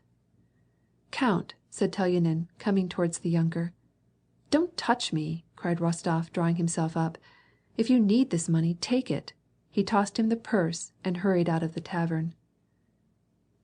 Chapter 5. On the evening of the same day, a lively discussion took place in Denisov's rooms between some of the officers of the squadron. "But I tell you, Rostov, that it's your business to apologize to the regimental commander," said the second captain, a tall man with grayish hair, enormous mustache, and powerful wrinkled features. Captain Kirsten had twice been reduced to the ranks for affairs of honor, and twice promoted again. "I will not allow any one to call me a liar," cried Rostov, who flushed crimson and was in a great state of excitement. "He told me that I lied, and I told him that he lied, and there the matter rests. He may keep me on duty every day, he may put me under arrest, but neither he nor any one else can force me to apologize. If he, as regimental commander, considers it improper to give me satisfaction, then—" "Yes, yes, calm yourself, Batyushka. Listen to me," interrupted Captain Kirsten, in his deep, bass voice, calmly twirling his mustaches. "You told the regimental commander, in the presence of other officers, that an officer had stolen." "It wasn't my fault that the conversation took place before other officers. Maybe, it was not best to have spoken before them, but I am not a diplomat. That is why I joined the hussars. I thought that here, at least, such fine distinctions were not necessary. And he told me that I lied. Let him give me satisfaction then." "That's all very good. No one thinks that you are a coward, but that isn't the point. Ask Denisov. Put it to anyone, if a yunker can demand satisfaction of his regimental commander." Denisov, chewing his mustache, was listening to the discussion with a gloomy expression of countenance, evidently not wishing to take any part in it. In reply to the captain's question, he shook his head. "In the presence of other officers, you spoke to the regimental commander about this rascality," continued the second captain. "Bogdanuitch," so the regimental commander was called, "Bogdanuitch shut you up." "He did not shut me up. He told me that I was lying." "Well, have it so. But you were saying foolish things to him and you ought to apologize." "Not for the world," cried Rostov. "I did not think that of you," said the captain, seriously and sternly. "You are unwilling to apologize, and yet, Batyushka, you are in fault, not only towards him, but towards the whole regiment, towards all of us. This is the way of it. If you had only thought, if you had only taken advice as to how to move in this matter, but no, you out with it, right before other officers too. Well, then, what can the regimental commander do? Must he bring the other officer before a court-martial and disgrace the whole regiment? Insult the whole regiment on account of a single rogue? Is that your idea of it? Well, it isn't ours. And Bogdanuitch was a brave fellow. He told you that you were not telling the truth. Disagreeable, but what else could he do? You found your match. And now, when we want to hush it up, you, out of sheer obstinacy and pride, aren't willing to apologize, but want to have everybody know about it. You are offended because you are put on extra duty, because you are required to apologize to an old and honored officer. Even if it were not Bogdanuitch, our honorable and brave old colonel, even then you would be offended and would be willing to insult the whole regiment, would you?" The captain's voice began to tremble. "Yes, Batyushka, you, who will perhaps not be in the regiment a year from now, today here, tomorrow transferred somewhere as adjutant. You don't care a fig if it is said 'thieves' in the Pavlograd regiment. But it isn't all the same to us. What do you say, Denisov? It isn't a matter of indifference, is it?" Denisov had kept silent all the time, and did not move, though he occasionally glanced at Rostov from his brilliant black eyes. "Your pride is so dear to you that you aren't willing to apologize," continued the captain. "We old men who have grown up, and are going to die, if God grant it, in the regiment, guard its honor dearly. And Bogdanuitch knows it. Oh, how we love it, Batyushka! And this is not good of you, not good at all. Get mad if you please, but I shall always stick to mother truth. You're all wrong." And the captain got up and turned his back on Rostov. White! Devil take it!" screamed Denisof, jumping up. "Now then, Wostov! Now then!" Rostov, flushing, turned pale, looked first at one and then at the other officer. "No, gentlemen, no, you do not think. I see that you are perfectly mistaken in your opinion of me. For my own sake, for the honor of the regiment, what am I saying? And I will prove it. Yes, for my own sake and the honor of the regiment. Well, it's all the same. You're right. I was to blame." Tears stood in his eyes. "I was to blame all around. Now what more do you want?" "That's the way to do it," cried the captain, turning round and slapping him on the shoulder with his big hand. "I tell you," cried Denisof, "he's a glorious young fellow." "That's the best way, count," repeated the captain, as though the giving him his title made his words more emphatic. "Go and apologize, your illustriousness, that's it." "Gentlemen, I won't do anything. No one shall ever hear another word from me," declared Rostov, in a low, supplicating voice. "But I cannot apologize, by heavens, I cannot. How can you expect it? How can I apologize like a little schoolboy, begging forgiveness?" Denisof laughed. "So much the worse for you. Bogdanuitch is spiteful. You will pay for your stubbornness," said Kirsten. "By God, 'tis not stubbornness. I cannot describe every feeling for you. I assure you, I cannot." "Well, do just as you please," said the captain. "By the way, where is this worthless scamp?" asked he of Denisof. "He reported himself ill. He's to be struck off the list in tomorrow's orders," replied Denisof. "Well, it's a kind of illness. There's no other way of explaining it," said the captain. "Whether illness or not, he'd better not come into my sight. I'd kill him," cried Denisof, in a most bloodthirsty manner. At this instant Zherkov came into the room. "What are you doing here?" demanded the officer, turning to the newcomer. "An expedition, gentlemen. Mack and his army have surrendered. It's all up with them." "What a story! I saw him myself." "What? You saw Mack alive, with his hands and his feet? An expedition! An expedition! Give him a bottle for bringing such news. But how came you here?" "I am sent back to my regiment on account of that devil of a Mack. The Austrian general complained of me. I congratulated him on Mack's arrival. How are you, Rostov? Just out of a bath?" "My dear boy, we've been having such a stew here, these 2 days." The regimental adjutant came in and confirmed the news brought by Zherkov. The regiment was ordered to break camp the next day. "An expedition, gentlemen." "Well, glory to God for that. No more inaction." End of chapter 5. Part 2, chapter 6. Kutuzov was retreating toward Vienna, destroying the bridges behind him over the river Inn, at Braunau, and over the river Twan, at Linz. On the 4th of November, the Russian army were crossing the river Enns. At noon, the baggage wagons, the artillery, and the columns of the army stretched through the city of Enns, on both sides of the river. It was a mild autumnal day, but showery. The wide prospect commanded by the height where stood the Russian batteries protecting the bridge was now suddenly veiled by a muslin-like curtain of slanting rain, then again was suddenly still further broadened so that distant objects stood out distinctly, gleaming in the sunlight as though they were varnished.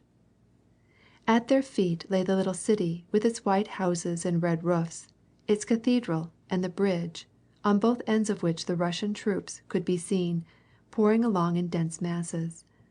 Down the bend of the Danube, where it was joined by the waters of the Enns, could be seen boats and an island with a castle and park. Farther still was the left bank of the river, with bold rocks and overgrown with evergreens, while in the mysterious distance arose green mountains with deep ravines. The turrets of a monastery stood out above the wild and apparently impenetrable pine forest, and far away, on a height in front, on the same side of the river Enns, the enemy's scouts could be discerned. On the brow of the hill, among the field pieces, stood the general in command of the rear guard, with an officer of his suite making observations of the landscape with a glass. A little behind them, astride a gun carriage, sat Nesvitsky, who had been sent to the rear guard by the commander-in-chief. The Cossack who accompanied him was handing out a lunch-bag and flask, and Nesvitsky was inviting the officers to share his little pies and genuine doppelkummel. The officers gaily crowded around him, some on their knees, some sitting Turkish fashion on the wet grass. Certainly that Austrian prince was no fool in building his castle there. Glorious place! You are not eating anything, gentlemen, said Nesvitsky. Thank you cordially, Prince, returned one of the officers, glad of the chance to exchange a word with such an important member of Kutuzov's suite. Yes, it is a splendid place. We went by that very park, saw a couple of deer, and it's a magnificent house. Look, Prince, said another, who would very gladly have accepted another pie, but was ashamed to do so, and was, therefore, pretending to examine the landscape. Look yonder. Our infantry have got in already. Look there, on that meadow, behind the village. 3 men are dragging something along. They'll clear out that little place quick enough, said he, with evident approval. Yes, that's so, said Nesvitsky. Ah, but I should like, he added, stuffing a pie into his handsome, moist mouth, I should like to get in yonder. He pointed to the turret convent, which could be seen on the mountainside. He smiled, and his eyes contracted and flashed. That would be some fun, gentlemen. The officers laughed. How I should like to frighten those little nuns. Italians, they say, and some of them young and pretty. Truly, I would give 5 years of my life. And they say they find it a bore, said an officer, bolder than the rest, with a laugh. Meantime, the officer of the suite, standing on the brow of the hill, was pointing out something to the general, who scrutinized it with his field-glass. Yes, that is so, said the general, gravely, taking the glass from his eye and shrugging his shoulders. You are right. They are going to fire at them as they cross the river. Why do they dawdle so? In that direction with even the naked eye could be seen the enemy and his battery, from which arose a milk-white puff of smoke, immediately followed by the distant report, and it could be seen how the Russian troops were hastening to get across the river. Nesvitsky dismounted from the cannon and, with a smile, went up to the general. Wouldn't your Excellency like to have a bite of luncheon? He asked. It's all wrong, said the general, not answering him. Our men are so slow. Shall I not go down to them, your Excellency? Asked Nesvitsky. Yes, do go down, please, replied the general, reiterating the orders that he had already given. And tell the hussars to cross last and burn the bridge, as I ordered, and see to it that no combustible materials are left in it. Very good, said Nesvitsky. He called the Cossack to bring up the horses, bade him pack up the bag and flask, and lightly swung his heavy body into the saddle. Truly, I am going to that nunnery, said he to the officers who were looking at him with a smile, and then galloped off down the path that skirted the hill. Now, then, try if you can reach them. Take good aim, Captain, said the general, turning to the officer. You'll relieve the monotony by a little fun. Serve the guns, commanded the officer, and in a minute the gunners were running with a will from their bivouac fires and beginning to load. Number 1, rang the command. Number 1 rushed spitefully away. With a deafening metallic ring, the cannon resounded, and the whizzing shell flew far away over the head of the Russians in the valley, and then a spurt of smoke showed where it had fallen and burst long before it reached the enemy. The faces of the officers and men grew radiant at this report. All leaped to their feet and watched with intense curiosity the motions of their troops in the valley below them, and the approach of the enemy, all spread out before them, as on the palm of the hand. At the moment the gun had been fired, the sun came out entirely from under the clouds, and the report of the cannon and the brilliancy of the sun mingled in one single martial and joyous impression. End of chapter 6. Part 2, Chapter 7. 2 of the enemy's shots had already been fired at the men as they crossed the river, and on the bridge there was a jam. Halfway across stood Prince Nesvitsky, who had dismounted from his horse and was leaning with his stout body against the parapet.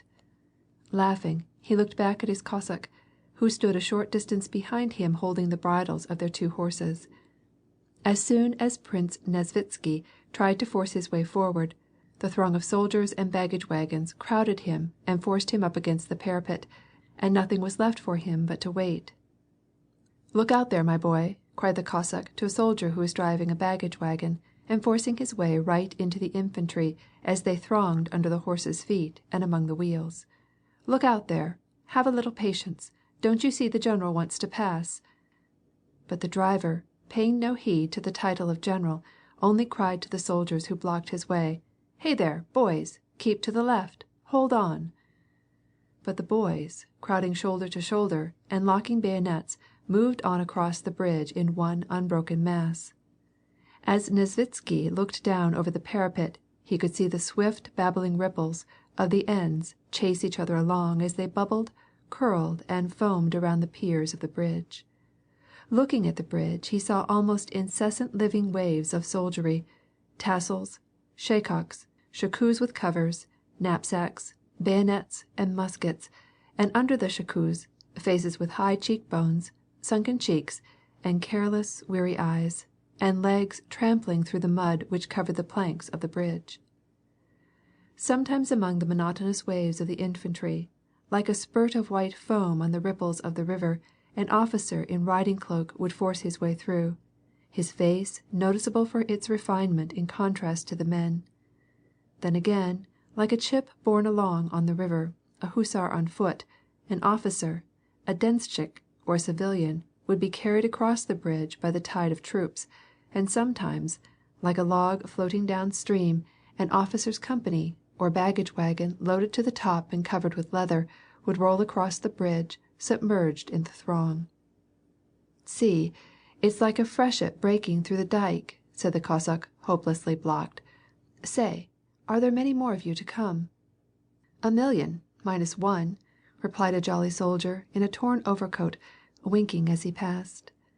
In an instant he was carried by. Behind him came an old soldier. "When he, that is the enemy, takes to making it hot for us on the bridge," said the old soldier glumly, in his Tambov dialect, addressing a comrade, "we shan't stop to scratch ourselves." And the Tambov soldier and his comrade passed beyond. Following them came a soldier riding a baggage wagon. "Where in the devil did I put my leg wrappers?" exclaimed a denshchik, hurrying behind the wagon and rummaging into the rear of it. And he in turn was borne past with the wagon. Behind them came a jovial band of soldiers who had evidently been drinking. "My dear fellow, he hit him with the butt end of his gun right in the teeth," gaily said one of the soldiers, who wore the collar of his overcoat turned up and was eagerly gesticulating. "Good for him, a regular milksop," said the other with a loud laugh. And they too passed by. So that Nesvitsky did not find out who was struck in the teeth and to whom the epithet applied. "Ugh, they're in such a hurry. Because he fired a blank cartridge one would think they were all in danger of being killed," said a non-commissioned officer, in an angry, reproachful tone. "When it flew by me, that round shot," said a young soldier with a monstrous mouth, "I thought I was dead. Fact.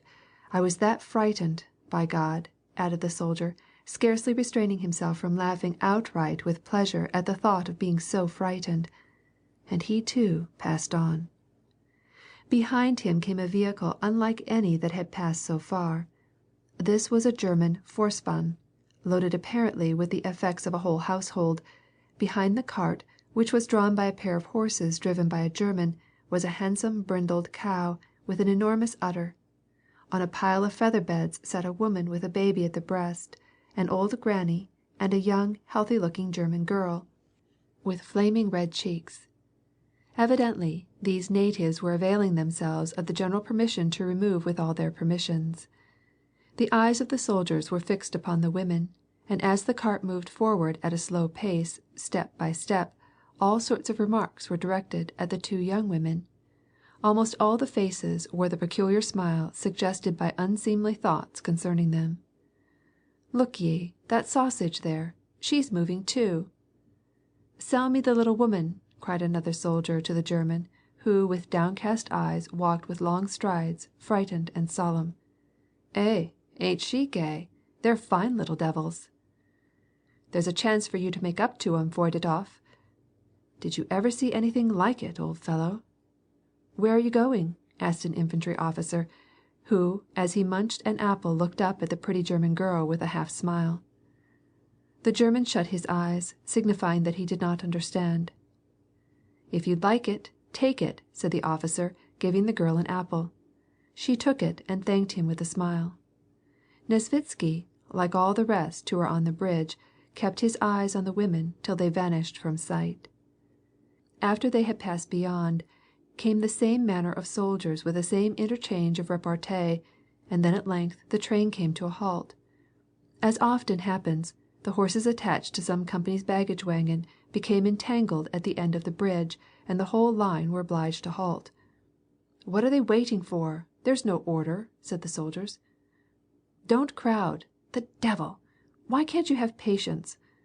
It will be worse than this when he sets the bridge on fire. You're crushing that officer." Such were the remarks made on all sides among the halting columns, as the men looked at each other and still kept trying to push forward toward the outlet. As Nesvitsky looked under the bridge at the water of the Enns, he suddenly heard a sound that was new in his ears, of something swiftly approaching him, of something huge, and something that splashed into the water. "Did you see where that flew to?" gravely asked a soldier who was standing near and trying to follow the sound.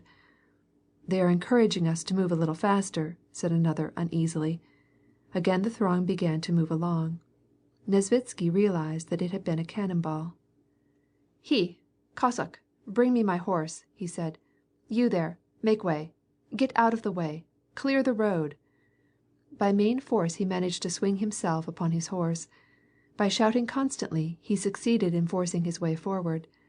The soldiers crowded together so as to let him pass, but immediately after, pressed on his heels so that they squeezed his leg, and those who were nearest could not help themselves because they were pushed on from behind. "Nesvitsky! Nesvitsky! Is it you, you old fright?" cried a hoarse voice just behind him. Nesvitsky turned round and saw 20 paces away, but separated from him by this living mass of hurrying infantry, the handsome Vaska Denisov, shaggy as ever, with his cap on the back of his head, and with his hussar's pelisse jauntily flung back over his shoulder. "Tell these devils, these fiends, to give us woom," cried Denisov, going into a paroxysm of rage, his coal-black eyes, with their bloodshot whites, rolling and flashing while he brandished his unsheathed sabre, in his bare little hand, as red as his face. "He, Vasya," replied Nesvitsky, delighted. "Is that you?" "Can't get through the squadron," cried Vaska Denisov angrily, showing his shining teeth and spurring on his handsome coal-black Bedouin, which pricked back his ears at the touch of the bayonets, and snorting and scattering around him the froth from his bit, was pawing impatiently on the planks of the bridge, apparently ready to leap over the parapet, if only his rider gave the permission. "What does this mean? Like sheep, just like sheep. Out of the way, give us room to pass. Hold on there. You man, driving that wagon. Dwat it, I'll cut you into mincemeat," he cried, actually drawing his sabre and beginning to flourish it. The soldiers, with frightened faces, crowded closer together, and Denisov managed to reach Nesvitsky. "So you aren't drunk to-day?" said Nesvitsky, as Denisov joined him. "They don't give us time to get drunk," replied Vaska. "The regiment has been running this way and that way all day long. If we're going to fight, then let us fight, but the devil knows what all this means." "How fine you are these days," said Nesvitsky, glancing at his new pelisse and housings. Denisov smiled, took his scented handkerchief from his sabre-tasche, and held it to Nesvitsky's nose. "Can't help it. I'm going into action, perhaps, and so I shaved, brushed my teeth, and perfumed myself." Nesvitsky's imposing figure, with his Cossack in attendance, and Denisov's determination, as he flourished his sabre and shouted at the top of his voice, enabled them to get to the farther end of the bridge and halt the infantry. Nesvitsky there found the colonel to whom he was obliged to deliver the message, and having accomplished his errand, he rode back. After the way was cleared, Denisov reined up his horse at the exit of the bridge.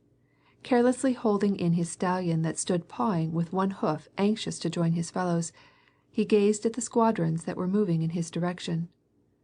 The hoof-beats of the eager horses sounded hollow on the flooring of the bridge, and the squadrons with the officers riding in advance hastened to cross the bridge, 4 men abreast, and began to pour off from the other end of the road.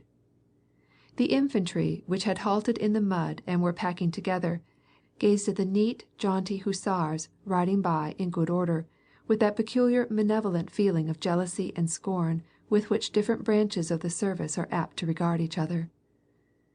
"Very tidy lads, but only fit for the Podnovinskoye." "What's the use of them? They're merely for show," said another. "You infantrymen, don't kick up such a dust," jestingly shouted a hussar, whose horse playfully splattered the foot soldier with mud. "If you'd been forced to march 2 stages with a knapsack, your gold lace would be tarnished," said the infantryman, wiping the mud from his face with his sleeve. "You're not a man, but a bird, on that horse." "Well now, Zikin, if they should put you on a horse, you'd have an easy time of it. You'd make a graceful rider," jestingly remarked the corporal, aiming his jest at the lean little soldier, who was bent almost double under the weight of his knapsack. "Take a broomstick between your legs, that would be a good enough horse for you," retorted the hussar. End of chapter 7. Part 2, chapter 8. The rest of the infantry hurriedly marched across the bridge, though they were crowded in the tunnel-like passage at the end. At last all the baggage wagons had crossed, the crush became less, and the last battalion marched upon the bridge. Only the hussars of Denisov's command were left on the end of the bridge toward the enemy. The enemy, though plainly visible from the heights opposite, could not as yet be seen from the level of the bridge, since from the valley, through which flows the Enns, the horizon is bounded by an eminence lying about half a verst distant. Directly in front was a plot of waste land, over which here and there moved bands of Cossack patrols. Suddenly, on the height opposite the road, appeared troops in blue capotes and accompanied by artillery. It was the French. The Cossack patrol came galloping down the road. All the officers and men of Denisov's squadron, although they tried hard to talk of different things and to look in other directions, nevertheless were unable to keep out of their thoughts what was there before them on the hill, and their eyes constantly turned to those patches which were moving against the horizon, and which they knew were the troops of the enemy. It was now afternoon, and the weather had cleared. The sun was sinking brilliantly over the Danube and the forest-clad mountains that walled him in. There was no wind, and occasionally from the hilltop came the sound of bugles and the shouts of the enemy. Between the squadron and the enemy there was now no one except the Cossack patrols. The space between them was only a little more than 2,000 feet.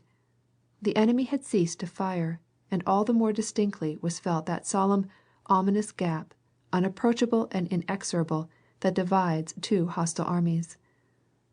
One step beyond that line, which is like the bourne that divides the living from the dead, and there is the unknown of suffering and death. And what is there? Who is there? There, beyond that field, beyond that tree, and that roof glittering in the sun. No one knows, and no one wishes to know, and it is terrible to pass across that line, and I know that sooner or later I shall have to cross it, and shall then know what is on that side of the line, just as inevitably as I shall know what is on the other side of death. And yet I am strong, full of life, joy, and exuberant spirits, and surrounded by other men just as full of health and exuberant spirits. Thus every man feels, even if he does not formulate it in his thought, when he comes in sight of the enemy, and this feeling lends a peculiar vividness and distinctness of impression to everything that occurs at such moments. On the hill where the enemy were arose a puff of smoke, and a cannonball, whistling, flew over the heads of the squadron of hussars. The officers, who had been standing together, scattered to their posts. The hussars began to get their horses into regular line. No one spoke in the ranks. All looked intently at the enemy and at the commander, and awaited the word of command. A second, a third shot flew over them. Evidently, the enemy were firing at the hussars, but the cannonballs, whistling as they flew swiftly by, went far over their heads and fell somewhere in the rear. The hussars did not look up, but each time that they heard the whiz of the ball, the whole squadron, as though by orders, holding their breath until the cannon shot had passed over, with their monotonously diverse faces, raised themselves in their stirrups and then settled back again. The soldiers, not turning their heads, looked at each other out of the corners of their eyes, each curious to know what impression was produced upon his neighbor. Every face, from Denisov's to the trumpeters, showed around the lips and chin a line denoting internal struggle, excitement, and agitation. The quartermaster frowned and looked at the men as though he meditated inflicting punishment upon them. The yunker, Mironov, ducked his head each time that the ball flew over. Rostov, posted on the left flank, on his prancing grechik, had the delighted look of a schoolboy called out before a great audience to pass his examination, in which he believes that he is going to distinguish himself. He looked at every one with a face unclouded and bright, as though asking them to bear him witness that he was perfectly calm under fire. But even in his face, the same line indicative of something new and solemn showed itself around his mouth, against his will. "Who's that making a bow there? Yunker Mironov? You?" "It isn't white. Look at me," cried Denisov, who could not keep still, but kept riding up and down in front of the squadron. Vaska Denisov, with his flat nose and black hair, his little bent figure, his sinewy hand with short, hairy fingers, grasping the hilt of his drawn sword, was just the same as usual, or rather, just the same as he was apt to be in the evening, after he had been drinking a couple of bottles. Only he was a trifle ruddier than ordinary, and, carrying his head very high, like a bird when it is drinking, he pitilessly plunged the spurs into the flanks of his good Bedouin, and galloped back to the other flank of the squadron, and cried out in a hoarse voice his orders that they should examine their pistols. Then he rode off toward Kirsten, the second captain, who came up to meet Denisov, walking his broad and steady-going mare. The captain, with his long mustaches, was as grave as usual, but his eyes flashed with unwonted brilliancy. "Well, how is it?" said he to Denisov. "It won't come to a fight. You'll see. We shall be ordered back." "The deuce only knows what they'll do," replied Denisov. "Ah, Wustov!" he cried to the yunker, noticing his radiant face. "Well, now's your chance," and he smiled approvingly, evidently feeling proud of the yunker. Rostov felt perfectly happy. At this moment a high officer appeared on the bridge. Denisov spurred off to meet him. "Your Excellency, let us attack 'em. I will drive 'em back." "Attack them!" cried the officer, showing his annoyance in his voice, and frowning as though at a persistent fly. "And why are you delaying here? Don't you see the flankers are withdrawing? Order your squadron back." The squadron crossed the bridge and retired beyond the reach of shots, not having lost a single man. Behind them came a second squadron which had been forming the rear guard, and last of all, the Cossacks crossed to the farther side. The two squadrons of the Pavlograd regiment, crossing the bridge one after another, galloped up the road. The regimental commander, Karl Bogdanovich Schubert, overtook Denisov's squadron, and walked his horse along, not far from Rostov, but without giving him the slightest notice, although it was the first time that they had met since their quarrel about Telyagin.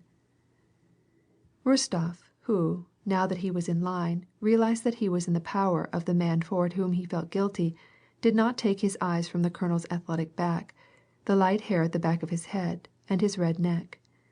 Sometimes it seemed to Rostov that Bogdanuitch was merely pretending not to notice him, and that his whole aim now was to try the yunker's courage, and he straightened himself up and looked around him gaily.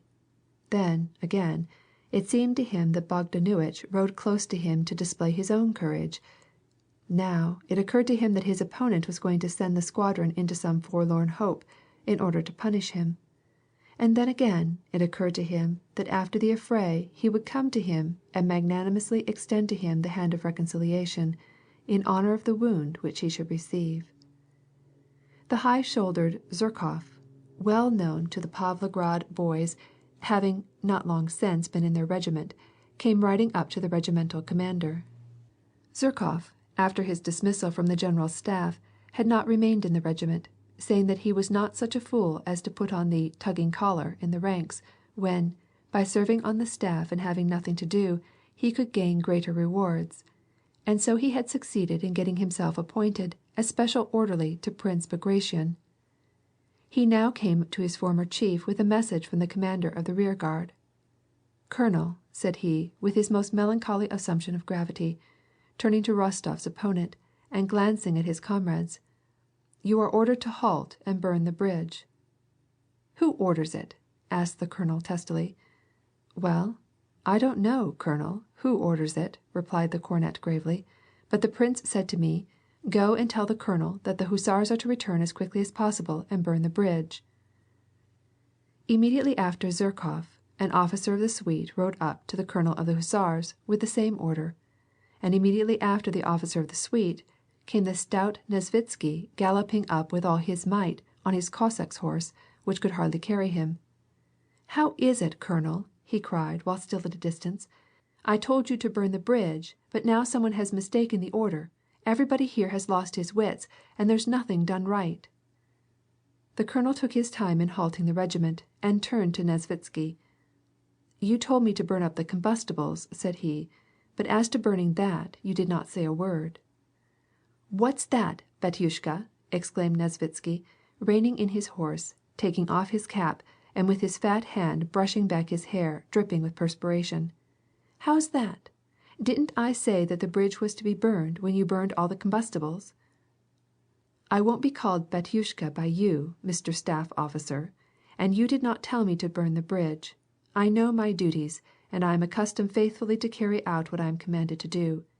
You said the bridge was to be burned, but who was to do it, the Holy Ghost could not tell me."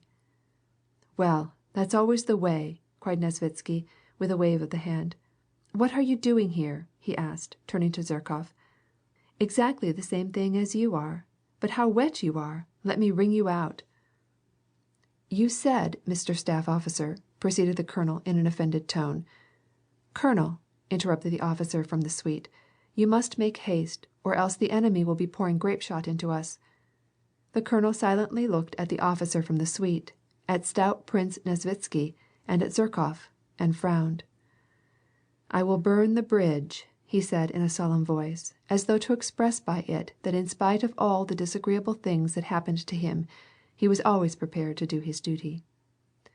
Spurring his horse with his long, muscular legs, as though the animal were to blame for everything, the colonel started forward and ordered the second squadron, in which Rostov served, to return, under the command of Denisov, and burn the bridge.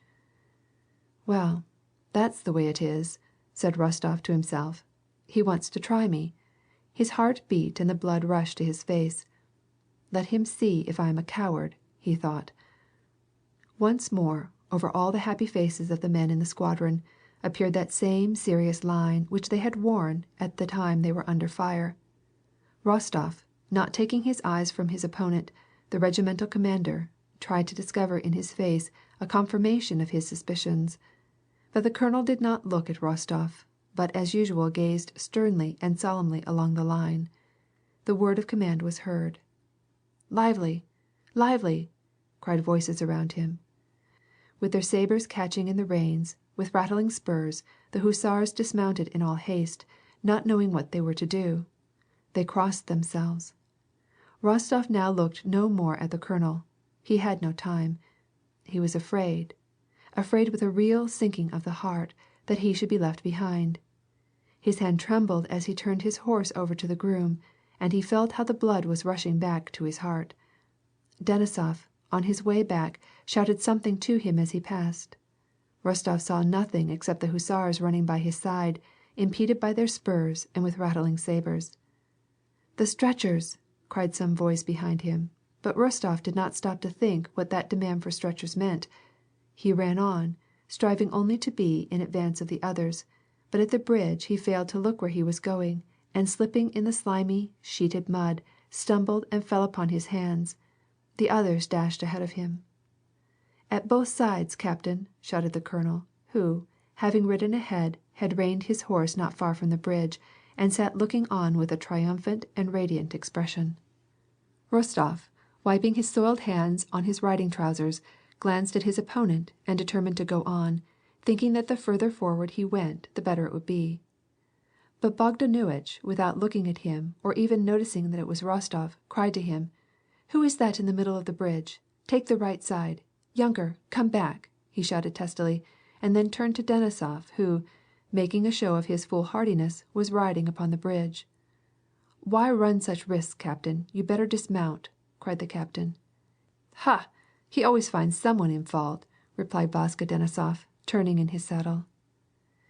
Meantime, Nesvitsky, Zherkov, and the staff officer stood in a little group, out of range, and watched the now little band of hussars in yellow shakos, dark green turnabouts, embroidered with gold lace and blue trousers, who were swarming over the bridge, and now, in the other direction, looked at the blue capotes marching down from the distant hill, and the groups with horses, which could easily be recognized as field pieces. Will they get the bridge burnt or not? Who is ahead? Will they have time to set the bridge on fire before the French turn grape on them and drive them back? Such questions as these every man in the great band of soldiers that were stationed near the bridge involuntarily asked himself as he looked at that bright afternoon, at the bridge, and at the hussars, and then again, on the other side, at the bluecoats approaching with bayonets and field pieces. "Ooh, the hussars will catch it!" exclaimed Nesvitsky. "They're within range of grape now." "It was useless to send so many men," said the staff officer. "That's a fact," returned Nesvitsky. "If he'd only sent 2 smart young fellows it would have been just as well." "Ach, your illustriousness," remarked Zherkov, not taking his eyes from the hussars, but still speaking in his own peculiar fashion, which left it in doubt whether he was serious or in earnest. "Ach, your illustriousness, how can you think so? The idea of sending 2 men! How then would we get the Vladimir and the ribbon? Supposing they do have a little thrashing, then there'll be a chance for the colonel to report the squadron and get a ribbon for himself. Our Bogdanuitch knows a thing or two." "Now there," said the staff officer, "that means grape." He pointed at the French field pieces, which they were unlimbering and bringing into range. In the direction of the French, from the groups which had been recognized as the artillery, they saw a puff of smoke arise. Then a second, a third, almost simultaneously, and by the time the report of the first had reached their ears, a fourth puff arose. 2 reports one after another, and then a third. "Oh, ugh!" groaned Nesvitsky, as though from excruciating agony, and seizing the staff officer's arm. "Look! One fell! One fell! 2, I should think." "If I were Tsar, there should be no more war," said Nesvitsky, turning away. The French guns were again quickly loaded. The infantry in the blue capotes came dashing at double quick toward the bridge. Again, at different distances, puffs of smoke appeared and the grape pattered and rattled on the bridge. But this time Nesvitsky could not see what took place on it. A thick smoke poured up from it.